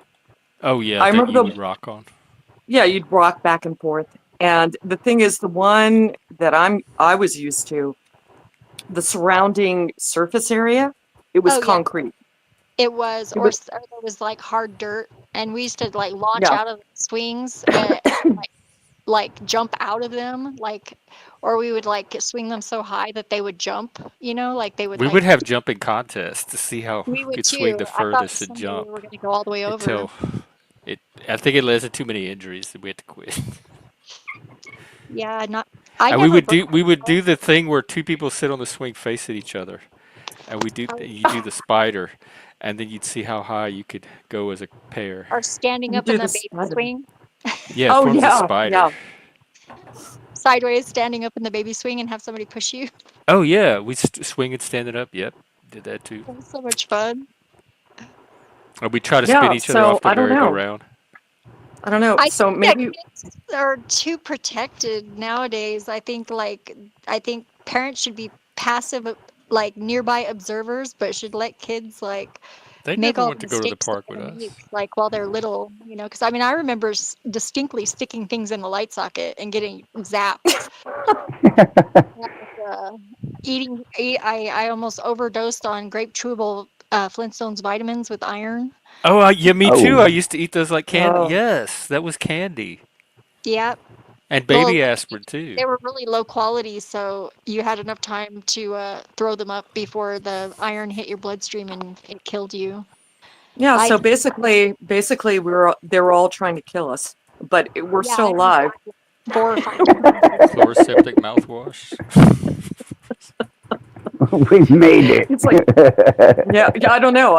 It's like, all right, if you could, I don't know. It's like some weird evolutionary thing. It's like, yeah, we're still alive, man.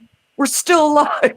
Well, and you used to be able to I mean, I spent so much unsupervised time by myself as Yeah, a kid, the only child, and I literally would get up really quietly in the morning and I would make myself a bowl of cereal and I'd turn the TV on and then turn the volume Yeah. down immediately, so I wouldn't wake my parents up, and I would be out the door before they ever woke up, and I wouldn't come yeah. home till sunset, like in the summers, and that was when Yeah, I I was remember those days. 5, 6, 7, and Man, yeah, I remember whenever we find a rattlesnake out in the wilderness when we were out playing in the bushes, we would just go get my mom and she would come out with a shovel and just chop its head off, and we all knew to stay away from it there's because it could bite. copperheads where I was at.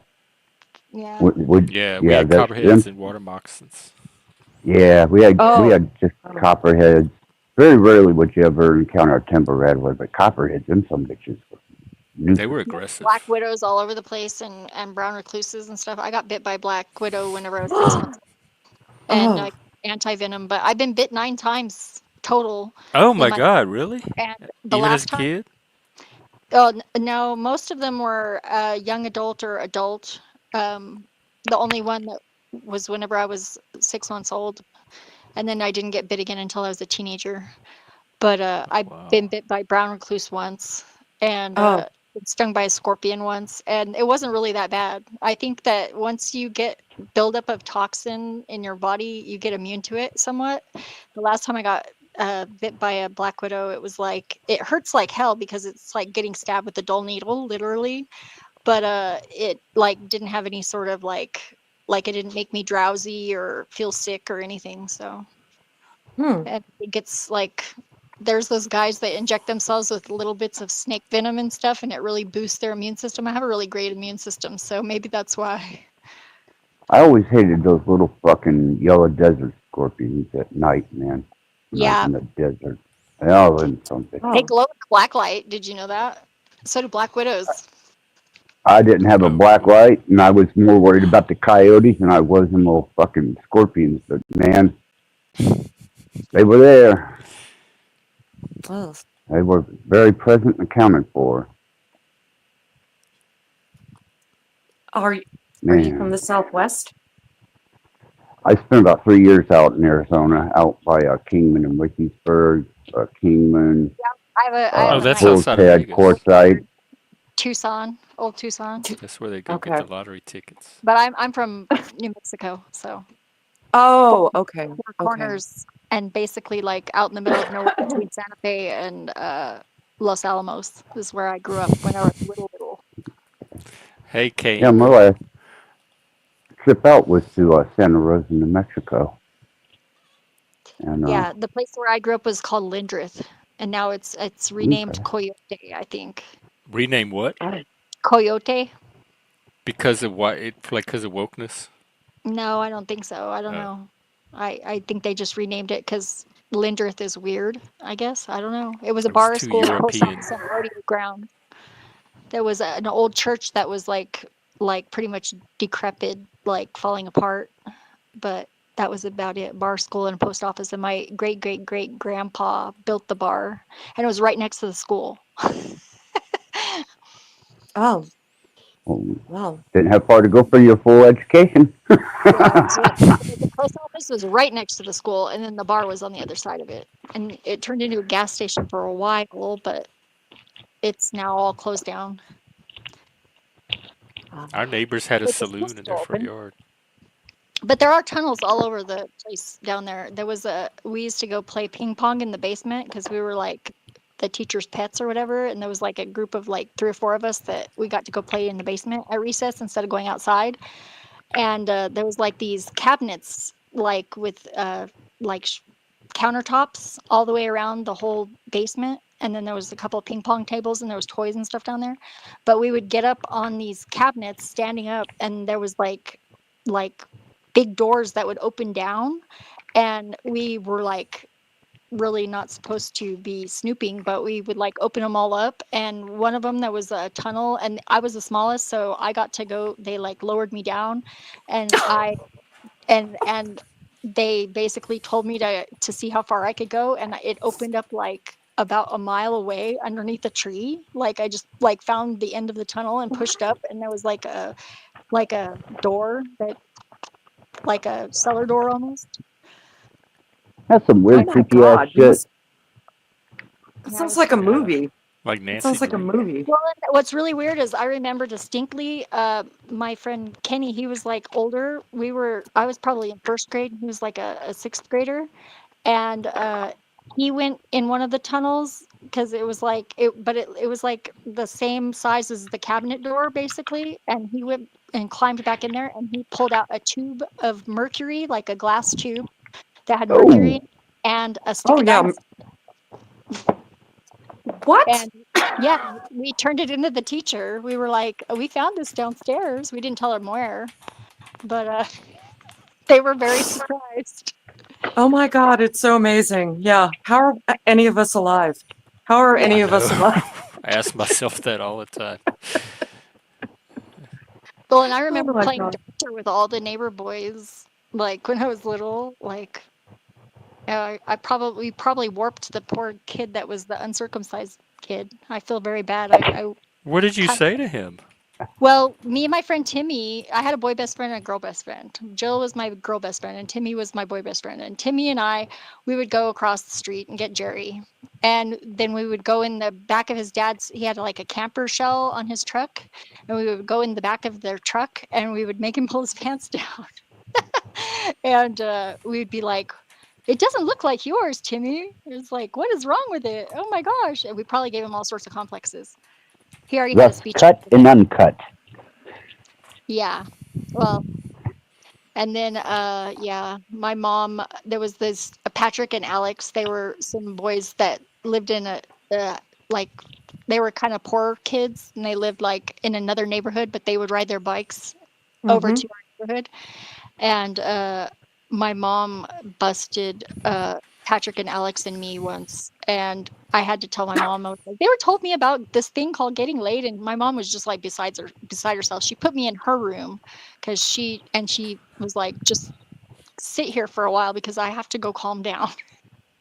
And I was like really bored, and I was like, I poked my head out, and I was like, "Can I look at a book?" And she said, "Yeah." And she had this whole like huge box that was filled with like books and magazines and stuff. And I dug all the way to the bottom, and I pulled out this Playgirl magazine special edition. Like it was, and I Wow. was sitting on my mom's bed, and I was like just opening it up whenever she walked in, and she was like, "Oh my God, what am I gonna do?" So she had to like give me the speech, and I was like 7. But we were that was like farm animals and stuff, so I already knew what was going on, sort of. Mm. Mm. Oh, right. Yeah, that makes sense. Yeah, I Okay. remember when I saw 2 dogs attached. That was the first time I had any idea of any of that. Well, They were like 2 dogs stuck together backwards, and I didn't know. I had to ask the girls what it was. My mom raised dogs, so yeah, I got exposure to that at a young age as well. ah, And we I had don't. the animals on the farm too, the ranch. We butchered animals. So that was not fun, but Oh, well, one time, I lived in a middle class neighborhood, and I was outside in the front yard, and I heard this weird noise, and it sounded like if you took like a garden rake and you scraped it against concrete. And all right, so I just, my mom was out there too, and all of a sudden this turkey appeared, and it was like a turkey, and it looked at us like, "What are you looking at?" And it just kept walking. And my mother, she, there was another neighbor, and she said, "Did you see that?" And she's like, "Yeah, I saw that. It was a turkey," because we thought we were hallucinating, but whatever. It was very strange. Yeah, it just looked at Well, us like, I could a make a wild turkey. turkey is a fucked up looking critter, anyhow. Is that the real ugly ones? I'd see them in pictures. Oh yeah, man, you know what? yeah. They'll freak I know out on wild you turkey too. is something else. Yeah, they'll freak out on you too. Like if they get They territorial, look they'll like they like, have a diseased head. yeah, Oh, they have these are little nice. The lumps. ones I'm looking at are nice. There's Oh, you're one probably looking turkey at the that pretty had like all ones. these growths on its head. There are ducks like Yeah, that. yeah. They're weird ducks that have like a bald head that's like got all sorts of comb and wattle. Yeah, that was Yeah, strange. it's But they in nature, man. We get the clean version of animals when we're in school or watching Mutual of Omaha, Wild Kingdom, shit like that. Wild We were Kingdom. subjected to the prettier side. Marlon Perkins. But when Yeah, you out there in the I wild, remember man, it's different. chicken butchering time. Oh, that was so weird. Hmm. Like they would cut off their heads and then they would just run around for a while. Oh, they would do that with the chickens oh my back home. We'd watch they'd kill the chickens for the gumbo and they'd run around with their head my off. grandmother used to do that. She was like a peasant woman from Italy, and she knew how to freaking break like a turkey's neck, and she knew how to do that. She and like, and it would run around. Yeah, like you just said. And it would Yeah, run around. yeah, and And they'd break their necks and spin them around too. we butchered Yeah, cattle and we had to hang them up in the tree so the pigs wouldn't try and eat them. Sean, you can't yeah. even handle humans. How do you handle nature? Like Right? the stuff in nature is worse than some of the stuff you accuse humans of. I saw a documentary where somebody ran over some sort of a big bird. I think it was a turkey, maybe. And it got stuck in the grill of their car, and they actually pulled it Oh, out, and it was still like alive. It was like, yeah. oh We my did God. that. We made a gumbo of it. My grandma made my uncle put it in the car and she took it home and made a gumbo. Yeah, I went hunting with my dad when I was a teenager, and he told me to shoot the biggest doe that I could, no horns. And I shot a little buck that had one little horn hiding behind his ear. You shot Bambi. His mom. Did Oh and Not Bambi's hell! mom, but first, Bambi and himself. it was a clean shot. I was really good. I won all the Oh, turkey shots, but because that was the only way to make my dad proud of me. oh, But Yeah, because he's oh. like did he it wanted a work? boy. Nah, but we had to smuggle it home, and then we had to cut it up because then my dad went out and got another one and took it to the Mennonites to wrap it all up and butcher it. But me and mom made Mennonites. jerky out of Bambi. Oh, Bambi jerky. Yeah, Mennonites. Yeah, I used to live in Lancaster, Pennsylvania. that's Um, beautiful. Is that where the yeah, it Amish is. are? Yeah. It's funny because There. Yeah. Yeah. a house that I That- lived in, there was some people that had a bunch of old papers and stuff from Lancaster, and that's actually one of my family names is Lancaster. oh, really? Oh, Yeah, wow. Yeah, they yeah. used to make fun of me because I said Lancasters. Lancaster. They want you to pronounce it Lancaster. Yeah, And Lancashire. yeah, they gave me a lot of shit for that. Lancashire, Well, I don't know. What I was told, like it's in the like Beatles you're song. supposed to say Lancaster. And I'm like, Lancaster. It's French though, really. Lancaster? Yeah, it's well, LaFleur. Oh. that's how I said it, but they made fun of me for it. So, That's just like Oh. saying Oregon or Oregon. What is it? It's I Oregon, guess. right? Or It's is it supposed to be Oregon. Oregon? It's Oregon or Oregon. That's how I Oregon. say it. Oregon. Oregon. Oregon. I don't remember now. Oregon. But Nevada is Nevada. People say Nevada, but the correct pronunciation is Nevada. I had to learn Yeah, that one well, living there wait, because I which grew is up the learning correct it as one? Nevada. Oh, so it's Nevada? It's Nevada. Okay. Well, yeah, so It means snow. they'd make fun of me for saying Lancaster, but it's like I couldn't help it. It's like I see Lancaster and I think of the actor Burt Lancaster. Oh, right. And so that's how I would say it. But as soon as you got like 10 miles out of, the county, nobody said it that way. So I don't know, but whatever, Yeah, they also couldn't I pronounce my last name. So Yeah, nobody I can was pronounce Blavatsky. it either. Just kidding. no, not Blavatsky, ran into no. that with well, it's Louisville to us, but Louisville and then Louisville. Louisville. Yeah, Yeah. Louisville. Yeah, but it's actually Louisville after Lewis and Clark, and that was Hmm. I was raised there on the other side of the Ohio Valley in the Appalachians.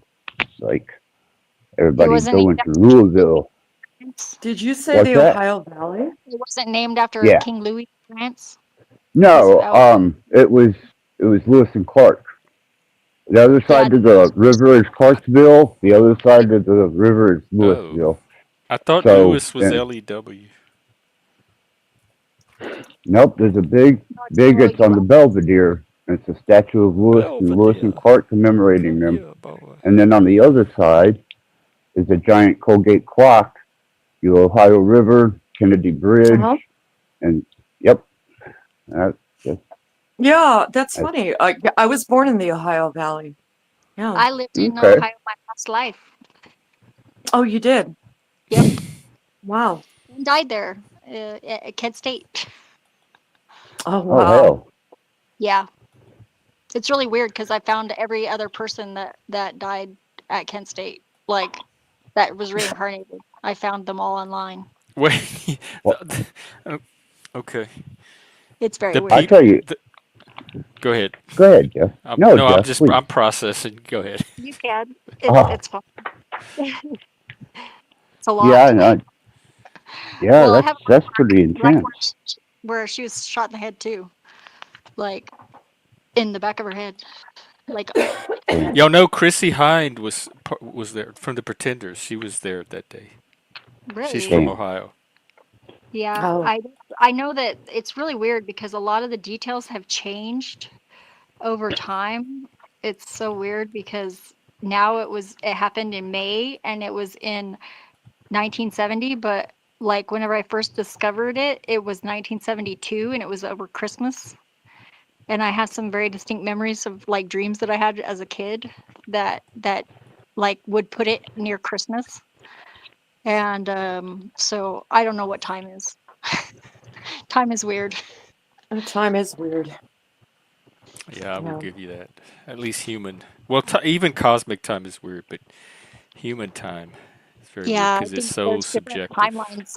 I think that it's like a choose your own adventure where there's every possible choice. So that's kind of why it's like there's free will, but it's like the illusion of free will is It's so perfect that quantized. Yeah.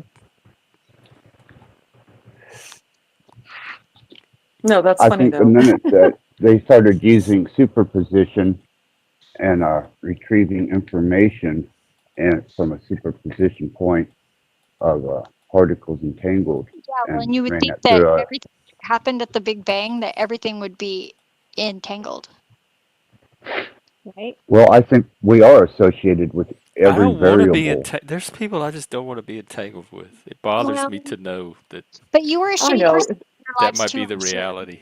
I'm sure that Well, you, I mean, we all were shitty people before, Our or we're atoms shitty are people all now. entangled. well, they keep Well, saying hell, that we have particles of the stars are inside of us, and Yeah, everything that's not the top We three, are like technically helium, hydrogen, everything and would be yeah, star particles yeah, because that's what like the planets coalesced from the star, the Big Bang dust. Same as this. I guess the stars and the planets are all the same particles of whatever the Big Bang yeah. was, which makes us part of that too. yeah, but there was only hydrogen, helium, and what was the carbon, oxygen? Was it? And we're That's mostly oxygen, carbon, six, the yeah, first H2O, three and nitrogen. lightest elements were all that there was at the very beginning, Let me supposedly, see and what then elements make up the human. everything else was created in like stars We're yeah, it's carbon, pretty Jeff. wild. and supernova Yeah, explosions carbon days. dispersed it and coalesced it and spread it all out. Mm-hmm. Most of the body is H2O, so that's hydrogen, oxygen, Yeah, and water. Yeah, well, and Carbon, six atoms, helium, six atoms, and 99% of six the body atoms. is made of 6 elements: oxygen, carbon, hydrogen, nitrogen, calcium, and phosphorus. that's what it is. Mm-hmm. Hydrogen, Only helium. 0.85% is composed of another 5 elements, which is magnesium, chlorine, sodium, sulfur, and potassium. Ooh, sulfur. We got sulfur in us. Mhm. And all 11 are necessary for life. The remaining elements are trace elements. Yep. Well, if you read alchemy, if you read Hmm. alchemical texts, sulfur is brimstone. It is. Yeah, and it smells like rotten eggs, and it's Yeah. chalky. Like I used to have it's a chemistry set growing up that has sulfur in it. yeah. I like alchemy a lot, and I do Me soul too. alchemy. Awesome. We'll have to talk more. I don't meet a lot of ladies. Well, for me, like I approach it, like metaphorically, but it doesn't really matter. But yeah, I used to have all these books, and I Yeah, love. Yeah, I don't know. It just. my So yeah, parents played D&D, and the guy who hosted had like a sci-fi fantasy metaphysical library, and I could like borrow as many books as I wanted. So in my teenage years, I just like borrowed so many books. I read the yeah. Satanic Bible. I had like he had Goetia D and books, D. all sorts of stuff. I'm going to show her my game table, Jeff. Oh I didn't yeah. know she was Oh, into D&D. I pretty much Yeah. say I'm a chaos magician I've been because I trying to even do get a D&D game together, mostly or like a soul body White magic, Wolf. light body magic mostly. uh-huh. I learned that the hard way because I was just like planning to do rituals and I was like planning it out, writing the steps and it just happened. It was like, whoa, got to be more careful what I Here you read. go. Oh, that's really Oh, cool. Oh, I don't even know if I've seen this. Let me see. Yeah, Dan, it's you my. have an altar and you have this. That's wow. cool. You have bondage. You have all kind of stuff at your house. Yeah, I If you probably see have my like survival closet, memories. Jesus. Wow. Well, that's I'm pretty really into cool. gems and minerals. Well, you know what? I used to have this book, and it was illustrated. I don't know. It was by. Did you ever hear of Manly Hall? Manly P. Hall, yes. Manly Yeah. P. Hall. Yeah, Yep. One of my it was favorites. gorgeous. It was gorgeous, and I I have the Secret Teachings, or no, the Symbols of the Rosicrucians from 1977, a yeah hardcover, but the cover burned off in the fire, but it made it through the fire that my house burned down. Cool. But yeah I still have it. It was the year I was born. yeah. I lost my book, but I remember it very fondly. It was gorgeous. So I tell you, one that I do still that's physical alchemy is I don't go by Gregorian calendar, and I don't have I try to keep all the clocks out of my house. Um, I go off of the moon cycle from new moon to new moon, Too. and during the cycles and the solar cycles, there are certain elements that you can apply to yourself that are increase the energy that is given off by the celestial objects, planets, stars, yeah. moon, the sun, and you can amplify those. Generally, they're uh, metallic based, gold, silver, copper, such forth, and Mm-hmm. it helps you project your energy much stronger into whatever ritualistic nature you're taking on, whether it be internal or external. Yeah. So just a little something to keep in mind whenever you're Mm-hmm. in Mm-hmm. an available situation to get such things. We have a great store here called the Katapa Tree, and they carry everything from monatomic gold. They took the big tray of copper out, but you can still get trace copper, um, silver, uh, all kinds of different minerals, all the stones, all the different incenses, natural and smudge sticks. Like myrrh and frankincense. Oh yeah, I yeah. love I keep Yeah, myrrh. I used to amber, burn raw that. amber. Amber oil, yeah. Tiger. And yep, And lavender was another one I remember. Rose is that's still what my favorite. Rosemary. that's what's Well, scattered all over my altar here that I showed you But I yesterday, remember you Jeff. could buy the myrrh resin and the frankincense resin from the New Age shop and the little charcoal briquettes, Hmm. and I would burn them. I love that Yep. smell. the metaphor of it always intrigued me. There was that poet Emily Dickinson. Mm-hmm. Yeah, love She her. wrote this line once, or she said it once. Maybe somebody quoted her. Um, when she would go through depression, she would say, "Now is the hour of lead." Of who? Lead. Lead. Yeah. Oh, And I'm like, oh, yeah, I think I understand that because lead is imperfect. And that's why there's this thing where it's like you turn lead into gold. Okay, so it's like, The you know, philosopher's can, stone. yeah, yeah. Yeah, I always say no mercury, no lead. So don't go too fast or too slow.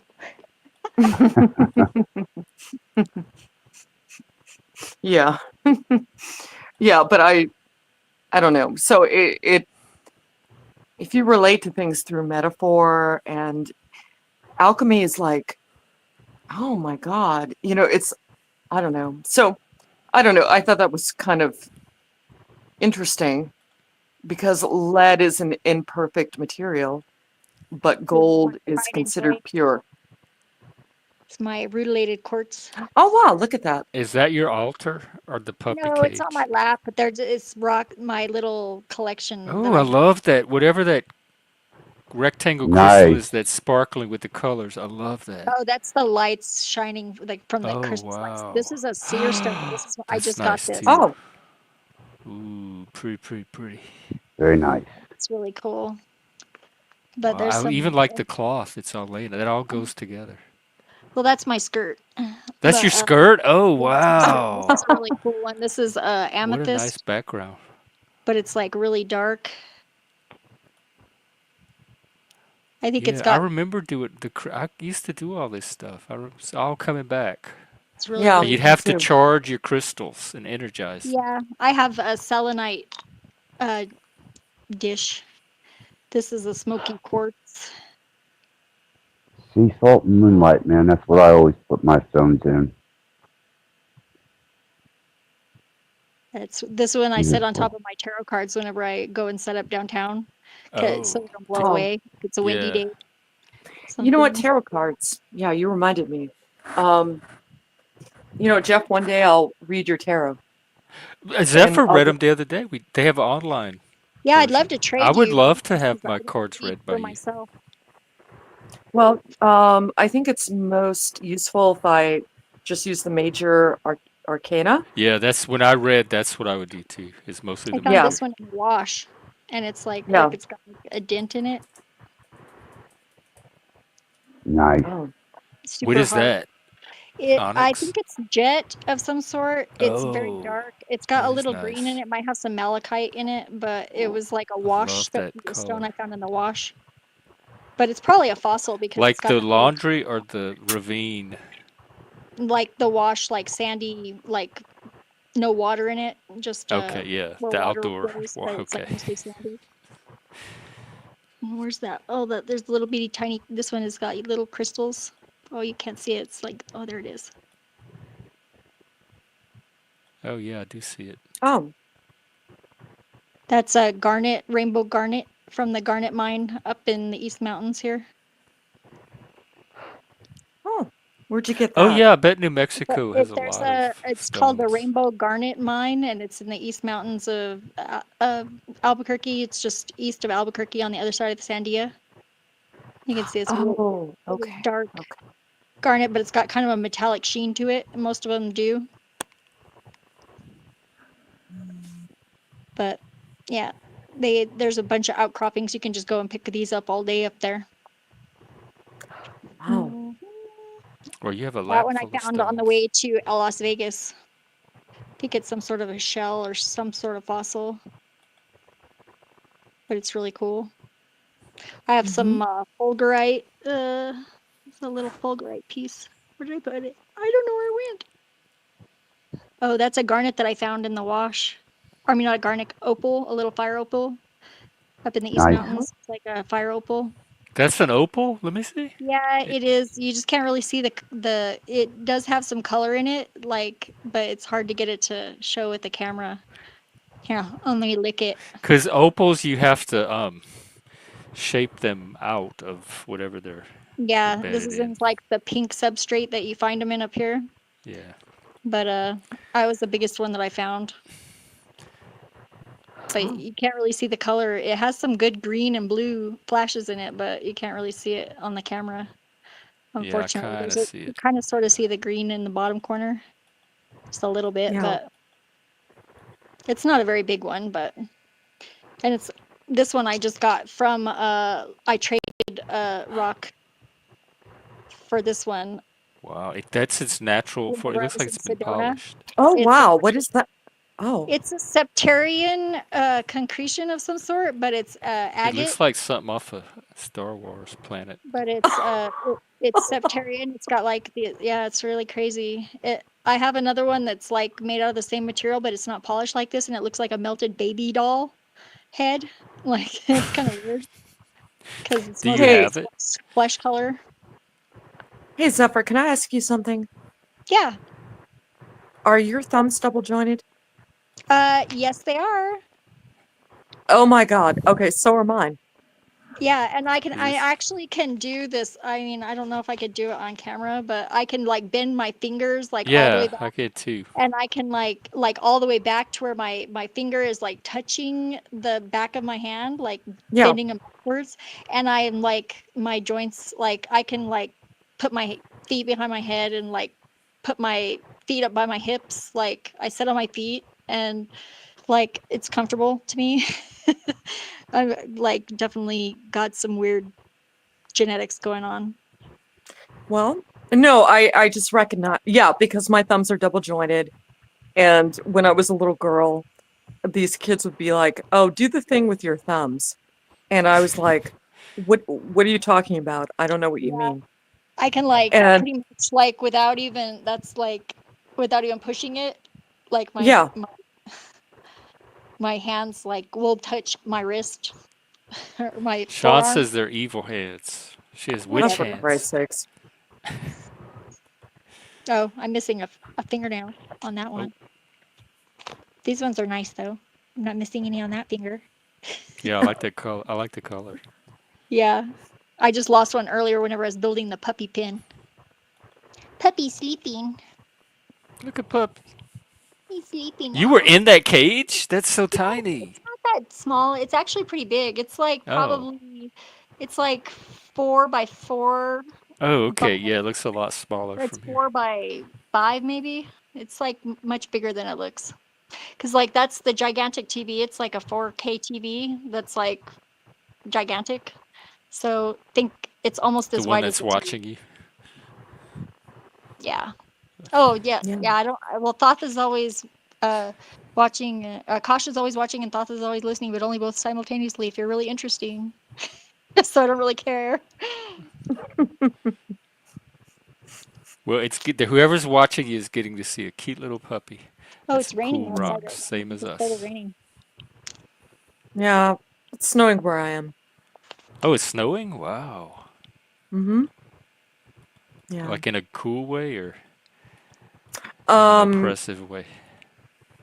well, it's not sticking, and it's pretty, but it's snowing. Yeah. Jeff, I got to go serve a lesser god. Ladies, it was nice to be on panel with you. Much Oh, thank light you. and love to your endeavors. And thank you for having me, Jeff. And you always have my support. Same here, Axis. Thank you as well. It's a Thank you. pleasure talking as always. Absolutely. Thanks for joining. Bye. I have this coin. I'm trying to figure out what it is. Let's see. Where's the camera? Let's get a Can't look at see it. it. Ooh. It's got like this. I Have like you usually I wonder if you can take a picture of it and do an image probably search it's got or feed like it into an AI. it says That's some men. something. That's old white men. Okay, so let's Yeah, see. it It's says got to be something some from Cornish. It some says Western something country. Cornish. It's a their name is something Cornish. What is the writing on it? Is it English? Some of it is, but not on the back. It says Francis Evans Cornish QC, and it says 1974 Have you Stephen tried Googling? Juba. It's probably African coin or a Let's see. Indian Francis Evans Juba. Cornish. Well, it's Francis Evans Cornish QC. Centennial Dollar, Winnipeg, Manitoba, There it is. Canada, Yeah, New Mista. Quebec, Canada. That's what it is. QC. Oh, is Quebec. that? Yep.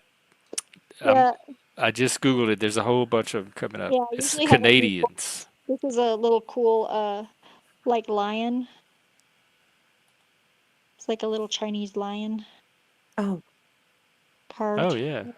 I thought it was a stamp whenever I picked it up. Like it had like I thought maybe it was a wax seal press, but it wasn't. But I love lions. I'm a Leo, so. And then I have I don't know if you see the double-headed snake underneath No. the. Oh, yeah, kind of sort of. The one that looks Aztec. Yeah, it is Yeah, yeah. Aztec. with the big teeth. Yeah, Mm-hmm. yeah. That's from I like that Mexico. pretty green. Oh yeah, this is yeah, I have a stone that I set on top of it and I can spin it and like I hold it in my palm like this and I put the other one on top of it and it's kind of oval and it like works like a pendulum sort of. So like it'll spin if it's balanced on it. Huh. That's yeah, it's Oh, malachite. like for divining? Malachite with like the little blue spots of what is it called? Chrysoprase or something in it, but it's mostly smooth. but it doesn't have the azurite like the dark blue, like most of those do, but it has little spots of red in it. So I think it's malachite mostly, though. Very Wow. nice. It's not very I like see-through the though. And patterns. it's, yeah. I got I got it at the Crystal Corner. It's a little shop in Farmington that is a pet store and a crystal shop, and that's the same place where I got my crystal ball. This is my pride and joy. I love it.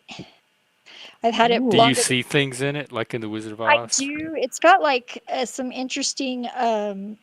The more fractured they are inside, the more valuable they are. And like this one has like a star field. You can see it gets like real sparkly in the back when the light hits it a certain way. And then there's like one part of it that, let's see if I can find it. I have to look at it like with my eyes to find the other. There's like it looks like a fish bone of some sort. Maybe the light's not that great in here. Oh, there it is. I actually recently dropped it downstairs. There's like, it looks like from that angle, it looks like a fish skeleton in the back, kind of like. It looks like. Here, let me blow it up. Oh. It's like there. It Almost to looks me, like it a just fish. looks. I just see cracked glass, but Yeah, but it's got like the star field in it, which is like, see, it's got all the little dots on one plane. oh yeah. And the more fractured it is, the more valuable it is. And it does have one flaw on it. It's like at the bottom. And I set it in an iron box with under an incandescent light for a while. And it's actually got like little tiny flecks of rust inside of it, like deep, deep in it. You can almost sort of see the orange if you hold it up to something white. But it's like exceptionally clear. This one came from Wales. Oh, I And think I see a girl with pigtails in a gingham dress. She's surrounded interesting. by red flowers. Oh, Jeff. She looks sleepy. Yeah, it's got like a little pyramid fracture at the very bottom where the fracture is. Not It's like lost. this whole little section here. If you look at it from the side, it's got like a pyramid at the bottom, but you can't really see it on the camera. You can kind of sort of see it where the point is. That's like basically right there. It's hypnotic. Yeah, it's pretty cool. Yeah. I've like got all sorts of pictures of it, like sitting on the cracked mud, after the mud dries up and it has all the cracks in it, and it looks Oh like yeah, a I used to play in landscape those. with the sun I used to shining it like digging them from a up. certain angle, and I put like all different colors of light through it and taking pictures of it. This is a pretty cool crystal. It's pretty massive. Oh, wow. Where'd you get that? It was a gift from a friend, Zia, and it's actually missing the top of it. It was broken, like diagonally right along this line, and I actually put it back together, but I didn't. He lost the top of it, so he let me have it. And it does have a little hole like right here where my thumb is. Oh, Mm-hmm. is it an ancient sex toy? No, I don't think so. Ancient It's way too mystical big. sex toy. It's way too big. Oh, way too And big. yeah, Oh, it's gigantic. I didn't know there was a limit. Not some of the Well, look stores at I've been that. in. That's like friggin', I wouldn't want to put something They like got that. toys the size of fire hydrants. Me either. Yeah. Yeah, Yeah. yeah. I have the Invisible Man, but he's much softer and smaller. But he's clear. He Wait, stays the in the shower. Invisible Man? Yeah, it's like a clear, like suction cup dildo. He lived in the shower, but now we live with Dan's dad, who's like in his 80s. So I keep him put away. But he used to stay in the shower all the time because he's the tool.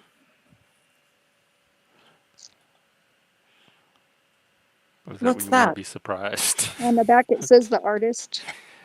Hey, Laura Chick, good to see you. A double Welcome. head serpent symbol. Power and Yeah, she authority. was showing off her collection. We got to see all kind of things today. Wow. And it's got the name Mansis Canton from Belize.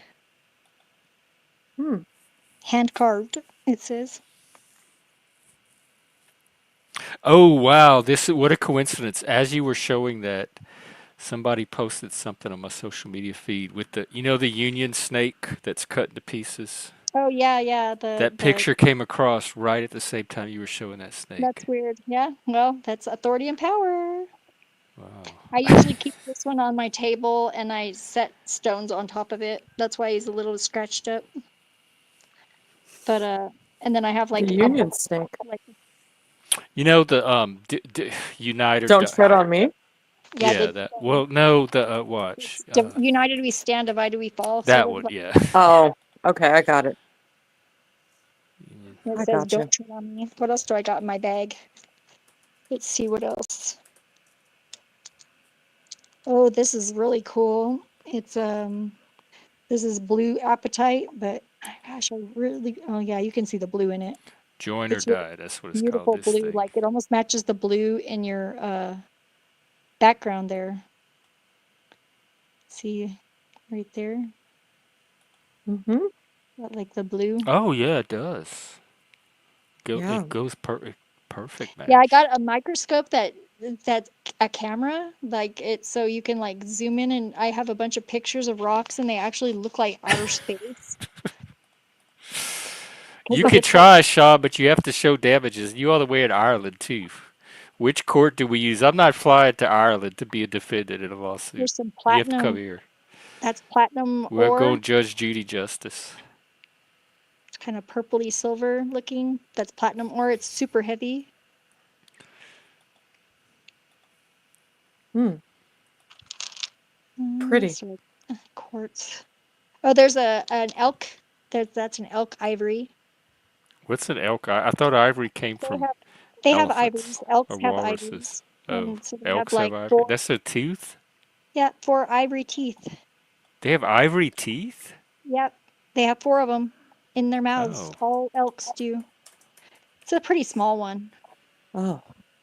but yeah. Elk ivory are unique tusk-like teeth found in the upper jaw of elk, where And see, canines are that's the typically root, located at their. Wow, I didn't even and know that's the this. Wow. tooth. It's like kind of rounded. Yeah, they're kind of up where your I guess it would be your bicuspids would be in their mouths, and they're very rounded. Hmm. I have a Yeah, few of those. I'm starting to get sleepy. I hope I talk to you guys again. I'll be And out tomorrow too, the same time. By the way, real quick, how was your pot roast? oh, it was good. Oh, good. Yeah. Yeah, then I had a fight with Ninja Kitty over the phone and What? Y'all are you? Did y'all patch it up?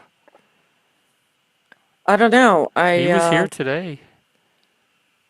Oh, well, maybe I don't know. Maybe well, if y'all want to, if y'all can't work it out, maybe we can talk one day and get y'all. Y'all are too cool to fight. Too, too. Y'all bring a lot to the chat and to the channel. well, I hate seeing y'all fight. Ninja, stop fight with Helena. no, no, no. I don't know. Maybe he got tired of me. I don't know. Well, So I don't well, know. I don't know. Don't give up hope. I'm sorry that happened though. Yeah. Well, you know, he said I'm sick of being your soundboard. What does that mean? And I don't know. I listen to him constantly. Oh, And maybe it was projection. maybe. I don't know. But and I'm like, okay. And I did a bad thing. I hung up on him because Oh yeah, that always yes, yeah, that I know. is. I I know. mean, not that it's objectively a bad thing, but I know how I feel when people hang up on me too. I know that feeling of being hung up on. It is. Well, It does you send know, quite a strong message. yeah, well, But you know, both of you, my impression of both of you is you're psychologically mature enough to get like this, to get past what all like this kind of stuff. So I have great hope for both of you. yeah. Okay, well, I don't know. It just when I was a little girl, everybody told me to shut up. So, Yeah, I I'm was like, proud of you the other night when you let loose on Barney. Like you really found your voice then. I tell oh people yeah. You were saying I know what everything. David. that I was saying, other people been saying. I don't know. Yeah. Hey, Vince, how to be it. That's what I tell him. Yeah. Yeah. I don't know. It's like if I listened anymore, I'm a good listener, but yeah, sometimes I don't know. It's like, oh, she's feeling something negative. Oh, that's icky. I don't want to listen to her now. And it's like I can't do it anymore. I Oh, they can't. want you to listen until it's like they Well, want you to yeah, listen neutrally, but if you have any yeah, of your own self in it, it yeah, can. Mm-hmm. They're being niggers. Neggers. yeah. Um, You have no, to I mean, understand the word very clearly, no, obviously. it's like, oh no, she's feeling something negative. But I mean, Ew, you can. Not gross. only are you not are allowed, but you can't. It's almost unavoidable to have a reaction as you're listening to people. You can't just be a blank Yeah, I or like a know. flat surface that people could just talk to. Yeah, but I don't know. So that happened, and oh, it's okay. I'll just listen to music and do what I do. And But sometimes over time, things people get different perspectives on things. So like, if this just happened last night, see what happens in a few days. mm-hmm. Yeah. But and this is everybody knows this is a. You can have whatever emotions you want here. So if you don't feel like you have to hold your emotions back or suppress negative reactions here. Well, that's good to hear. Um, but all right. And Zephyr, yeah, keep showing your collection. Yeah. It was nice talking to Just to get you. all tripping. Yeah, for sure. And if are you on Jeff's Discord? I don't do Discord. Oh, Um, well, if you want, but I'll drop my number in the back chat, and you can okay. text me anytime you want. Okay. I don't know what back chat is, but In the StreamYard chat, there's the Yeah, you private just go channel. to it. oh, I'll There's try a to find private it, but section. oh, okay. I'll try to find it, but thank you. And yeah, thanks. Thank you. And Yeah, no I'll talk problem. to hopefully I'll talk to you guys later. Yeah, we'll see you later for sure. I've Yep, seen I'll you be out around. tomorrow, and Glad I finally got to talk to in you. the meantime, enjoy the snow. And Yeah, I'll Yeah, try. stay All warm. right. Good night, you guys. good night, Helena. Good talking to you. Thanks for coming up. There's a fossil, little Oh yeah, shell. I used to collect fossils as a kid too. I remember. I had a little. I used to do collect because I was in 4-H and Boy Scouts, and both of those had you do different collections. So I had insect, leaf, rock, had all kind of collections, and I remember fossils and arrowheads too. We used to find arrowheads around where I lived. Yep. I have lots of arrowheads and all sorts of Gas things. is not an emotion, not Laz. You have to take care of that on your own. What's not an emotion? Gas. Oh, I thought it was like another Riz. What? This one has stripes in it. It's pink. I found that one on the way to Vegas. You found a lot on the way to Vegas. Yeah, it's got a real weird, it's very square It looks angle. like skin. It kind of is the same color, Calloused skin flaked off of but a it's got human. the stripes on it. Very distinct stripes. I want to polish them up. I have to get a rock saw. Doesn't this one look like a lizard? Oh It's a yeah. little miniature geode, Yeah, I can see it. but it looks like a lizard. But if you turn it this way, it looks like an African mask, sort of, Mm-hmm. like from the I see side. that too. It's kind of weird. It's definitely, this one glows in the black light too.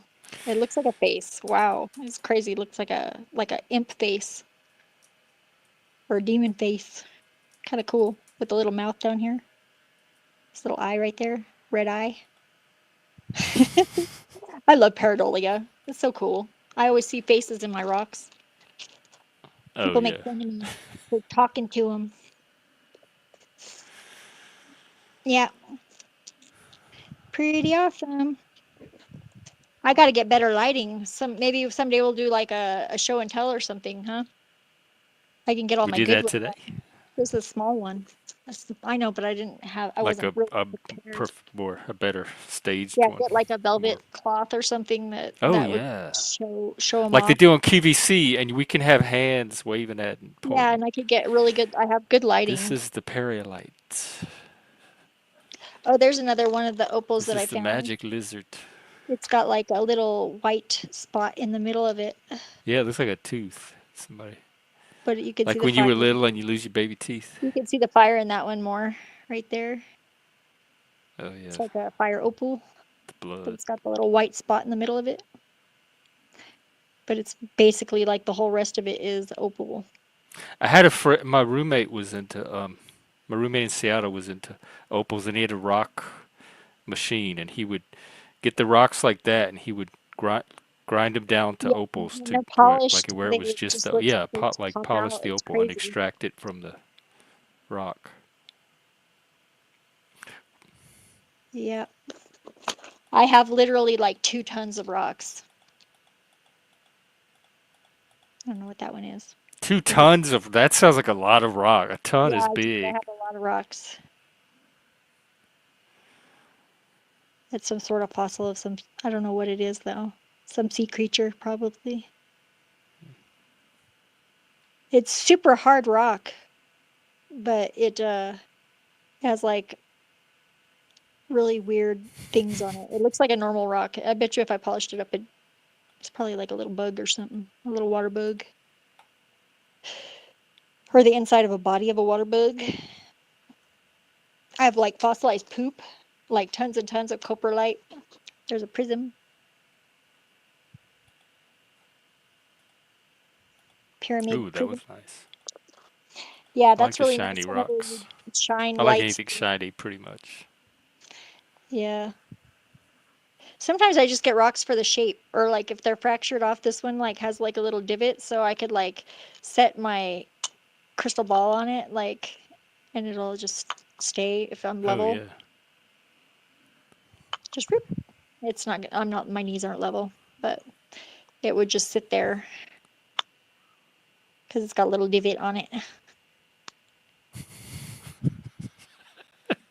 I remember I thought that was Star Trek 3, because I don't think I saw past 3. Was that the one with Spock and they end up on Earth?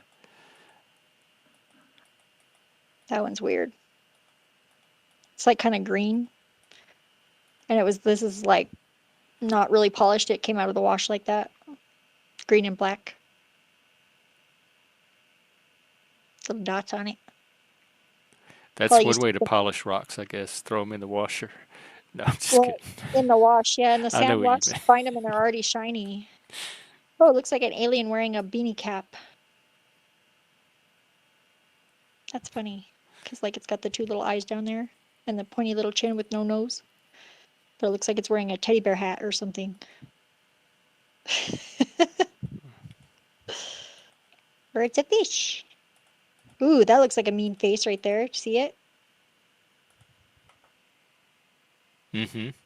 Looks That's like a kind of mean. lion Yeah, kind of, sort glaring of. at you, or like a Yeah, like a mean panther. lion. It's weird. I could stare at rocks for hours. Sean wants to know if any of those rocks could solve climate change. Probably not. She probably would have done it by now if they could. Are you Yeah, holding out on us? Do you I have the definitely, yeah, climate I change definitely. solution in your lap? If I had the climate change solution, I would definitely let you know. It's like a That little was nice. That piece. kind of looks like petrified wood. It is. It's like Oh, a mahogany. It's not petrified, or it's not tiger's eye, but it's like mahogany petrified wood, sort of. It's like really dark, but it's kind of see-through. the world are we It going doesn't to? have the like sheen of the tiger's eye, but it's about the same color. Really thin little chip. It came from a pile of, I remember where I got every single one of the rocks that I have pretty much. And it came from a chert pile, like from where somebody was sitting and making arrowheads, probably, because there was some arrowheads around it. I have a really nice spear point that's, I think it's Clovis Point, spear point. And I found it on a walking trail where like hundreds of people walk, and it was just like just barely off the trail. It's funny because it'd probably been sitting there forever and nobody saw it. Unless somebody made it and put it there, but it's really perfect. Right, there's that too. Yeah, somebody could be making fake ones, but then why would they do that, you know? Take them and just drop them off in the middle of nowhere on a walking trail. It was To off fool the inches. people looking for real arrowheads. I like glass too. I collect glass pieces. That's a glass piece. Ooh, wow, that one is pretty. Sean wants to know if you could do magic to solve all his problems. Sean, I try to tell you which problem is. You have the same problem Not I'm Laws working on has. it. I've been doing this. Y'all are siloed into a social media bubble that's feeding you nothing but doom and gloom, and you're not diversifying your sources, and you're not touching enough grass to get a balanced perspective. And it's so you're locked into these stories, these narratives. You're trapped in this story prison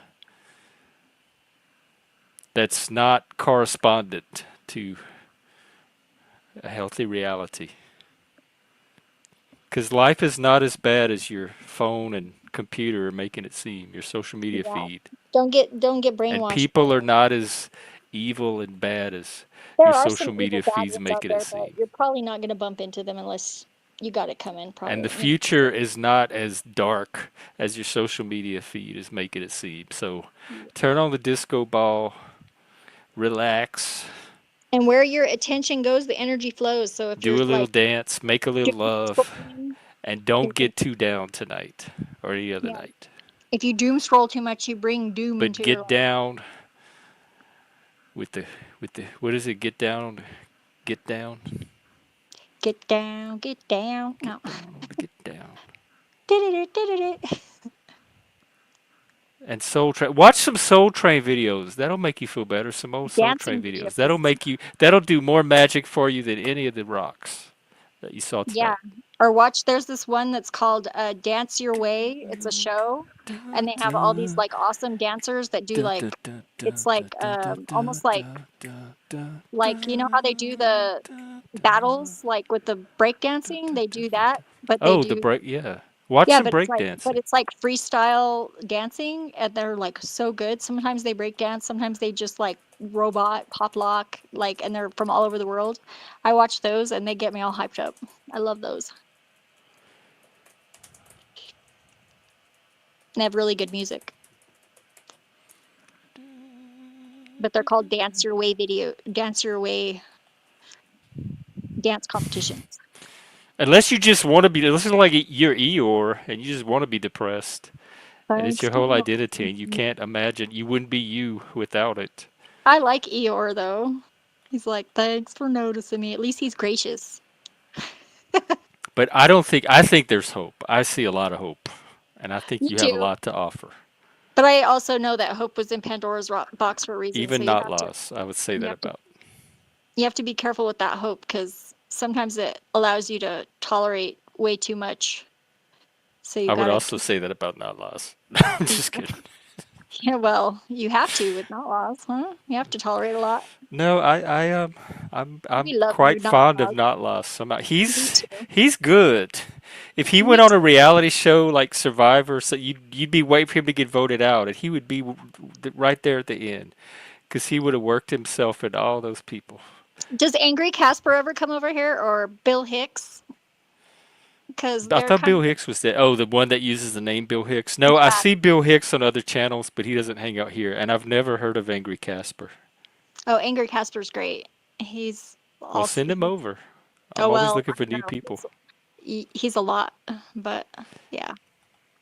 I like him. I blocked him at first, and then I was Oh, like, well, maybe. but then he was like saying such interesting things, and I had him blocked, and everybody else was like reacting to him that I had to unblock him, and I was like, and then I started liking him eventually.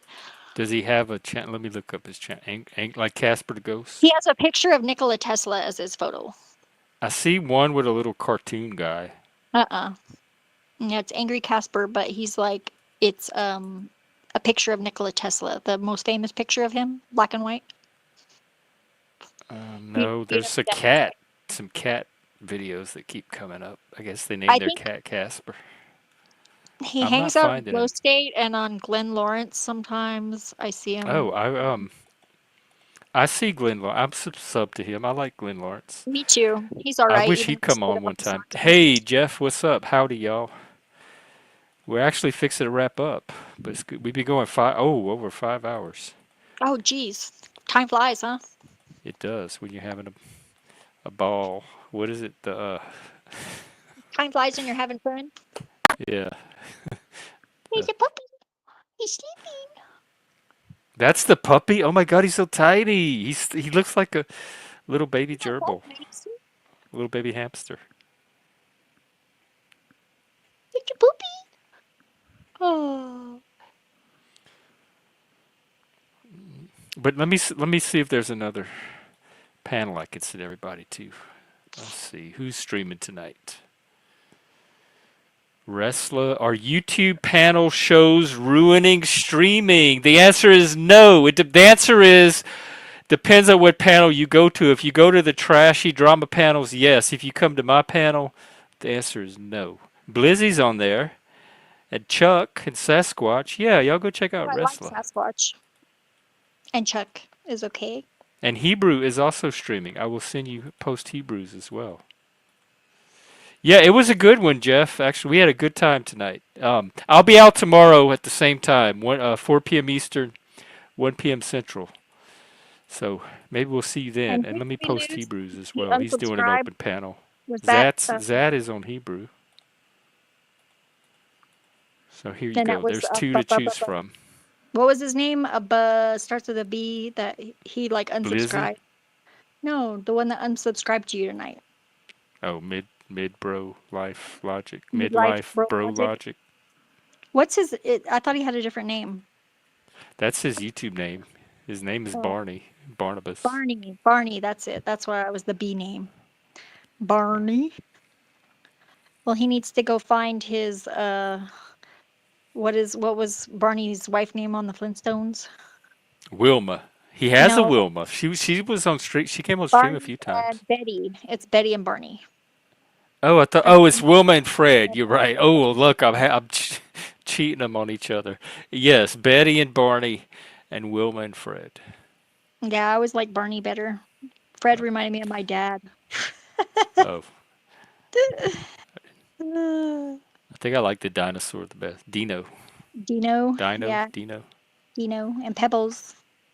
Oh, Pebbles and Bam Bam. Yeah, I forgot about them. I didn't even watch the show. I don't know how I know any of this. But there's a one that they did that was called On the Rocks, and there's a version. There's somebody showed it on YouTube, but they didn't show the whole thing. They kind of did a commentary of it, but looked like it was pretty interesting. It was like more adult, sort of.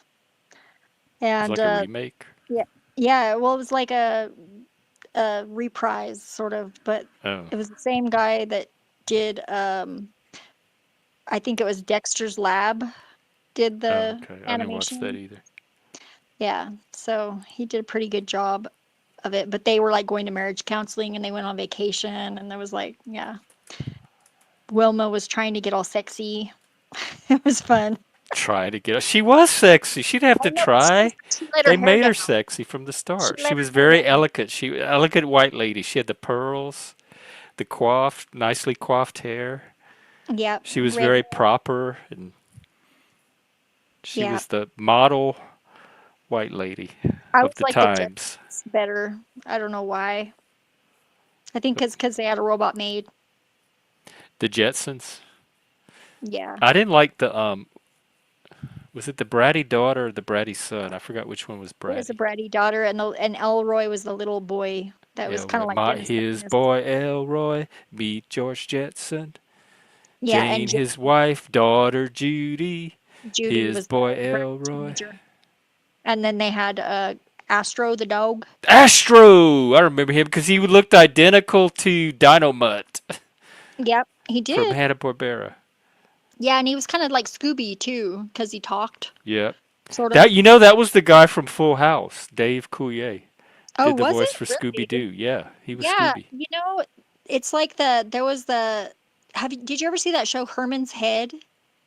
It had In the back of my mind, kind of, sort of. It was like basically there was all these characters that lived in this guy's head, and it Oh like yeah. yeah. But there was the girl that voiced Lisa Simpson was in that show. What was her name? Yardley Smith. Yardley Smith, yeah, she was in that show like as one of the characters. She was Mormon too. She did Bart Simpson too.